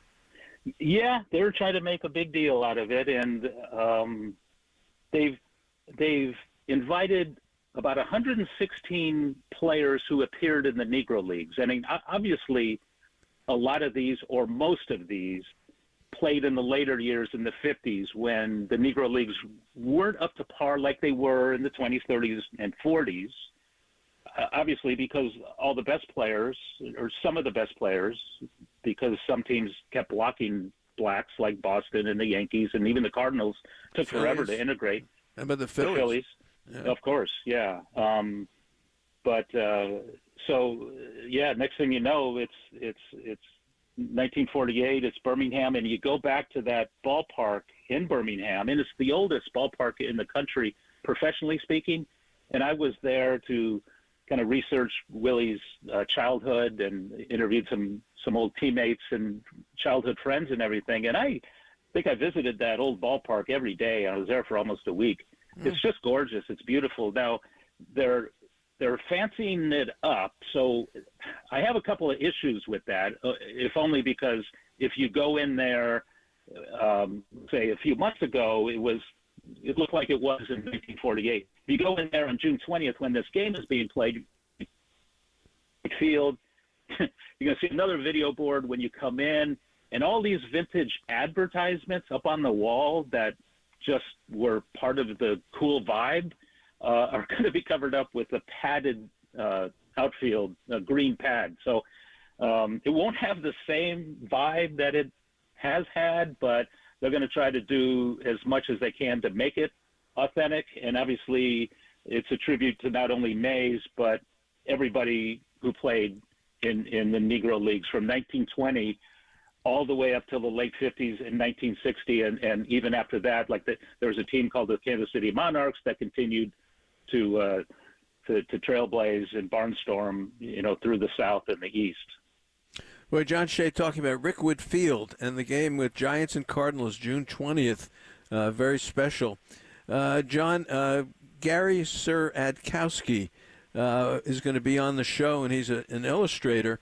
And if you're a member of SABR, and they put out that research journal every month, he is an illustrator, so talented, and he has done the illustration of that scoreboard, which will be on the cover of the magazine coming up this month from Rickwood Field. And it is, as you described it, without the padding. It's got the advertisements and things like that. It's going to be really nice. Gary Adkowski is going to be on with us, and we'll have him there for that. Now, what about getting tickets to the game? That was another part of your story I found fascinating. Come on, I said, well, I mentioned Larry Baer. I said, gee, I'd like to go, and that was the end of that conversation. He never got back to me. But oh, my gosh. I guess you can't even get a ticket unless you live in the state of Alabama. It's similar to the Field of Dreams game in Iowa, where they gave priority seating to folks with Iowa zip codes. Now they're doing the same in Alabama with zip codes from in and around Birmingham. So there's only 8,300 seats. And obviously there's going to be a Giants contingent and a Cardinals contingent, whether it's ownerships or partnerships or staff, families. So you whittle that down, and how many do you have left? They are making about 26% of them free to local kids in Birmingham, local colleges, high schools, boys and girls clubs, and they're making sure, obviously, they don't hawk them as well. They want them to go to the game. So it's not like they're going to make as much money as they could, but they're doing the right thing by inviting people who ought to be there, who should, local kids, whatever, who could or might learn about the Negro Leagues, about the Giants and the Cardinals, about, baseball today, about baseball yesterday. But an easier ticket is the two days before there's a minor league game at the same field. Now, the Giants and Cardinals play on a Thursday, the 20th, and on Tuesday there's a double-A game. The Birmingham Barons, which is a double-A team of the White Sox, and the Montgomery team, I think it's the Diamondbacks double-A affiliate, but they'll play on that Tuesday, and they're going to dress up the Birmingham team as the old Birmingham Black Barons, look like Willie Mays' old uni. And then the Montgomery team is going to dress up as one Negro League team in Montgomery back in the day, the Gray Sox. So that's an easier ticket. But yeah, unless you know somebody with that zip code, or just show up and try to find a scalper, it's going to be real hard for Giant fans or Cardinal fans to get to that game. But it's one game; it's not a series, and it'll be, I think, bigger than the Field of Dreams. The Field of Dreams is a movie. Okay, hey, it's a Field of Dreams. There's corn. Okay, that's cool. But this place is real Field of Dreams. I mean, it's where dreams came alive, but it's also where dreams died, because so many blacks were not permitted to get to the white game. And you kind of get chills when you go in that place because, so many legends played there, whether it's Cool Papa Bell or Oscar Charleston or Josh Gibson, along with, a lot of the old white greats like the Babe and Cobb and Ted Williams and folks like that. And then obviously Charlie Finley back in the late 60s had a double-A team there, the Birmingham A's, and that's where Reggie played. That's where Vida played, Campaneris, guys like that, Raleigh Fingers as well. So it's got some amazing history, and the place is older than Wrigley. It's older than Fenway, and it's been there forever, and it's been featured in many movies, by the way, and people might remember the movie 42 on Jackie Robinson. The opening scene was filmed there when he was dressed up as a Kansas City Monarch. And the people who told me there, quick funny story, is they couldn't really find an actor who could be as good as Jackie Robinson. Obviously, nobody is. No actor can do that. So they found like 3 different actors, and they dressed them up in the same uniform. One who could run well, one who could hit well, and one who could throw well. So in some of those scenes, you might just see the back end of what seems to be Jackie Robinson, but it could be one of 3 different actors. It was kind of clever. Well, I didn't know that. So, John, I take it you'll be at the game, correct? Yes. Oh, good. We'll look forward to that. Maybe Susan would be there as well. You guys do a great job. Someone asked me a question the other day, and we'll wrap it up with this one. If you could see any player play from the past, even the present, I guess, but someone from the past, if you said, hey, I'd like to see this person play baseball, who would it be? Do you have a choice there? Well, I guess maybe the first that comes to mind, it might not be the first to come to anybody else's mind, but I just mentioned Oscar Charleston, and he was supposed to be Willie Mays before Willie Mays. Okay. And he played when Babe Ruth played. And so he played center field. He had the 5 tools, and you talk to Monty Irvin and a lot of the guys who knew of him and knew of Mays as well, and they said, you know what, Willie was good, but this guy was special. And you say, well, wait a minute. We know about Mays, and could anybody be to that level or even better in any of those 5-tool aspects? There's no video, there's barely a photograph, and all we have is the numbers and the stories. So obviously that would be something like that from the Negro Leagues from 1920 on. And obviously, Babe Ruth never had to hit a ball that Oscar Charleston chased down in center field and maybe robbed him of a double or a home run, and he never had to face Satchel Paige. So he played in an era that was unlike the era from 47 on. Obviously from 47 on, now you're playing with the best American players, not just the best white players. So that would have been cool. Very good. Good choice. Very good. John, a pleasure having you on. Good work. As I say, you even wrote about Carl Erskine, which we really don't have time to get to. We'll do that on another show. But you covered a lot of ground this week, I'll tell you that. So I appreciate you being on. Yeah, my pleasure, Marty. Thanks. All right, that is John Shea of the San Francisco Chronicle. More coming up. We're live streaming. We've got Giants and Pirates coming up. It's Game 2. And Jordan Hicks on the mound. If you're a right-handed hitter, watch out. 4 for 49 right-handed hitters against him. And a pretty tough lefty, Martin Perez. And I've seen him pitch before, and he's a veteran on this Pittsburgh Pirate young pitching staff. So that's a good matchup today for the Giants against the Pirates. More coming up. Mark Simon next. Sports Info Solutions right here. KNBR 680, 104.5, the Sports Leader.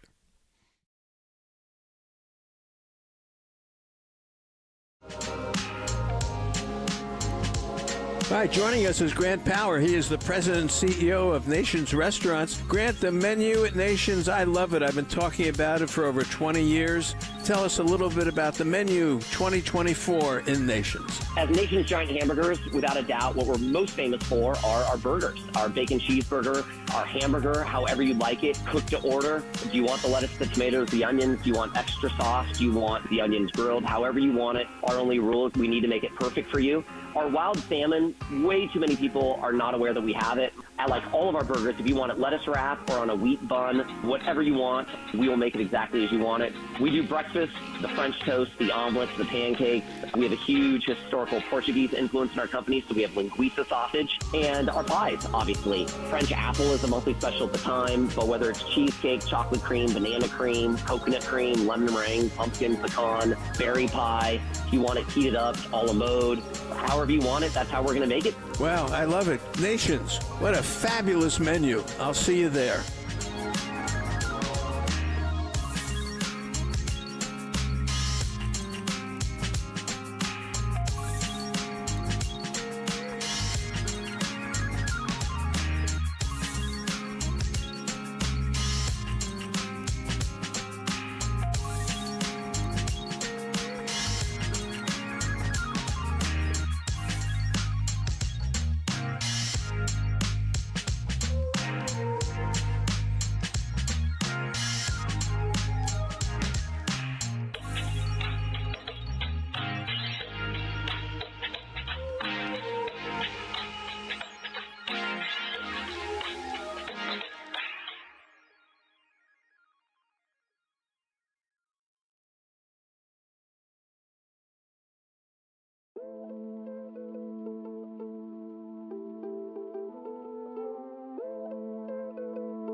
Mark Simon. Mark, I love you, man. All right, the greatest introduction in the history of sports. That is for Mark Simon of Sports Info Solutions. Mark A. Simon says on Twitter. Mark, how are you? Good to hear you. I'm good. How are you? I thought it was interesting that I'm listening to the commercial previewing the Giants and the Dodgers upcoming series, and they lead with Jung-Hoo Lee, and I guess that tells you just how much he has gotten the fans' attention in San Francisco. Jung-Hoo Lee is fabulous. I want to tell you, in today's world, he puts the bat on the ball. You know, he doesn't swing and miss a lot. He last night he ran down a couple in right center field. And I'm telling you, I haven't seen someone run those down in a long, maybe Darren Lewis, if you go back to, you know, the old days when he was at center for Dusty in the 90s. But he's a heck of a player. He's a heck of a player. He's a great sign by the Giants, and the fans love him. Yeah, it seems like it. Very much so. All right, last night, what a game this was last night. 37,000 there last night. The Pirates are in town. The Pirates don't hit a lot, but the Pirates pitch like the Giants pitch. Nothing. And the Giants win it on a 3-run homer by Patrick Bailey, who almost hit it in the kayak again, like he did last Sunday. But the game had so many twists and turns. The Pirates had chances all night long, and the Giants got their one chance, and they cashed in on it. What did you think of the game? So there were three things that happened in that game that were necessary for the Giants to win that I think you would have put the odds of happening at pretty slim. The first of those is that Kyle Harrison had a good game with his changeup and his breaking ball, curve, slur, whatever you call it. The breaking ball he threw 16 times. Every one of them was a strike. Pirates didn't hit either the changeup or the breaking ball. So that's one. Two, Brian Reynolds had to end a pair of innings with bases loaded outs, including a double play. He had batted 30 times with the bases loaded and less than 2 out. That was the first time that he hit into a double play in such a situation. And then three, Bednar had to issue a walk after getting ahead in the count 0-2. David Bednar did not walk a batter after getting ahead 0-2 in either 2022 or 2023 or 2024 until yesterday. Wow. So 2 years and April, basically. And he did. And then Patrick Bailey hit a pitch that was up around his head for a game-winning home run. So a lot of unlikelies there. Pretty cool way to win. Kind of reminds me, like, when we talk unlikelies, like, remember the game where Yaz hit the walk-off grand slam against Josh Hader? Same kind of come thing. on. It was Wow. it was pretty crazy. Well, you know, when you look back on a season, and I still say it, and after this weekend, the Giants, I think, I'm going to predict, will be firmly in second place in the National League West. The Padres got lit up. Musgrove gave up 4 homers last night. 4 homers to the Phillies last night, including Schwarber's, 100th home run leading off in a game, and I think his 250th home run, whatever. But they're going to be ahead of the Padres because they can pitch, and the guy going today is a big reason why, and that's Jordan Hicks. Yeah, so last time out, admittedly, a little strange, if we're going to talk unusual things, in that he got through 5, he walked a whole bunch of guys, he didn't get any strikeouts, but the splitter was very good, and I think you know that the splitter is good if they swing a lot at it, and he threw 30, they swung at 20. So that's pretty good. They didn't get any hits against it. They didn't get any hits against his slider either. The splitter had really good, dive to it. He typically throws it to a very low height relative to, other pitchers in baseball. And so far, so good with that. And also, so far, so good for him with pitching to length a little bit. I know 5 innings isn't necessarily that much, but he's getting once he clears 50 pitches in a game, he's been all right. His opponents are hitting 146 against him after the 50th pitch. And this is a guy that was a relief pitcher for almost his entire career. And now he's adapting, and he seems to be doing better than I thought that he was going to do, at least. Wow, the good numbers. The first time through, I wrote this down today, they hit 184. Yep, the second time through, 211. The third time through, 56. 1 for 18. Yeah, same kind of thing. Come on. Exactly. And, the other thing I stressed today, and again, look, the Giants have 6 or 7 new major league players, and one of them's on the disabled list, unfortunately, right now, and that's Blake Snell. They've redone the team, and this guy's a big part of it. But righties against him, 4 for 49. I swear, I've been doing this for a while. I don't remember seeing something like that. I think that speaks to the nastiness of the other pitches. It's tough for them to hit the 97, and it's tough for them to hit the moving. Boy, it's going to be interesting to see if this rotation can hold up. I mean, the most innings he's ever pitched in a year, a 65 or something like that? And he's going to be in the 30s after today. Martin Perez, a lefty, which means Flores will be in there today. Slater will be in there today. I hate that they sit Wade down. I really think he should be playing all the time. But Martin Perez, he was a world champion last year, 33 years old. He is the lefty from Venezuela. And all of a sudden, he's the guy in the clubhouse. He's the guy in the dugout keeping O'Neill Cruz happy, who was 4 for 44. And Perez sort of lightened him up, and now he's starting to hit again. So what about Martin Perez? I remember him. He's a pretty good pitcher. So 2 years ago he was, less so last year, even though he did get a World Series ring, and he's kind of in between this year. And the difference for him is a couple of years ago, he threw a really nasty cutter, and that gave hitters a lot of trouble, and not anymore. The last 2 years against the cutter, 355 batting average against it, 357 batting average against it. And yet he still throws it because there was a time for him where that was an important pitch. And you're going to see it. I would think you'll see it a good amount versus the right-handed hitters to try and jam them. But it's been very hittable for the last 2 seasons. So that, I think, is the thing to watch. It was decent. His last start, he pitched against the Red Sox. The Red Sox didn't do much with it. He got some outs with it. But that's the thing to watch, whether or not his cutter is effective in this start.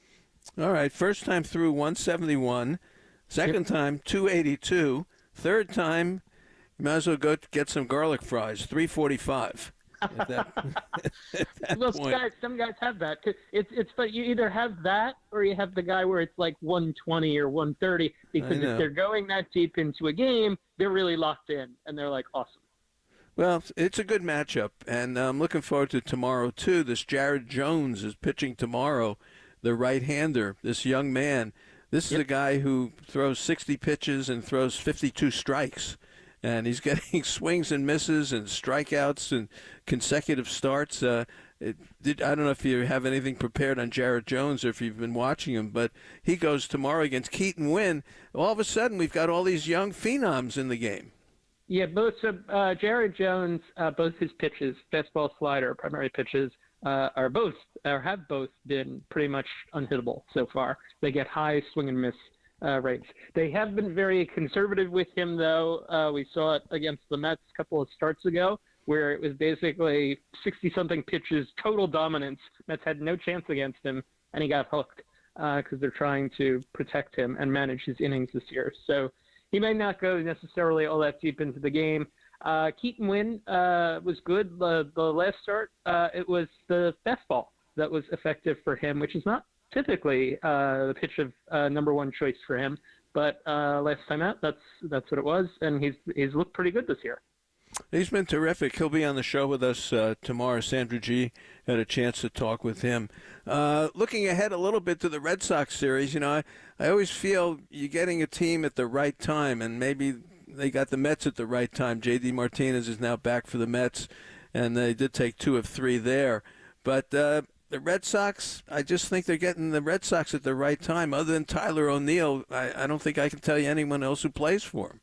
Yeah, it is pretty crazy because if you think of what the Red Sox were a couple of years ago and you look at what the roster is now and you're basically like, who the heck is Wilyer Abreu? Who's David Hamilton? Who is, I'm looking at the Brian Bayo.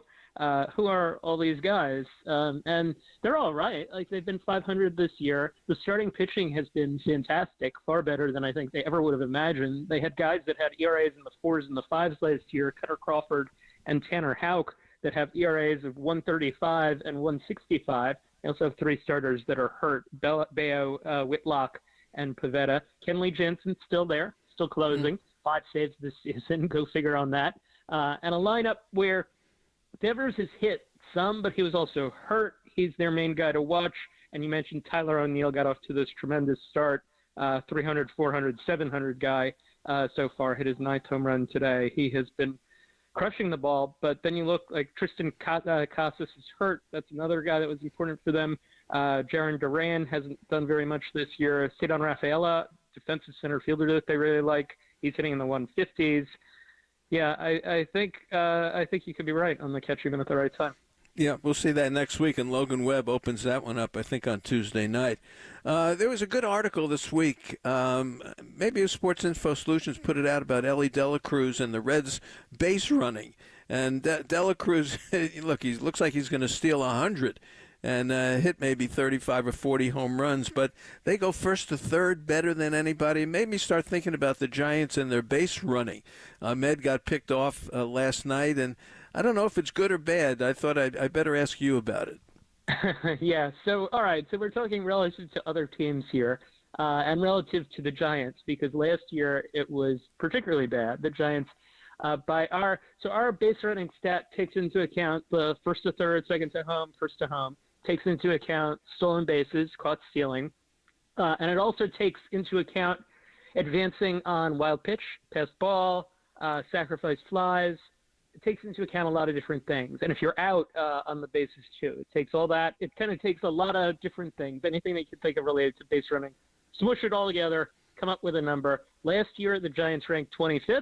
This year, the Giants rank 13th. They have been better this year at advancing on the bases in terms of on wild pitches, pass balls, and that sort of thing. They've been a little better first to third, second to home. Still small sample. You don't know how that's going to play out. And they've been better at things like avoiding double plays, which is another thing that we take into account. If you're a hitter that does not hit into many when the chances come up, we consider that a good thing for your base running skills. Wow. And yeah, so they're all right. So they're 13. I mentioned the Reds at the top: Orioles, Royals, Twins, Diamondbacks. Diamondbacks were the best team last year. Corbin Carroll was the best base runner last year. Ellie De La Cruz is up there among the best guys. You also have guys like Bryce Terang, Lane Thomas, Ronald Acuna Jr., Dalton Varsho, and even Austin Riley's a good example. Not a stolen base guy, but there's a lot of good things on the base paths otherwise. Yep, you got to read the hit. That's big for me. We talked about this Rickwood game coming up. It's such a big deal. The Giants are honored to be part of that against the Cardinals, honoring so many players from the Negro Leagues. I asked this of John Shea earlier. I'll ask it of you. If there was a player in history that you would like to see play today, you didn't get to see him play. It could be a Negro League player. It could be any player in the world. Who would you pick? Boy, that's all right. That's a fun put me on the spot kind of question. Yes. And I will, since you brought up Rick Whitfield. That's why you're the best. Go ahead. I will go Negro League player, and I'll say Josh Gibson, just because when I was little, there was this story that I really liked, and I think I've told it even to you before, where he was playing a game in Philadelphia one day. They had played in Pittsburgh the day before, and there's this apocryphal story that a ball suddenly came out of the sky, and the outfielder caught it. And the umpire turned to Josh Gibson, who was at the plate, and said, "You're out yesterday in Pittsburgh when you hit that low fly ball." And I love that. And I think that in today's game, he would have hit like 800 home runs. It would have been crazy. I'll give you one other, because Larry Lester, the Negro League historian, told me this a couple of years ago, that Biz Mackey was a really good catcher, if I'm not mistaken, and I would have liked to have seen how he pitch framed and how he was behind the plate, taking a guy from that long ago and putting him into today and just seeing what that would be like. So that's two for you. That's a good one. Take a look at Roy Campanella. I bet he was a lot like Biz Mackey. When Campy played in the Negro Leagues. Hey, great to have you on, Mark. Always a pleasure. We'll look forward to talking to you next week. Giants and Phillies next week, so that'll be a good series. So have a good day. All right. You got it. See ya. All right, take care. All right, that is Mark Simon. Mark Simon from Sports Info Solutions. Always a lot of fun to talk with. I could talk ball forever. You know that. All right, Bruce Jenkins coming up next right here on the Sports Leader.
Fans, I want to welcome Rick Robin Construction to the family this year, and Rick is an expert in the home construction, remodeling of kitchen and baths in Napa and Sonoma. And Rick, what really impressed me getting to know you, the way you approach your business. Now, let's say I'm a guy who says, I want my kitchen remodeled. What do you do? Well, the first thing you do is you'll call, you'll speak to Tammy, we'll make an appointment.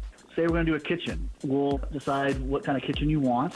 And if you like the estimate, I'll come back out, take detailed measurements, and then I'll take you down to our 30,000 square foot showroom and meet our designer. So you'll pick out all your cabinets, stone, your sinks, faucets, your flooring.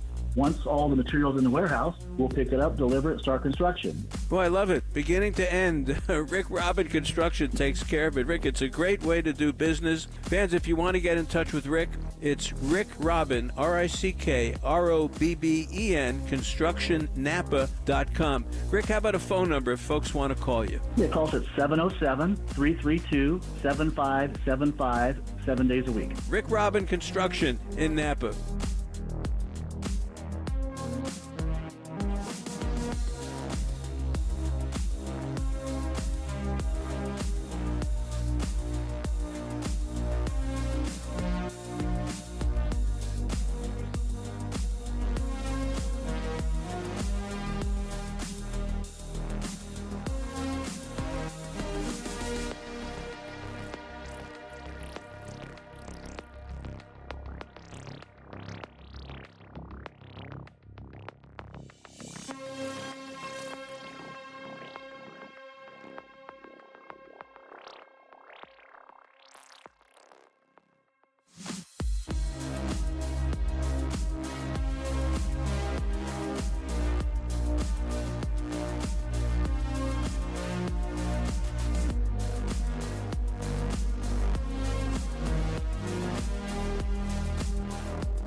All right, great to have you back with us as we get ready for Giants baseball. The lineup is out, by the way. This is against Martin Perez, the left-hander. Slater leads off. Flores is playing first today. Lee is hitting third. Then Chapman. Then Bailey hit the big home run. Then Soler is hitting sixth today. Conforto seventh. Estrada back in the lineup today. and Ahmed is hitting ninth. Bruce Jenkins, good afternoon. How are you? Hi, Marty. Doing well, thanks. Yeah, last night, boy, that was a ball game last night, Bruce. It had something I'd never seen before, and that is a wild pitch. The guy swings at it. It hits him. It's a dead ball with the bases loaded, and that's the third out. How about that? Yeah, that was crazy. I couldn't figure it out at first. It's like you say, you just don't see that, but then you remember that's the rule. I mean, it was a pretty big switch from a wild pitch that bounced way off the plate, and all of a sudden he's out. That was very bizarre. Yeah, I thought the Giants, you say, did they have to win that game? Boy, they were hanging on by the skin of their teeth, really, because Pittsburgh just couldn't come up with the big hit. And then they made it happen when they had to make it happen. And again, the pitching, Harrison didn't walk anybody last night. He was in trouble a lot, but I thought he pitched a very good game. Oh, he was fantastic. I was I don't know if I was disappointed, but he definitely could have gone on. Krukow on the air said that the best stuff he had all night was in the sixth inning. Yep. It was his last inning. He was absolutely dominating. He'd found rhythm. He did anything he wanted to out there. And, he did get in a little bit of trouble, but he was embarrassing some good hitters all night long. He had the fastball and the slider going. Pretty good command, no runs allowed. That's the bottom line. And it just really makes you feel good about the way things are going for him. Yeah, I still like the rotation. I don't know what they're going to do in the Snell spot here. It's going to come up next week in Boston after Logan Webb pitches. I guess I think he would pitch on Tuesday if I'm not mistaken. I hope they put somebody in there and they don't squeeze the rotation. Because they do have an off day, they could move somebody up. I hope that they bring up a Mason Black or someone like that. No opener. Give me just a regular pitcher. Yeah, I agree. Opener, that's passé for me. But, I mean, you got Webb and Harrison pitching great. You got Hicks going today. Keaton Wynn coming off a really good outing. He's got a big start tomorrow against Jarrett Jones, a kid who's got unbelievable stuff for the Pirates. But they got four starters that are looking real good right now. So it's not really a crisis. It's something that they obviously need to address while Snell is out. But I agree. Put a guy out there and hope he goes six. Yeah. Look, that's why you have the minor leagues, and you're grooming people to be a starting pitcher. I'd do it. I hope they do bring him up. I think they will. So we'll see. But they're getting the Red Sox next week kind of at the right time. There's Tyler O'Neill, Bruce. He hit another home run today. I think he's got 9 already. Yeah, I have a hard time keeping up with the Red Sox and all the guys that are playing for them right now. They've had so much transition, and they've taken all kinds of heat from the press. But they've had a couple good games. They played Cleveland really tough. And, the Red Sox are never, I don't know. To me, I just hear the Red Sox, and I think it's going to be a fun game and a competitive game. It's that ballpark. It's just different. You've been there a million times. Isn't it? Yeah. You just walk in, it's going to be a different kind of game. Yeah, you walk in and you feel like you're in, 1949 or something. I mean, everything is small. The locker rooms are small, the seats are small, the dimensions are small, and you're walking down that from the visitors' locker room. I'm not sure if it was this way, but it was this way very recently. From the visitors' locker room to the field, you're walking along a wooden plank, and if it rained, you might see a couple creatures in there. But you're thinking, well, Mickey Mantle made this walk, and now I'm making it. So did Bertie Tebbetts too. Yes, he did. I don't know if Sully Hemus did though. No, he was in the National League. We didn't get him in that one.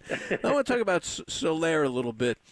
Bruce, he looks kind of lost at the plate. Although I will tell you this, he hit just a bullet with the bases loaded, and it was picked by this Keon Hayes, if I said his first name correctly.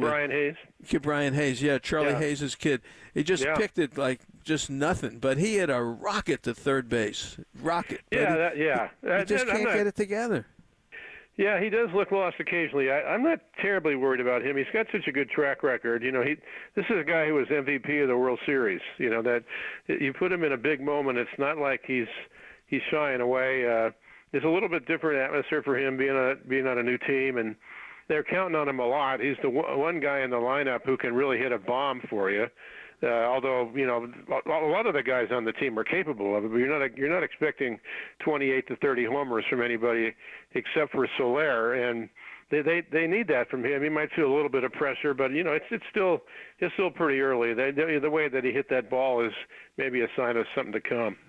Yeah, I thought so, and they got him in there today. They dropped him to 6, but believe it or not, 6 for 20 with a homer against Martin Perez. So maybe we'll see something today.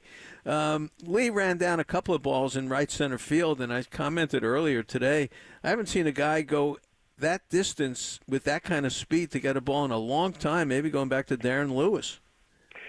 Yeah, good comparison there. Darren Lewis was wonderful out there. He really, really was.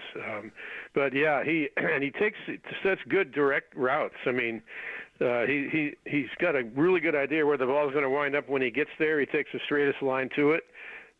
He's graceful. He's a glider, as Kruko says, and he's fun to watch in every respect. He's hitting third, which I don't mind too much because he's a good contact hitter. I think I'd rather see him leading off it instead of Slater, but I'm not Bob Melvin, and that's a good thing. Yeah, I think so. Yeah, the guy makes contact. And if Slater can get, if you run a little bit, if Slater could get on and run a little bit, you'd like to do that because with Flores hitting second, there's a double play, waiting to happen. So you'd like to, and then Lee can move him around a little bit. Chapman made an error last night that was shocking to me. I couldn't believe it. He's so good. He's like Arenado. He makes just a really nice play, and you think that's what he does pretty much every night. His arm is so accurate and so strong. His reactions are unbelievable, and he's just at the very top of his game defensively. And if you're anybody on the pitching staff, you're thinking, man, what a treat to have him down there. Conforto, I thought, made a big play last night too. It's good to take this game apart a little bit because you get lost in the Bailey home run. There are a lot of parts of this game that kept it 0-0, and Conforto played one off the wall early. It was a double, and if he kicked it around at all, the run scores, and it's a different game at that point. I think Conforto's had a very nice beginning of the season. Yeah, he has. I think early on, like right out of the gate of spring training, he looked maybe a little slow in the outfield, and he might be a liability, but he's not going to run down everything. But left field is sort of for guys like that. If you're a good athlete and you do make good reads and you make a good throw, and that was a really good play there. He's just a good ball player, and he's hitting the ball well. I think they showed a lot of faith in him coming into this season, and he kind of promised them, and he'd be looking a lot more like he did, with the Mets when he was very, very good. So, yeah, I think that's been a boon.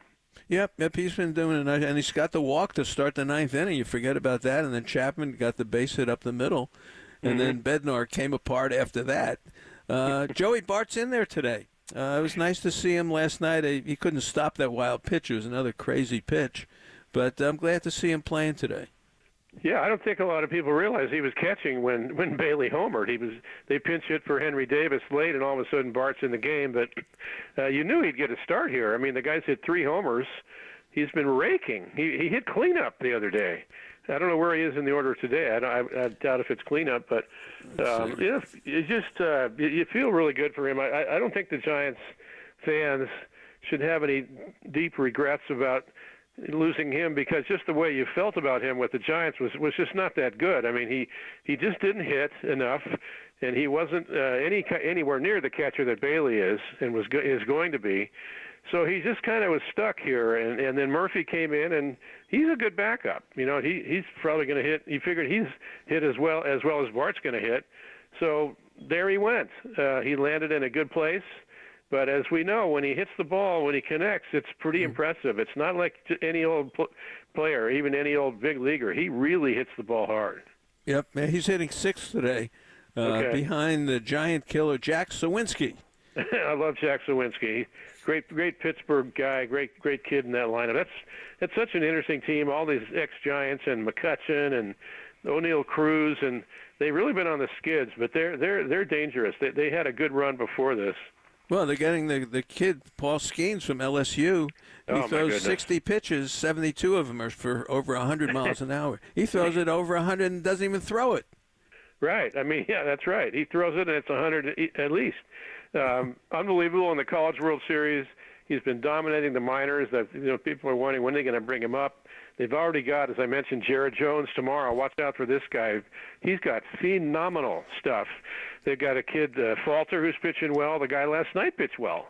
Yep. They've got a very good young staff. But, yeah, Skeens, he's going to be fun to watch when he comes up. It sounds like he's pretty much ready.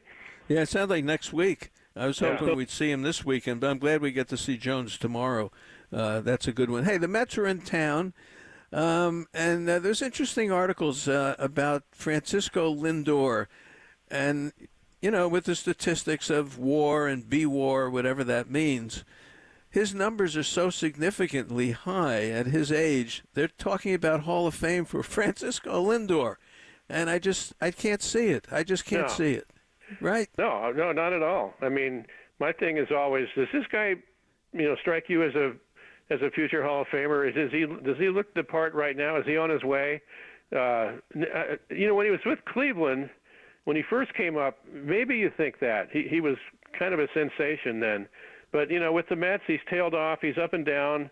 He's a very good player. He's an all-around player. He's exciting to watch. But no, I just don't put him in that category. No, not at all. I don't care what his WAR is. I don't care what the number eventually is. That's just not a Hall of Famer for me. No. Dodgers are winning, I think, big today. I haven't looked in a little bit. They did win. They won 4-2. Yeah. Yeah. They were knocking Toronto again today. Ohtani, Bruce, now get ready. He's got 14 doubles. This is it. Yeah, Earl Webb. Look out for Earl Webb. Come on, we haven't had a 60 double guy in about 60 years or something. Yeah, so, seriously. Ohtani's got 14 doubles already, and they've only played, 29 games. He's unbelievable. He's hitting 340-something. He was hitting 370 the other day. He hit a ball today that went 119 miles an hour off the bat. It was a single, but if it had gotten some carry, it would have left the planet. And he's just, with everything that's happened, and, the Dodgers going to Toronto, and the fans are booing Ohtani as if, because he wasn't on. Even if he'd been on the plane, he wasn't going to Toronto. Okay, even if he showed up in a Toronto jersey at the airport, he wasn't going to Toronto. He was going to the Dodgers. That's it. That was it from the beginning. So they're booing him, but it was all in good fun. And of course, he hits a homer. I mean, he's just ready for the moment, and he's gone through all the stress of the scandal with his interpreter, and people were wondering, really, is this guy really as pristine as we think he is? And it appears that he is, but the fact that he shrugged all that off and is just having a monstrous hitting season, batting second behind Mookie Betts and ahead of Freeman, that's just a dream situation. Well, I don't think it's bothered him at all. No. With the Ippy business and the $400 million, whatever it turned out to be, it just doesn't bother him at all. He's on fire the way he's playing. It's really something. They're starting to pitch a little bit, the Dodgers. It's getting a little scary. I guess they've won maybe 6 in a row now. Well, Glasnow was unbelievable today. He's as good as anybody in the bigs right now. I was just looking at some highlights from today. Howling fastball, unhittable slider. He's at 2.72 ERA. He's 5-1. The whip's under 1. He's just absolutely dominant. They're going to get Buehler back at some point. Gavin Stone pitched really well. I think it was just last night, I think. Yep. Kershaw's looming out there. Dustin May is looming out there. And Yamamoto pitched a great game recently. So, yeah, their rotation's coming around, that's very scary because, so far the Giants have kind of had the edge over them, but we'll see how long it lasts. It very well could. I mean, after all we said about the Giants' rotation, they're really good. There's nothing accidental about their rotation, so that's going to be really fun. Yeah, this is going to be good, and I said it this morning. Musgrove gave up 4 homers last night for the Padres, and it's Dylan Cease in Mexico City today against Colorado and Quantrill there. But, the Giants and Padres are essentially tied. Gallen, the pitcher for Arizona, did not do well against the Giants last week, and now he's got a hamstring issue. He left the game last night. Arizona's in some trouble. I think within a very short period of time, that's going to be Giants-Dodgers separating a little bit from the rest of them. That's just the way Bruce, with this rotation, when you get a guy like Hicks, and if it's Wynn, I don't care who it is, you get a shot every day to play a tight game. No, absolutely. How great would that be? I totally agree. I don't think that San Diego doesn't have nearly the pitching the Giants do. Arizona, I don't know. I mean, they were a great story last year. They've kind of come back to earth a little bit. Their rotation isn't as good as the Giants, whether Gallen's on top of his game or not. And so, yeah, bring it on. That'd be a dream. And you're right. When you pitch and the Giants pick up the ball too, they play defense. They're going to be in the games every night. Yeah, they're tight games. Most of the night. We've lived through this. We've done this before in 2010, and I've seen it before. You play tight games. We'll see. They're going to have to hit a little more, though. I will tell you that. And that's what. Go ahead. No, I was just going to say they're not going to hit like Betts, Ohtani, and Freeman. They're heaven help you if Lux and Taylor and the guys at the bottom of the order start hitting. The Dodgers will run away with it. By the way, they've got a kid named Andy Pages up in the minors with a wicked sort of Gary Sheffield-like swing. He's come right in and gotten some hard hit base hits. They signed him out of Cuba a few years ago, and he's in there for Jason Hayward. I don't know if I'd sit him down. I want him in there as long as I can. But yeah, it's a great Dodger Giants dynamic. Once again, it's always a little bit different, and this one is really could be special. Yep. They're going to have to hit a little bit more for me though, and but we'll see. How about Ellie De La Cruz? What this man is doing, he stole home last night on a busted play of a double steal where they threw the ball away at second. But Bruce, stolen bases, home runs, he sort of figured it out. Yeah, after last season, everybody knew the guy was unbelievable, and they said, well, he said himself, there's a lot of things I have to work on, because he looked so raw, but he's got 17 steals already, and he's got 7 homers. And when he hits it out, you figure, well, he's going to hit 30 homers, okay, and he's going to steal 50 bases. He was hitting 299 going into today, and just a electric presence. I love watching that guy. He can beat you by himself. If you're up a run and he's on first, the game's going to be tied in like 5 minutes, just because he'll make it happen somehow. Yep. The Reds are a team you got to watch. You have to watch. The Reds are a team you have to watch. Interesting date in baseball history today, 1971. Curt Flood, who gave up his career to have the lawsuit against baseball to basically establish free agency, went to the Washington Senators, and he had seen enough, and he jumped the Senators and left for Denmark. And that was the end of Curt Flood's career. Well, how often do you see it, Marty? From D.C. to Copenhagen, the story gets old. But he was in his way a tragic story, heroic in the end, because even though he lost his case, he took it all the way to the Supreme Court and lost, trying to overturn the antitrust law in baseball. But it was eventually the reserve clause was eliminated. Marvin Miller made it happen. Free agency happened. And Curt Flood just brought so much to light with this long fight that he had against baseball. When he was traded to the Phillies, he just felt that it shouldn't be employees shouldn't be treated that way, and it cost him, his emotional stability. The Copenhagen, that wasn't his most dramatic move. He when he got to the Senators. Bob Short convinced him to try to keep playing, even though he was clearly near the end. They traded for him. About 13 games in, without telling anybody, he boarded a flight to Spain and never played baseball again. And he wound up with his alimony and child support, and a brother with cancer, another brother in jail, and he's drinking too much and carousing. Just a lost soul in Europe, and really. Just a real downfall, but it was just so significant that he kept that fight going. He kept it in the news. He kept people aware of it, and thanks to the people like Marvin Miller who never gave up that fight, Curt Flood becomes a very, very significant player in baseball history. Yeah, but you don't have free agency without him, right? Because the dissenting opinion in the Supreme Court case said, you guys better get this together at some point. and now it's all Marvin Miller had to hear. And next thing you knew, it went to arbitration, and that was free agency. It started in, 76, I think it was the first year of that. Boy, yeah, interesting. I'm just going to say the Supreme Court claimed that only Congress could rescind that antitrust exemption. That's why he lost the case, but that was unfortunate. But yeah, as you say, a lot of good. Everything changed. I mean, the free agency was going to happen eventually, but it took a real stubborn fight like this and not winning in the Supreme Court. But it just became so apparent that this is what should happen, and next thing you know, it did in the late 70s. Wow. All right. Well, we'll see what happens today. Jordan Hicks, if you're a right-handed hitter, 4 for 49. So, ooh, not bad. not bad. So we'll see what happens. But we'll talk to you tomorrow morning. Okay, great. Thanks, Marty. All right, thanks, Bruce. That is Bruce Jenkins of the San Francisco Chronicle.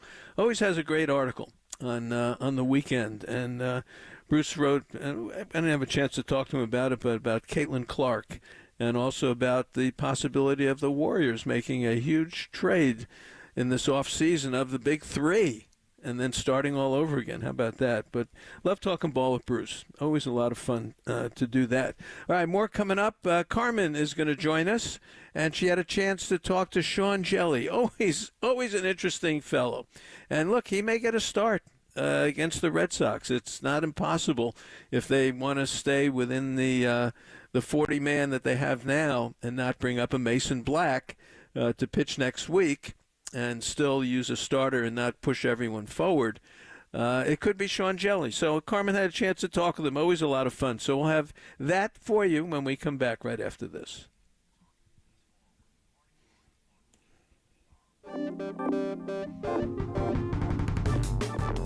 Hey fans, Gene Bagato checked in from Bodega Bay, and he reports that the nice spring weather continues to provide the setting for a great visit to the Sonoma Coast.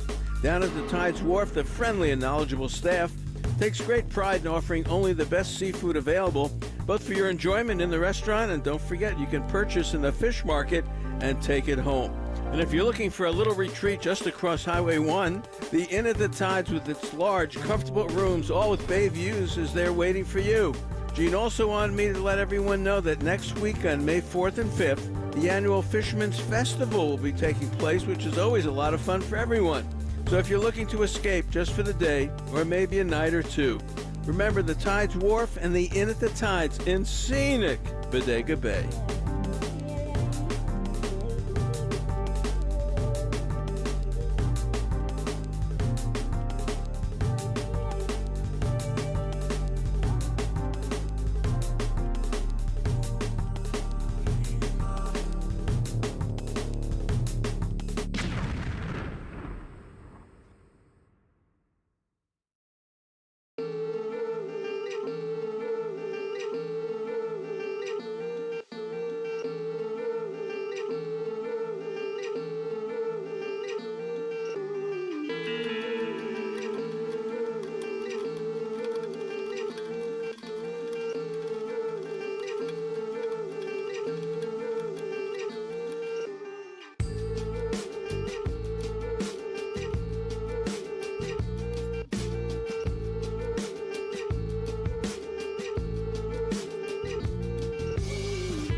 Just a quick note about the rooftop restaurant at the Via Hotel, the Hotel Via across the street from the park.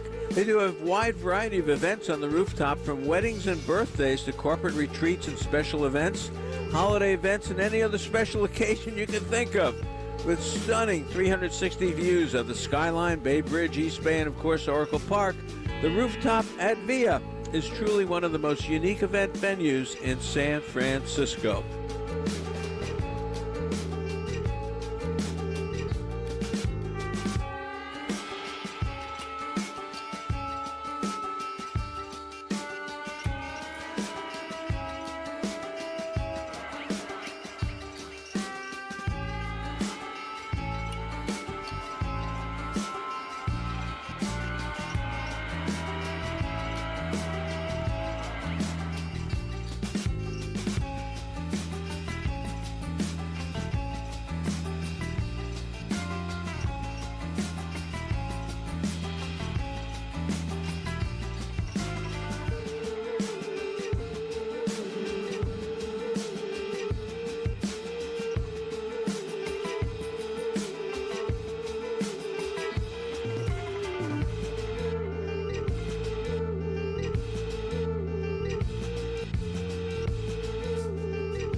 Carmen Q here with Sean Jelly, pitcher of the San Francisco Giants, and a guy who always makes me feel like I should have drank more milk growing up. How are you doing today, Sean?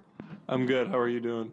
I'm doing great. Happy to get a chance to talk to you because it's been a while since we've connected, but a lot has changed. I think last year you were kind of going back and forth a lot, and it seems like you've become better and better every time I see you. What are you doing differently in terms of your style? Have you learned anything from kind of your experiences last year as a pitcher here? Yeah, I mean, obviously, you know, being on that up and down taxi cab ride between the majors and AAA, like, there's a reason why you're on it. You know, it's whether it be, you know, sometimes it's just business and they need another arm or whatever it may be. But, you know, I wasn't pitching well enough and I wasn't throwing strikes or, you know, doing what I was supposed to do. And so every time that happens, you just got to take it and just learn from it. And, you know, I'd like to think I've been learning and trying to improve upon, you know, what goes on, you know, in those meetings and you know, those goals that they tell me to achieve in order to be a long-time big leaguer. So just been trying to focus on those things. Is there anything specific that you've changed about the way that you're throwing? Not really. I mean, I've added a pitch. I added the cutter, and it's been good so far for me. It's been a pitch that's been, you know, it's opened up doors a little bit against left-handed hitters, which I've historically struggled against. So that's been good, but you know, it's still early, so we'll see how that performs over the course of a full season. And I'm always curious, when Brian Price comes out to the mound, what exactly is he saying to y'all? Is he giving you a pep talk, hot gossip? What's going on out there? I have yet to have Brian Price mound visit, so I don't know. You know, like I said, I was hurt to start the year, so I just got here on Saturday, fully pitched twice, so I haven't had the honors of a Brian Price mound visit yet. Any like tidbits from your fellow bullpen? No, sorry. I wish I could give you more. If I guess right now, you know, I don't know too much about what's going on there, so I couldn't tell you. Okay, maybe I'll check with you in a few months and see how that goes. Would love to know kind of what the vibe is like in the clubhouse right now, especially with, you know, the Giants obviously acquired some new guys, Chapman, Jung-Ho Lee. What's the vibe like in there? It's been awesome. It's been focused. We've got a lot of guys that their leadership, you know, without realizing it or not, their leadership role in the clubhouse are guys that show up and they bring their work pail every single day, and they show up to work, they show up to get better, and they show up to win baseball games. And, you know, it's not necessarily a lot of, you know, get up on a pedestal and give the big, you know, Braveheart speech, hoorah, rah. And, you know, I don't think it necessarily needs to be that for us. I think that focus and that determination to go out there and win every single game that we play. And if we don't, to get better and keep improving upon, you know, what we have to. It's been really fun to be back and be a part of that clubhouse so far. Awesome. And I know that you've also been kind of back and forth in San Francisco, but you've actually spent a lot of time in the Bay Area at this point, because when we first talked, you were in San Jose, Sacramento, here. What's your favorite part of the Bay Area? Like, what do you like about the Bay Area? The seafood scene it's hard to deny that. I think my favorite part so far, I was in Walnut Creek last year, and so driving to the field, coming down the hill, going into Oakland and going across the Bay Bridge, just like that scenic view of everything. And there were a couple times, you know, in the day games, like the early morning, like there was a little bit of fog, but the whole bay was just like still water, which I feel like doesn't happen a whole lot. And so just that image, that scenery is I mean, it's gorgeous. It's beautiful. So I always took that in as much as I could when I was making that drive into the stadium. Okay, you talked about seafood. Where do you get your seafood at? Like, you got to give us the tea. Actually, the other night, a few nights ago, we got sushi at Chotomate, and that was delicious. That was incredible. Yeah, that was really good. All right, so the Giants have unveiled this new light show for Camilo Duvall, and obviously you're in the bullpen, you get a good view of it. What do you think about it? Is it distracting? Do you like it? I mean, I'm not really going to the game, so it's not necessarily a distraction for me. But I think it's really cool because I think it's a testament to the work that he's done and all that he's accomplished so far in his career. You look around historically the last few years, and then also, recently guys, closers coming into the game like today, like Edwin Diaz or Johan Duran in Minnesota, like those guys have these grand entrances, and because they're that good and they deserve it. And so to have Camilo in that same category, in that same level, I think, like I said, it's just a testament to what he's been able to do so far the last couple of years. And so I'm happy for him. I think it's awesome. And I think, being a bullpen guy, like, I don't really know. It's kind of the peak of it, like that's kind of what you dream of in the backyard as a kid, is the whole stadium knowing you're coming in the game and coming in and shutting the door. Like that's a pretty awesome feeling to be able to have that. So I'm happy for him. Yeah, Camilo is a great character to root for, but if they were going to do something like that for you, what would you want? A light show? You want some sort of music? I don't know what I would want, but I could probably guarantee you there'd be something to do with my name being Jelly. I could almost guarantee that. What I would want, I don't know. Something close to like a Metallica concert or something like that. Just, people headbanging, having a good time. I think that'd be pretty awesome. Like a Major League Wild thing kind of situation, kind of vibe going on. Yeah, that'd be pretty cool. I feel like you could make that happen. You probably know some people, Yeah, I definitely, I think I know the right people. It's just, Camilo's kind of got that spot locked in right now, and I don't. He deserves it. He's got it, and he's going to keep that for a little while. Okay, one of the saddest things that I think happened in baseball is that pitchers no longer get to hit. I'm devastated by it. I have not gotten over it.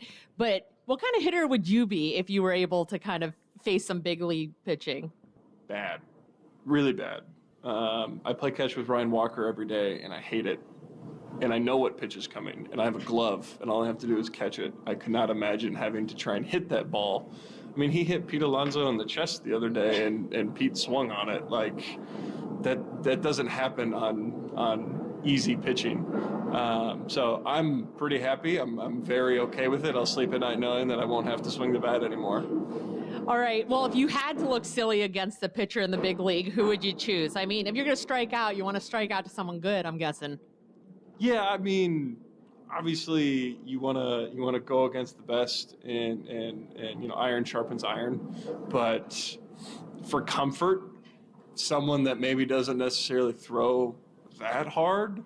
But I look, the first few names, guys that pop up that, don't necessarily light up the radar gun. Like Kyle Hendricks is one. He doesn't throw very hard, but his pitches move so much and he's so nasty. Like that's why he's where he's at. That I don't know if I would want to face that either. So I don't know. I don't really want to face anybody.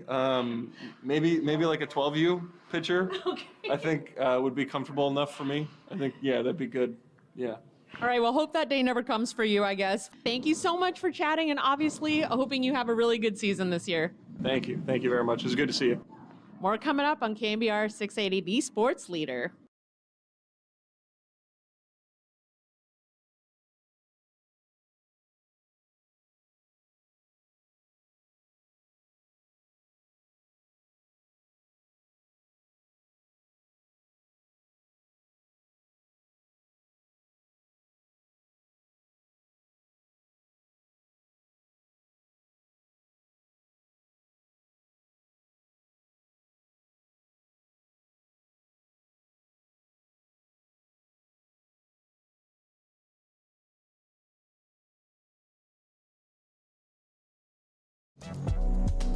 Fans just like baseball, Georgie Brothers Furniture is full of tradition as they've served the Bay Area for over 90 years. Still a third-generation family-owned furniture showroom. Their talented staff work as a team to help their customers select the best pieces of furniture to invest in.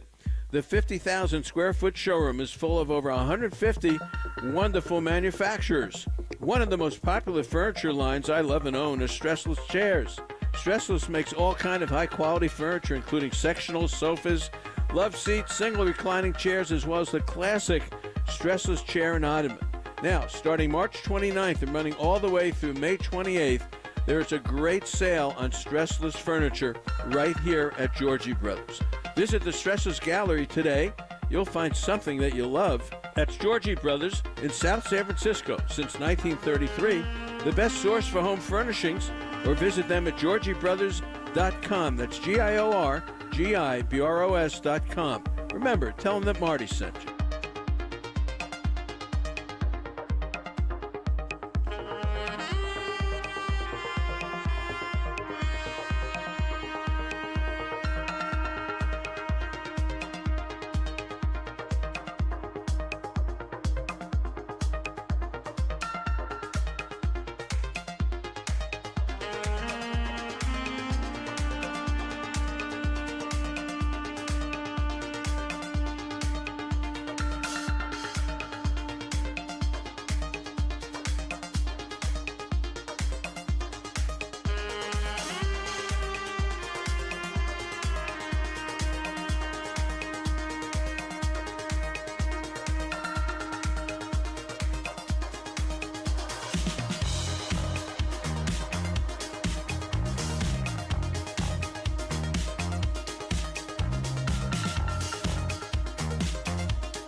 All right, great to have you back with us. Game 2, Giants and Pirates coming up. What a game last night, 3-0, and believe me, it was a nail-biter the whole way for the Giants. John Parada joins us, a very, very veteran baseball man in the Pittsburgh area. We've had John on before. Writes for Pittsburgh Baseball Now, a fabulous site. If you want anything about Pittsburgh sports, that's the place to go. John, how are you? I'm doing well, Marty. How are you? Oh, doing well, and again, I'm so happy to have you on the show. And tell the folks a little bit of your background, because when I talk about Pittsburgh baseball or Pittsburgh sports, you come up first. Well, I've been covering the Pirates and Major League Baseball in general since 1988 for various outlets here in Pittsburgh and nationally. So this is my 37th year covering baseball. And boy, the time has really gone by quickly. But yes, I was here for the good and a lot of the bad.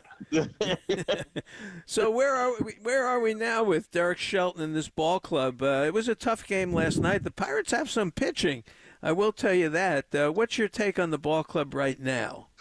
You know, they're 13-14, and that's about right. You know, they got off to a 9-2 start, and it really raised everyone's hopes that, you know, maybe this was going to be a big year. And I mean, I think they're a 500 team somewhere in there. I think they're a little bit better than they were last year when they were 76-86. But I will say this, the organization is moving in the right direction. It's been a long rebuild now, but you started to see at least a little bit of light at the end of the tunnel at the end of last season. And I think they could be contenders by next year. Well, we're very happy to see Joey Bart land somewhere. And he did land in Pittsburgh. And look, the guy's hitting the ball, hitting 300 and slugging over 700. He's got a few home runs, what have you. But what's your take on Joey Bart? And were you surprised he ended up there? Because, look, this Henry Davis, he can't hit a lick as far as I'm concerned. And he's a number 1 pick in the draft. And I had him on the show last year, a nice, hard-working kid. But, boy, the other catcher for the Pirates got hurt. How does Joey Bart even fit into this thing? Well, if you would have asked me in spring training if Joey Bart would have been available in the trade, the Pirates probably didn't need him. But they have, like you said, Henry Davis hasn't hit. Osmani Grandal, who they signed right before the start of spring training, he's probably coming back next week. He hasn't played all year because of plantar fasciitis in his left foot. And Jason DeLay, who started the year as the backup to Davis, he had knee surgery. He's going to be out probably at least another month.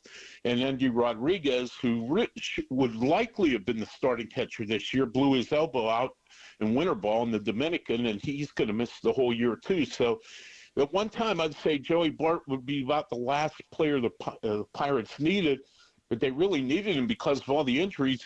And now he's proven maybe he should stay here for the long run. It just seems like things have turned for him. The change of scenery really seems to have helped him. He's played great. He's really fit in really well with that team, and he's been a productive player in the 7 or 8 games he's played. Boy, nice to see it. He is in the lineup tonight for the Pirates, hitting 6th tonight against Jordan Hicks.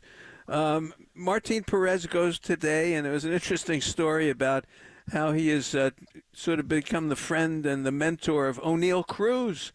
Of all people. And Cruz was 4 for 44, and Martin Perez started imitating his batting stance and making him laugh and settling him down a little bit, and I guess it straightened him out.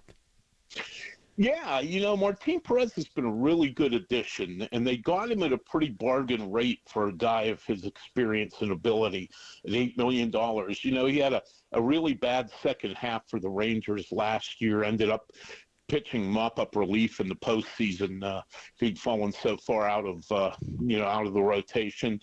But he was an all-star 2 years ago. So, I mean, he's not that far removed from being a very good pitcher.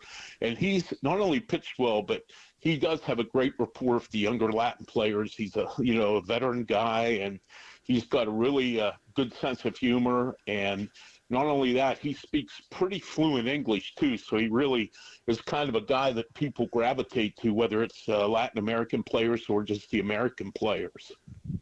O'Neill Cruz got a big hit last night, and I wasn't sure if he got hurt running the third. He was stretching out a little bit when he got there.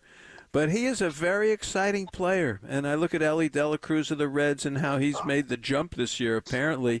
And I'm waiting, is O'Neal Cruz going to make that jump? Because he is that one guy, when he comes to the plate, you want to watch his at-bat. Well, how's he doing? Well, from a pure physical standpoint, he's as good as anybody in the major leagues. His exit velocities are among the highest. His sprint speed, all these StatCast stats, sprint speed, arm strength, he's among right at the top of the line. But the problem with O'Neal Cruz, and he's going to have to solve it, is he chases way too many bad pitches and he can be pitched to. And I just question his baseball instincts sometimes. He just does some things on the bases. I just don't understand his base running. But he could be the next Ellie De La Cruz. I mean, they're very similar players, about the same size, both from the Dominican, both playing in the National League Central. There's no doubt in my mind if O'Neal Cruz can put it all together that he'd be one of the at least top 10 players in the game. But it's a matter of if he can make the adjustments necessary to make the most out of his talent. And so far, that really hasn't happened much. Well, it's fun to watch him, I'll tell you that. John Parada with us, Pittsburgh Baseball Now. I love talking ball with John, and glad to know that you're back here doing this stuff. Anytime you talk about the Pirates, Paul Skeens comes up. He's another guy. Bruce Jenkins and I were just laughing about it. Every time he throws a pitch, it's 100. I was hoping we'd see him maybe this weekend, but not yet, not so fast. Well, a lot of people in Pittsburgh have been hoping to see him too the last couple weeks, but they are adamant he needs to stay in Indianapolis a little bit longer. They want to build his pitch count up, want to build his innings up. He's been tremendous in Indianapolis. He finally gave up a run the other day in his fourth or fifth start, and he struck out like a million people, and he's really shown to me and the scouts that I've talked to that have seen him that he really shouldn't be in the minor leagues anymore. And I think he's getting a little bit frustrated by it from what I've got through back channels. And I don't know how much longer they can keep him down. I mean, I don't know what he has left to prove at AAA. And it's kind of an odd situation. I'd like to think they're not holding him down to the end of May to save an arbitration year, but I'm starting to wonder if that's what they're going to do. Well, starting pitching, Giants starting pitching, I've been touting it since spring training. And the Pirates, you bring Skeens up, and with Jared Jones, who we see tomorrow, another guy who's tremendous control, throws that four-seam up in the strike zone with authority. Barry Falter, all of a sudden, has come in, and the lefty is doing well. And Mitch Keller, the best friend of Keaton Wynn, who pitches tomorrow. The Pirates actually have a real rotation coming up here. They really do have the makings of a good one. Like you said, they have Skeens, they have Jones, who's been terrific. I mean, my goodness, he was considered a top prospect, but I don't think anybody thought he would come up and just mow hitters down the way he has in his first 5 starts. Then you have, like you said, Mitch Keller, who in a perfect world would be a good number 3 starter. And I think, he's asked to be the ace here, and that's probably a little bit too much for his ability, but he's certainly a good middle of the rotation starter. They have a bunch of other, they have Bailey Falter, who's turned his career around. They have a couple of guys in the bullpen, and Luis Ortiz and Roansy Contreras, who were starters here and could possibly be starters again. And they have a bunch of pitching prospects at the AA level who are like a year or so away from the big leagues, 2 years away. So they do have quite a bit of good young pitching in the organization, and it'll be interesting to see how it all shakes out here in the next 2 or 3 years. Yep, I think they're on their way. I like the manager too. John, one last thought for you. It's always good to see Andrew McCutchen, and we got to see a lot of him last night. He's still the guy in Pittsburgh. Amazing, isn't it? And the fans love him. Every at bat, there's a buzz, and he gets a loud ovation. And, I think what it is, Marty, I mean, he still can play. I mean, he's 37 now, and he's not the guy he was when he was the MVP, but he can still play. He still can contribute. And not only that, the fans here, you've watched every great player since Willie Stargell leave at some point, either get traded or not be re-signed as a free agent. And for once, one of the great players in this franchise came back home to Pittsburgh, where he's lived for years, and I think that really, really, really is resonating with the fans. He was already wildly popular before they traded him to the Giants, and I think his popularity has just soared since he decided to come back here as a free agent. Boy, it's a lot of fun. You mentioned the bullpen guys, and Bednar didn't have it last night, but last year he was terrific. So we'll see what happens. But, John, it's great to have you on the show, and I'm glad you're well, and you are Pittsburgh baseball, I'll tell you that. So I'm glad to have you. Well, thank you. Well, you're very kind, Marty. Thank you so much for having me on. It was great to hear your voice. Absolutely. Absolutely. John Parada. More coming up. But before we do that, thanks, John, for being with us. But before we do that, let me mention Bridge Bank. And, of course, the good people over there. And they do so much. And with the business world today and so many things going on with SBA loans and everything else, it's just like having family. And that's what I say about Bridge Bank. So I can't say enough good things about them. Fred Voss and Sheetal Cordova and Jesse Garcia and just the whole crowd. And as I alluded to last week, believe it or not, me, the lawyer, almost got scammed.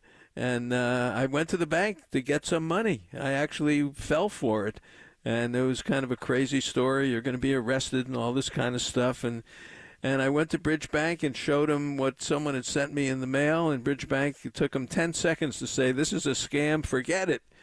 And boy, I had a sigh of relief at that point. So for me, Bridge Bank and Western Alliance Bank here in Arizona, they're on a new level for me.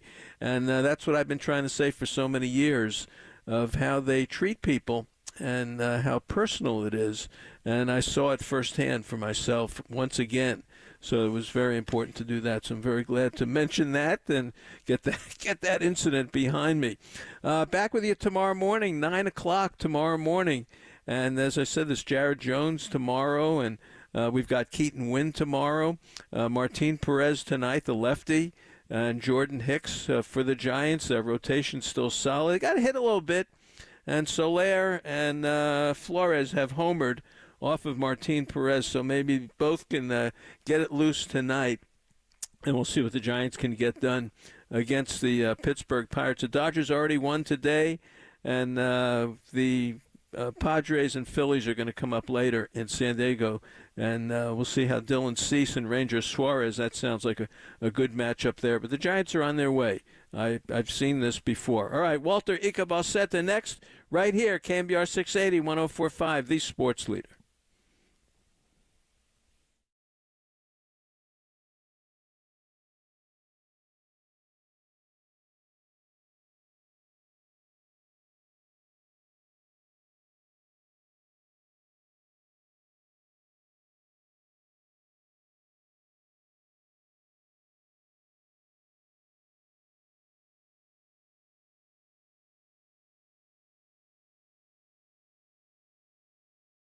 Here's the set, the 1-1 pitch.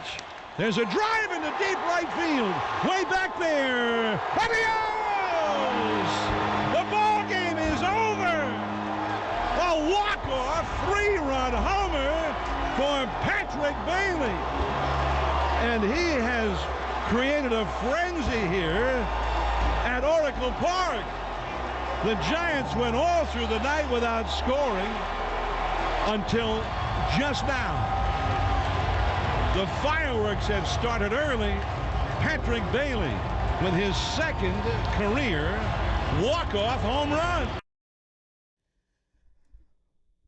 What's up, Giants fans? And there it is. The fireworks show started early yesterday for the San Francisco Giants. Patrick Bailey, second walk-off hit in his career. Had his first last year, and man, what a game. Still riding the high of yesterday. But what's up, Giants fans? Welcome to the Giants warm-up show. I'm Walter Icaboseta, getting you ready for Game 2 between the Giants and the Pirates. You got Martin Perez versus Jordan Hicks, who are on the mound, and no Murph. Shout out to Brian Murphy of the morning show. I'm not wearing my Pirates Roberto Clemente jersey today. I'm not doing that. Actually, if you have the stream on YouTube or on Twitch, you can see me wearing the San Francisco Giants throwback or the New York Giants throwback giveaway today for first 15,000 fans at the ballpark. So go ahead and check it out on the YouTube, but definitely get out there and get your own jersey. It's a nice looking jersey. But before we get into anything else about today's game with Jordan Hicks on the mound, everyone is excited about this Giants team right now. And 808 KNBR is the number 415-808-5627. Go ahead and give me a ring, shoot me a text. You can hit me up on Twitter at WallEasy, or Twitter X, rather, but at WALLEEZZY. Go ahead and shoot me some messages on there, and we'll have this conversation. I just want to gauge where everyone is on the San Francisco Giants right now with how the starting rotation is looking. And this is all without Blake Snell. When Blake Snell comes back, and if you haven't heard, Blake Snell is on the IL for 15-day IL, and he'll be back. He's set to be back May 8th, I think, is the earliest that he can come back from the injury. So he's going to be on a rehab stint. But when you look at this team, when you look at the starting rotation, you look at the timely hitting, you look at the defense, and just a game like yesterday, you have to be riding a high right now on what this Giants team can do. I mean, this is the formula, and you know, you hate to do the comparisons, but I'm just going to go ahead and do it anyway. I mean, how good are you feeling about this team right now in the similarity of the fashion that the championship teams used to win? I'm not saying that they're going to go out there and win a championship this year, but you start looking at the comparisons. You start looking at the backstop, and mainly coming with Patrick Bailey. And there's no way I'm not going to say that Patrick Bailey is Buster Posey. It's an impossible comparison. But when you look at Patty effing Barrels just hitting home run after home run at home, last week hit a home run. It was a splash hit, 103, number 103 on the splash hitter hit count, but it didn't even hit the water. It went right into a canoe. And yesterday had the same, I guess, direction. Didn't have the exact trajectory for Patrick Bailey to go into the bay once again, or into the cove, or according to Max Muncy, into the ocean. But yeah, when you look at what Patrick Bailey is doing offensively, you have to be excited with what you are seeing, because we know that Patrick Bailey comes into this Giants lineup, and today he's hitting sixth today or I think he's actually hitting fifth. I have to go ahead and look at that lineup. I didn't write it down. Was dealing with a lot of traffic, a lot of people heading into the city today. I would hope to head out to the ball yard to the game today, which first pitch is at 6:05. Pirates and Giants. Patrick Bailey batting fifth today. So you start to look at what he is doing, and anything offensively, I think that you get from Patrick Bailey, you're going to take. And the fact that he delivers yesterday in a huge moment, hits a high fastball, and just takes it absolutely to Levi's Landing, hits it right over there, 3-run homer. As he's rounding second, he drops up with a 3. I just love the mentality. I love the where the Giants are in the clubhouse, just mentally right now. They are feeling good about everything. So when you look at Patrick Bailey, anything you can get offensively, because you already know what he has defensively. I mean, that was on full display for the ninth inning. There was a comebacker that came to Camilo Doval that started the double play, and I'm sorry, that is not an easy throw for Patrick Bailey to make. Receiving the ball from Camilo Doval, keeping his foot on home plate, and then as the guy is running up, as Brian Reynolds, as Brian Reynolds is running up first base, you look at the difficulty. That is a difficult throw to make, and he made it with ease. He nearly missed his head by like inches. Dude, yeah, a couple inches to the left, and that ball squirts away, and we don't know what results moving forward. So to see Patrick Bailey do that, I mean, we're just going to go ahead and call him our player of the week real quick, Raph. We're just going to go ahead and do that right off the rip. The key player of the week, sponsored by Key Point Credit Union, Next Generation Neighborhood Banking. How can you not give it to the guy who hit a walk-off home run last night, Patrick Bailey? Patrick Bailey's been on a mission this year, most recently hitting 2 home runs on this homestand, one being a splash hit, as I mentioned, number 103 last week to start the homestand. And that was the first splash hit that did not go into the water.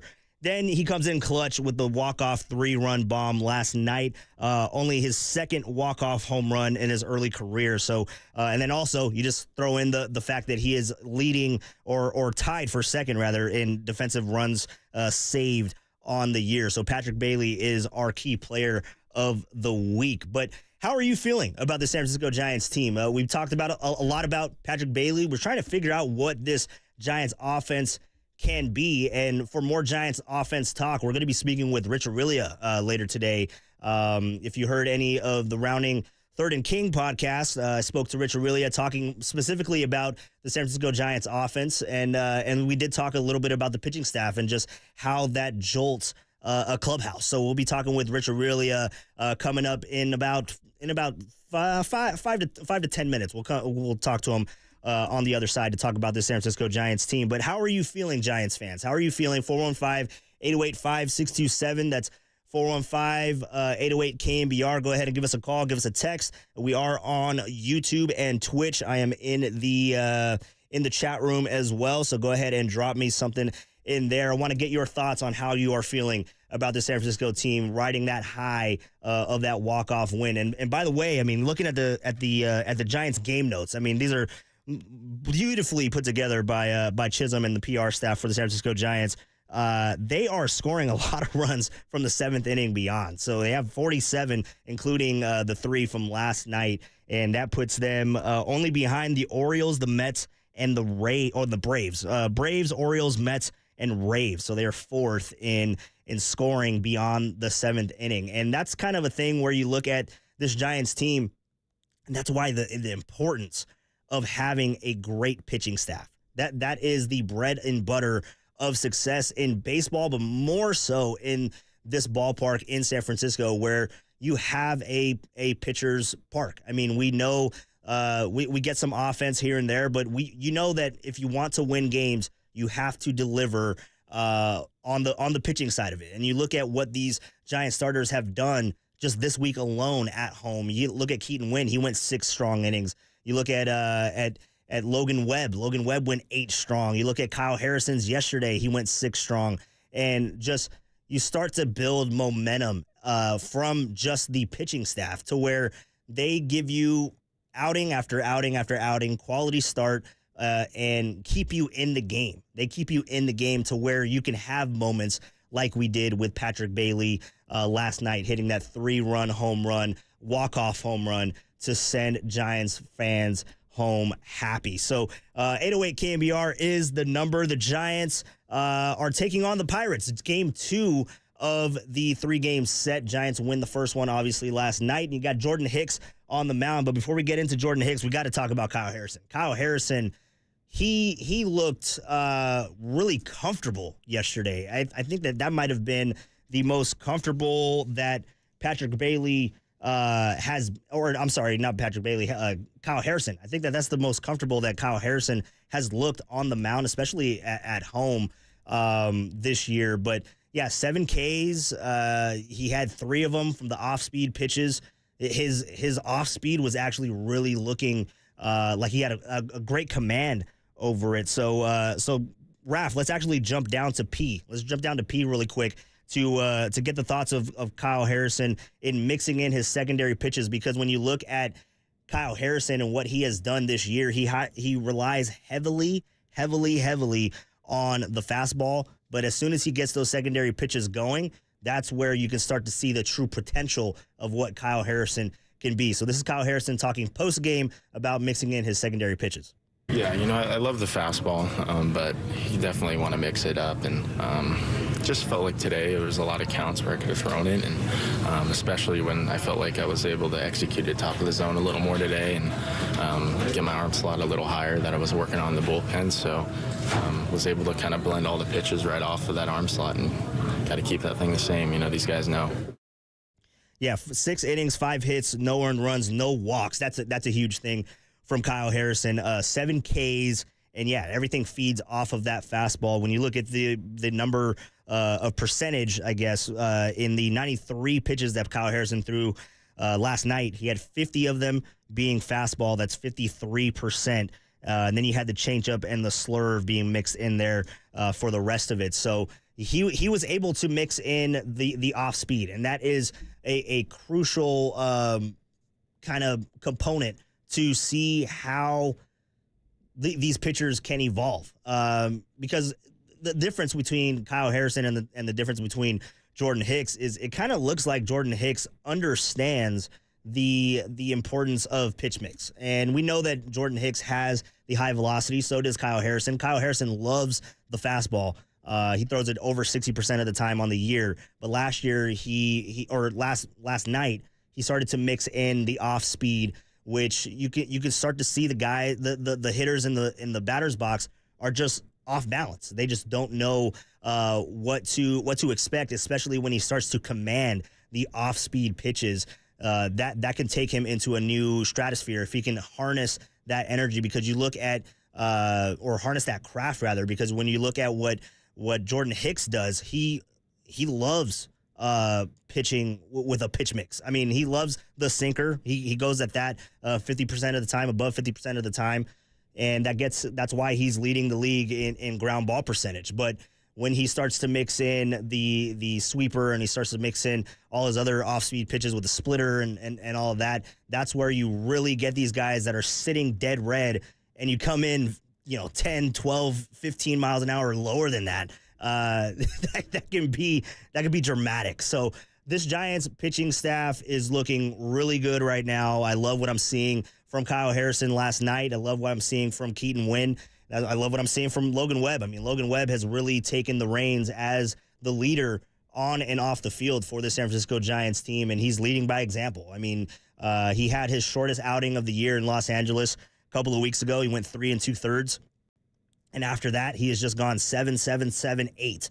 That is Logan Webb in a nutshell. And you kind of get the vibe that these young guys that are learning to pitch, like Keaton Wynn, like Kyle Harrison, and Jordan Hicks, going today, they are taking it and running with it and kind of following suit with what their leader is doing with Logan Webb. And again, Logan Webb he could have been player of the week for the second time in a row for what he did earlier this week, Raph. So we're talking about the Giants pitching staff, talking about the Giants hitting, and again, it's an offense that you have to figure out what this offense is going to be, and I think we kind of know what the offense is going to be, and more importantly, the team knows what the offense is going to be and what they need to do. And Matt Chapman, he has been hitting the ball good in April, but everyone else, like Jorge Soler, he hit a rocket to Brian Hayes that could have easily have broken the door open with bases loaded. I believe that was in the eighth inning. Was that in the eighth inning or the seventh inning, Raph? I'm drawing a blank on that, but he hit a rocket to Brian Hayes. Could have went right down the line. Just found a glove. He fielded it properly, and there it is. The rally is over. So Jorge Soler is a big part of the San Francisco Giants offense. But where does he slot in the Giants lineup? Like, is he a true number 3, number 4, number 5 hitter? Right now they have him in the 6th spot in the lineup today, and we'll go over the lineup in a second. But when you look at what this Giants offense can be, they're not panicking. They're not panicking, and they feel really good. So I guess that is a silver lining to what this Giants team can potentially be, because when you have guys like Matt Chapman, that's also a leader in the clubhouse from the position standpoint. Then you look at Bob Melvin. You look at just this coaching staff of the Giants. They're not panicking at all. So Matt Chapman was pretty much talking about, he went into depth of what he has learned about this team in the early goings of the MLB season. Cut eye, Raph, cut eye. I would say the one thing that, I continue to see from these guys, obviously now I've been playing with them for a month in the season. I've known some of them before, but just, the vibe in the dugout, just even though we haven't been scoring runs or we haven't been getting the job done, there's no panic. I think we all trust each other, and we all, trust that guy's going to go take a good at-bat when we need it. And I think that's why we've been able to pull out some of these victories, just because, we believe in ourselves, and we know that, hey, if we haven't gotten it done the first 3 at-bats, the next one we're going to do it. And I think that is kind of the attitude of the offense right now, and hopefully that starts earlier than the 8th or 9th inning, but I think that's the attitude that we have and is going to help us be successful. They have confidence, and that has to come from within, but then also the coaching staff is breathing confidence into this team. So we'll talk more in depth about the San Francisco Giants offense. On the other side, we'll be talking with Rich Aurelia of NBC Sports Bay Area. My number 35 growing up started with the Giants in 95. Oh, dude, love Richie. So we will have that conversation on the other side. You're listening to the Giants warm-up show on KNBR 104.5 and 680, the sports leader.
All right, welcome back to the Giants warm-up show, and we've been talking about the Giants offense for the entirety of of spring training, of the beginning of the season, and we're still trying to figure out what this Giants offense can do. So who knows Giants offense better than the great Rich Aurelia? Rich Aurelia joins me now. What's up, Richie?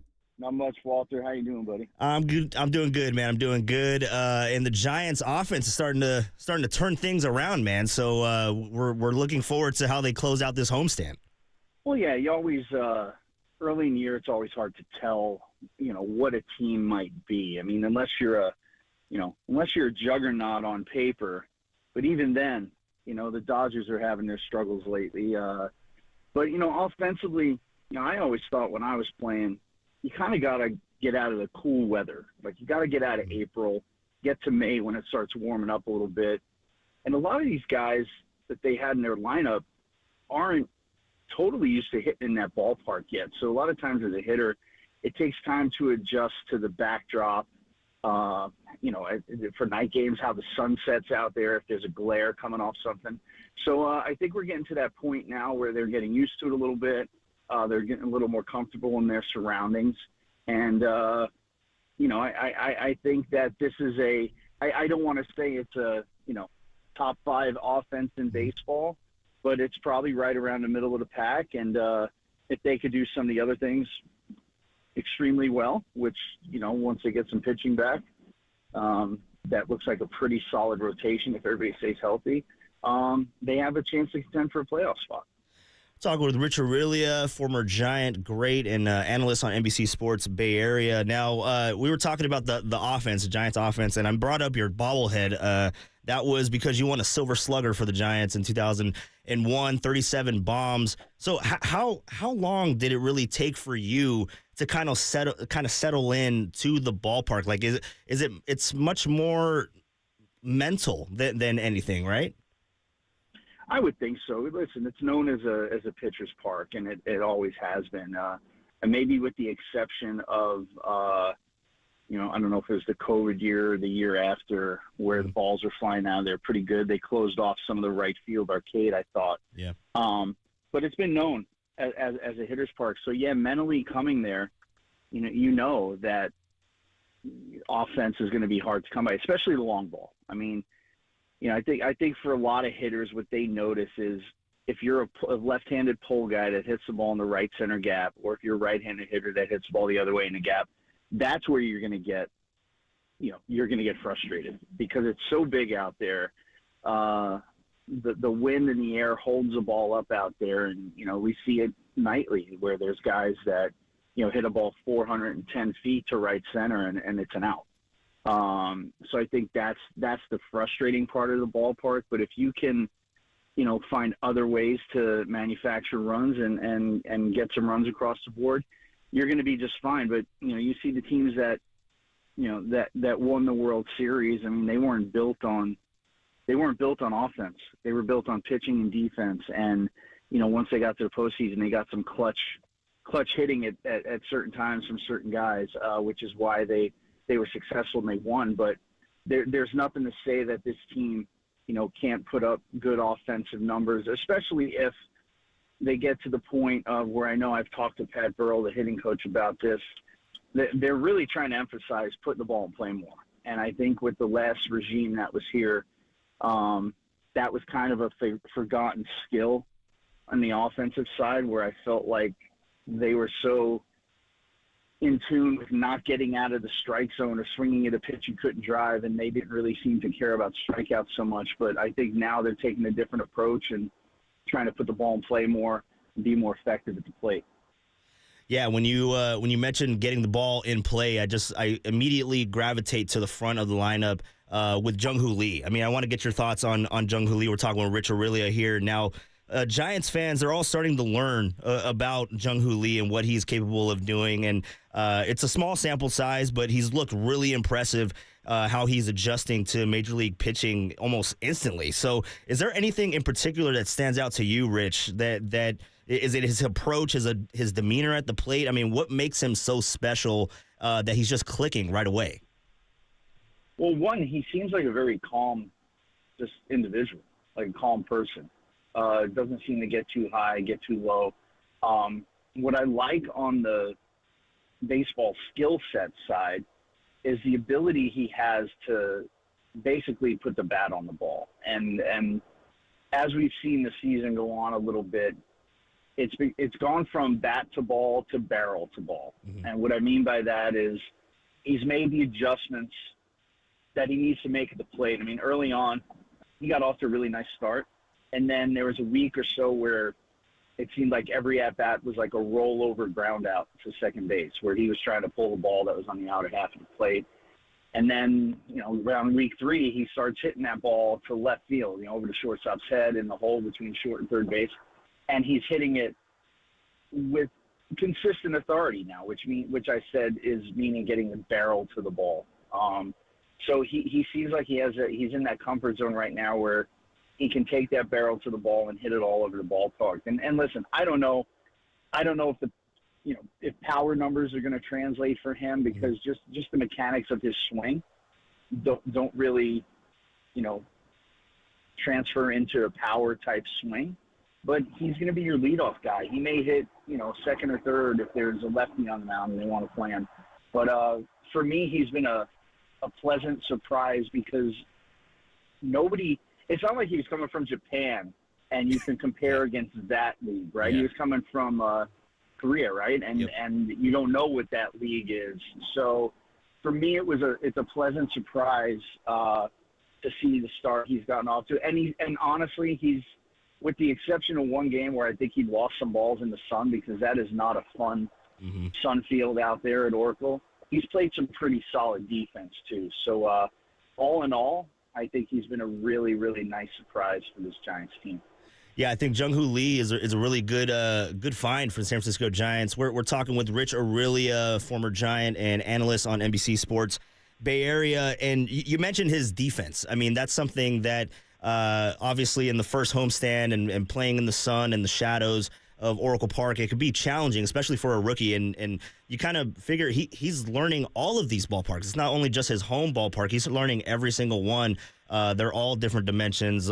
They play differently and all that kind of stuff. So it's interesting to see how he's adjusting on the defensive side. But when you look at what the Giants have done this offseason, Rich, is they have said that they wanted to improve their pitching and improve their defense. And when you look at what Jung-Hoo Lee has done and what he adds defensively, and you look at that left side of the infield with Nick Ahmed and Matt Chapman, now you look at the pitching staff, does that just bring like a ease to know that you have solid fielders behind you and you just focus on the guy who's in the batter's box? Is that kind of what we're seeing with how well like Keaton Wynn and Logan Webb and even Jordan Hicks, who that experiment was? I mean, we're still seeing the results of that, but early on the early return looks really good. So are we seeing kind of like a comfortability with the guys on the mound, knowing that they have solid defenders behind them?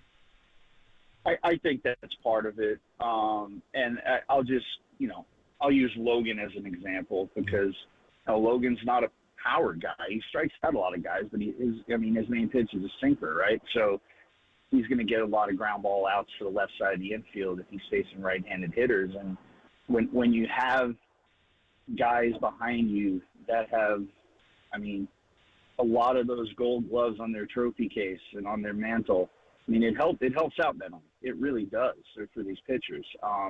You go down the line with them, and listen, Blake Snell, yeah, he's on the IL right now, but he's not a ground ball guy, right? He's a fly ball strikeout guy, so he doesn't really come into play there. But like a guy like Keaton Wynn, who has looked really, really good the last few starts out, a young guy, that really helps if you have good defenders out there behind him, to give him the confidence to not run away from bats, but to make pitches that can induce ground balls to that side of the infield. And I think he has the ability to do that. And you mentioned the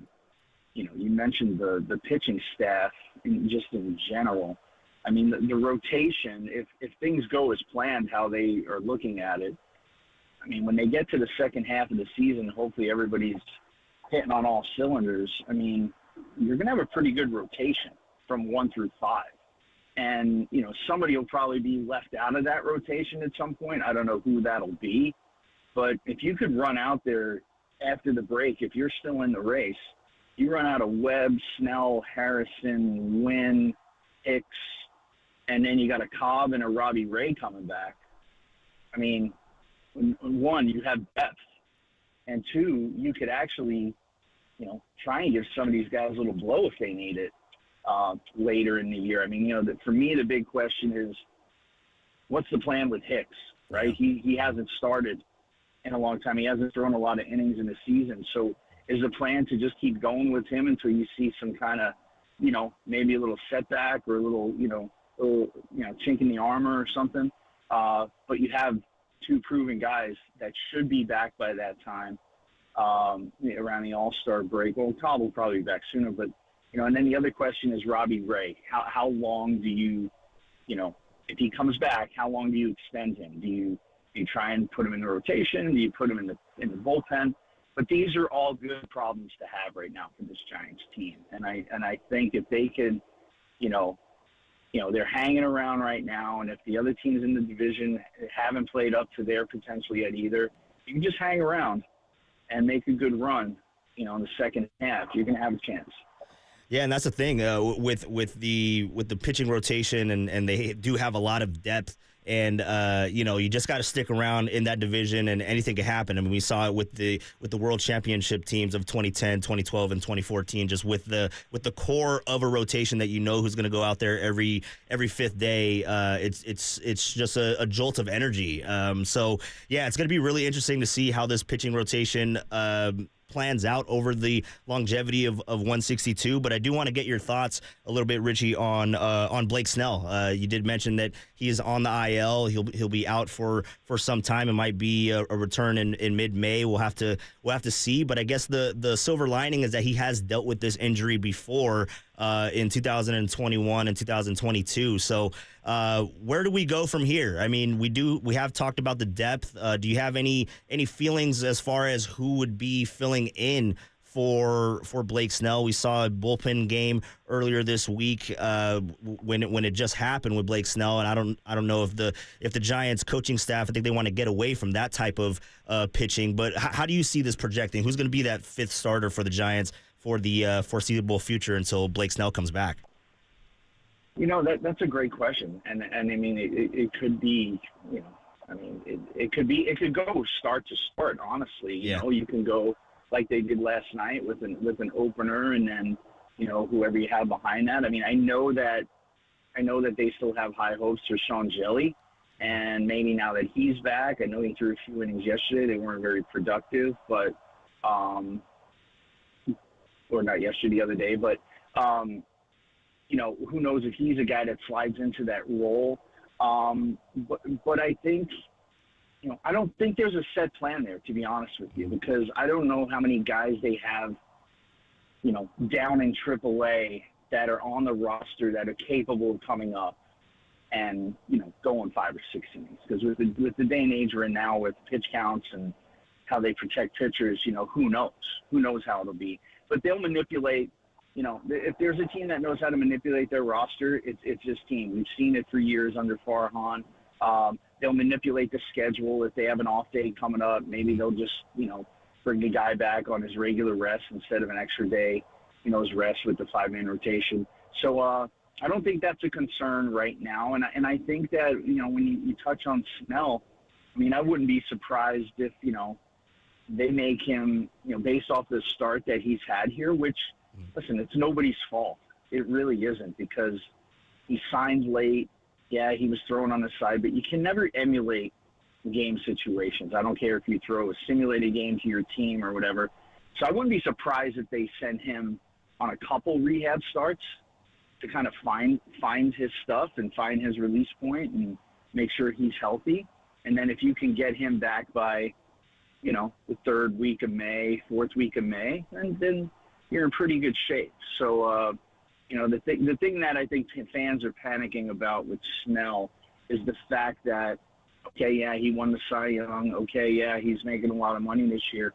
But, he does have an opt-out after this year. So I think fans are a little frustrated with the slow start in a sense of, well, he may only be here for a year. We need to see the best out of him. But, he's a guy that never really has had a quick start to a season in his career. So he's mostly been I don't want to say second half, but maybe, second 2/3 of the season pitcher. So, I think the concern level on the organization side is minimal when it comes to his injury and who will fill in. I'm sure they'll work around it and find the best possible candidates to win that game, that given day that they can.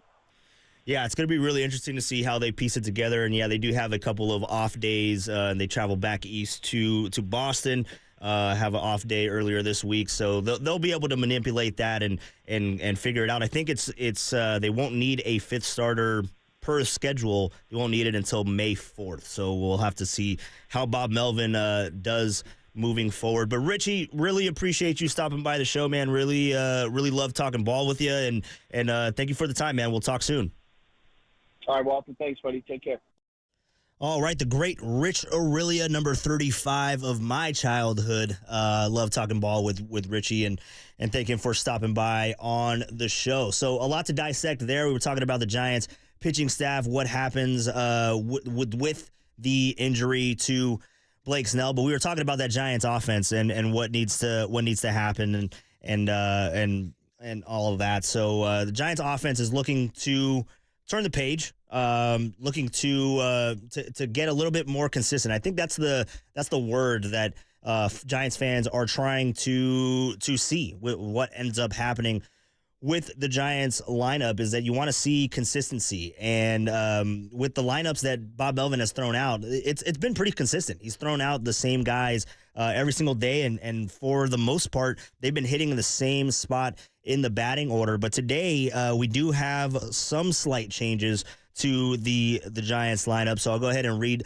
the lineup as the Giants get ready for Game 2 against Martin Perez, the lefty. So I was hoping that we would see Lamont Wade Jr. Are we going to get to a point to where maybe Lamont, I know he's lefty on lefty, but maybe Lamont, maybe we should give him a shot at being an everyday player because he is one of the hottest bats on the Giants team right now. So, and he's always good to get on base for the most part. I mean, he has an OPS that is just in the top 5 of MLB. So let's go through the Giants lineup really quick. We have the Giants lineup batting leadoff. Austin Slater is in leadoff position. In right field, you have Wilmer Flores batting second at first base, and maybe that's for if and when the Giants get to the Pirates bullpen.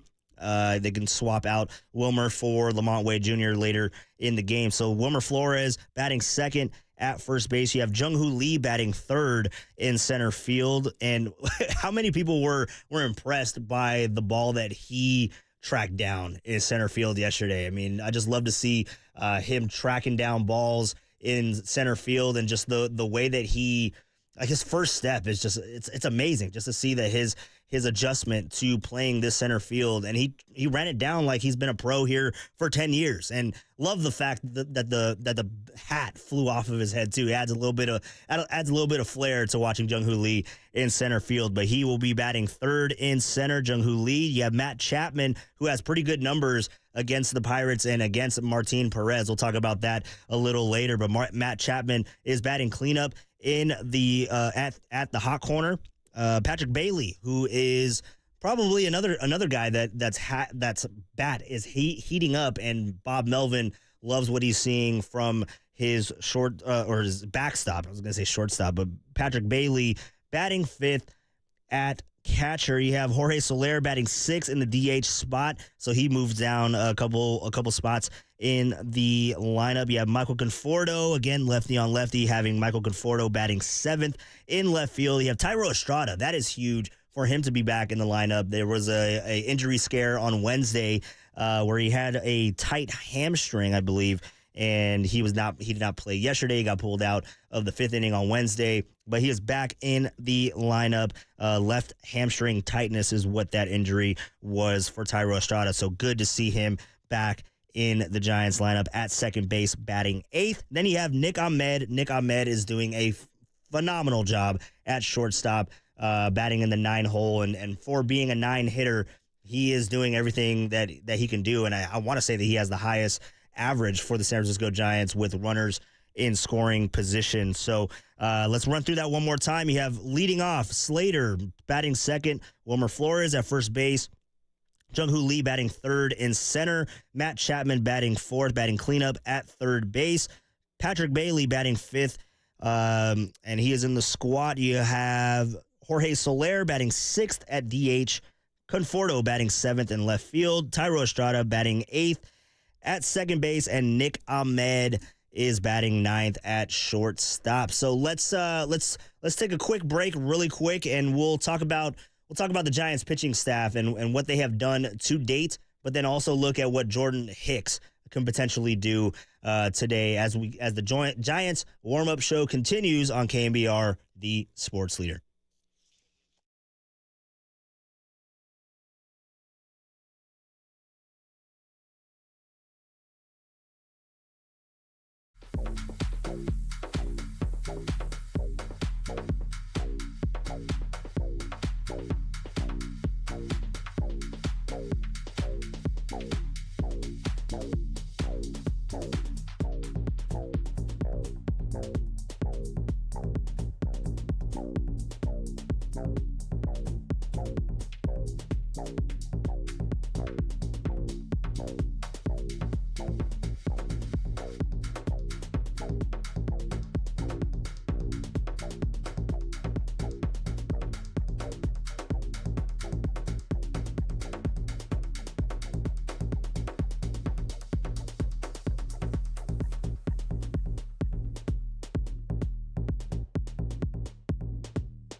All right, welcome back to the Giants warm-up show. I'm your host, Walter Calceta, taking you all the way up to 5:05, where the Giants' official pregame show will start.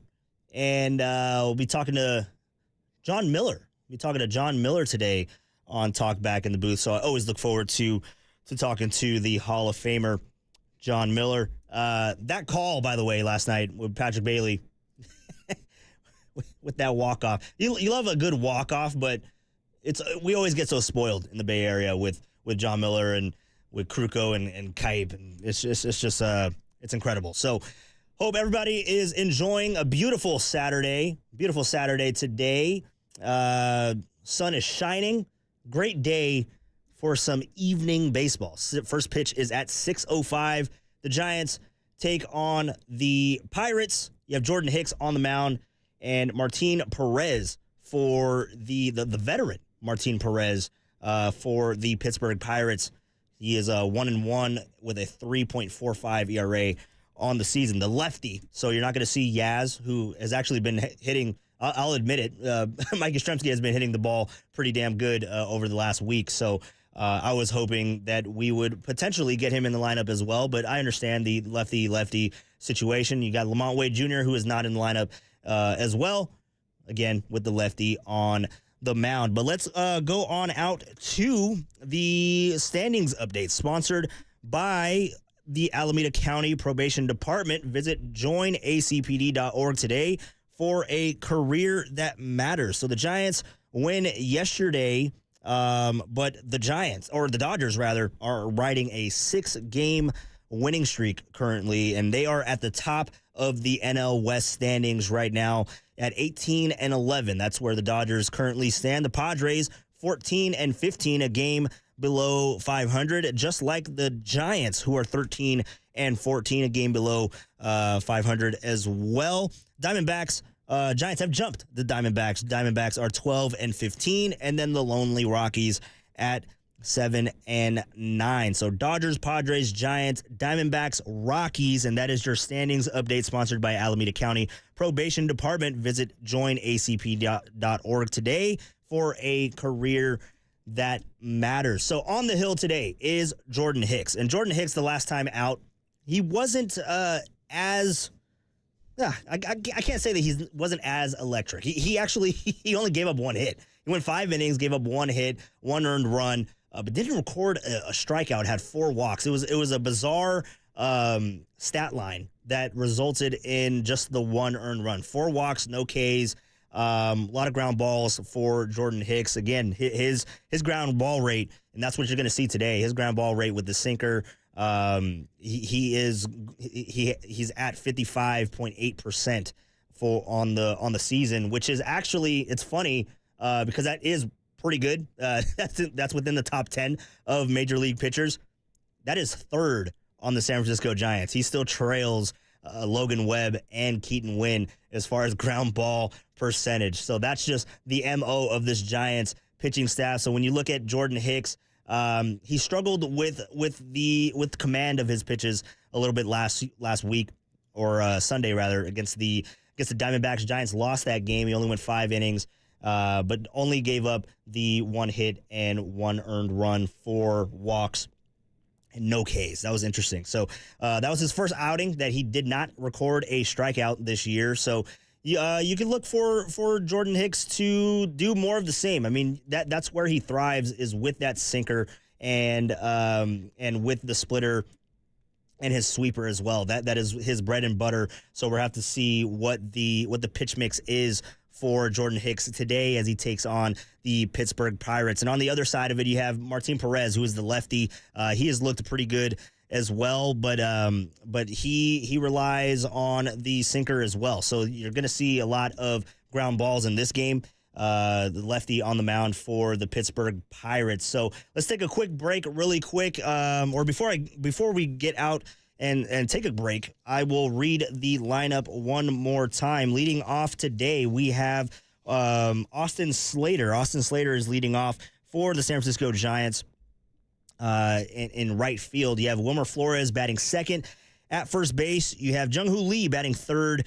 In center field, you have Matt Chapman, who is at the hot corner batting cleanup today. Again, his numbers are pretty good against the starter for the Pittsburgh Pirates, Martin Perez. But lifetime, he has pretty good numbers against the Pirates in general. We'll give you that as a part of Diamond Notes. Patrick Bailey is batting 5th at catcher. Jorge Soler batting 6th DH. Michael Conforto batting 7th left field. Thairo Estrada makes his way back to the lineup, batting 8th at second base. And Nick Ahmed is batting 9th at shortstop. So on the other side, we will wrap things up, get you ready for the Giants and the Pirates. Game 2 is set to be underway at 6:05 first pitch, and official pregame starts at 5:05. We'll get you there and talk back with John Miller. On the other side, you're listening to the Giants warm-up show on KNBR, the sports leader.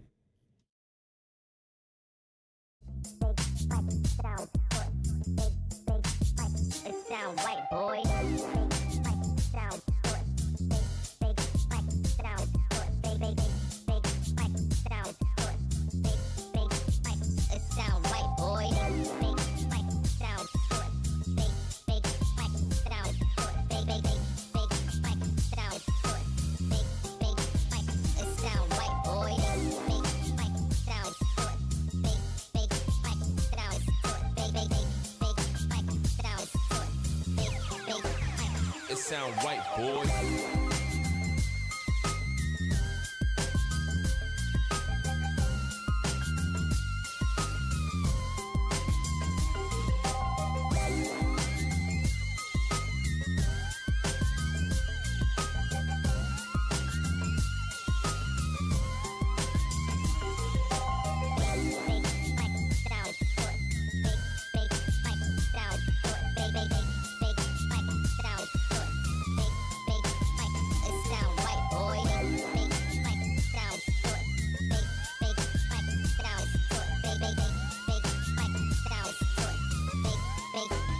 It sound right, boy.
right, Kyle, you like the reggae vibes, huh? I like it. Hey, it's nice. Kyle Har on the board for the Giants warm-up show today. Raph had to leave early. I think he had a show going on somewhere in Napa, so might make my way up there. I don't know. We'll have to see. Going out to the yard.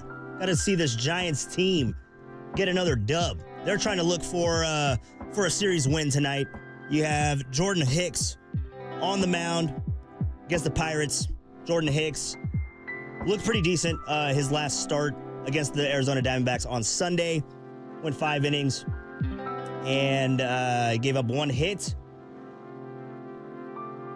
1 run, and 4 walks. So the Giants trying to ride that momentum. That's what we've been talking about today, and something we talked about with Richie earlier. And if you missed any of that, go ahead and check it out on KNBR, on KNBR.com and on the KNBR app with Rich Aurelia, where we were talking about the Giants pitching staff, and they have been really electric in their last couple of starts here for the San Francisco Giants, where it all started with I would even take it back to Jordan Hicks. Jordan Hicks started on Sunday, but then the bulk of the starters, they went in with Keaton Winn. Keaton Winn went 6 innings. Then you had Logan Webb that went to 8. Then you had the weird start where Blake Snell did not make an appearance, where he landed on the IL. But you had Ryan Walker. He went in 1 inning. He went 1 inning. But in the last 5 starts for the San Francisco Giants, they have an ERA of 0.69. I know Kyle likes that one. So let's hope that Jordan Hicks can keep the momentum going because that is something that we have seen in the past with this Giants pitching staff, that one start after another, after another, after another. It's just it's something that just gets developed within the Giants pitching staff. It becomes what's the word? I'm looking for a word. Contagious. That's the word. I'm trying to search for the word right now. It becomes contagious for the San Francisco Giants pitching staff, and again with Logan Webb leading the way, and he has really turned a gear.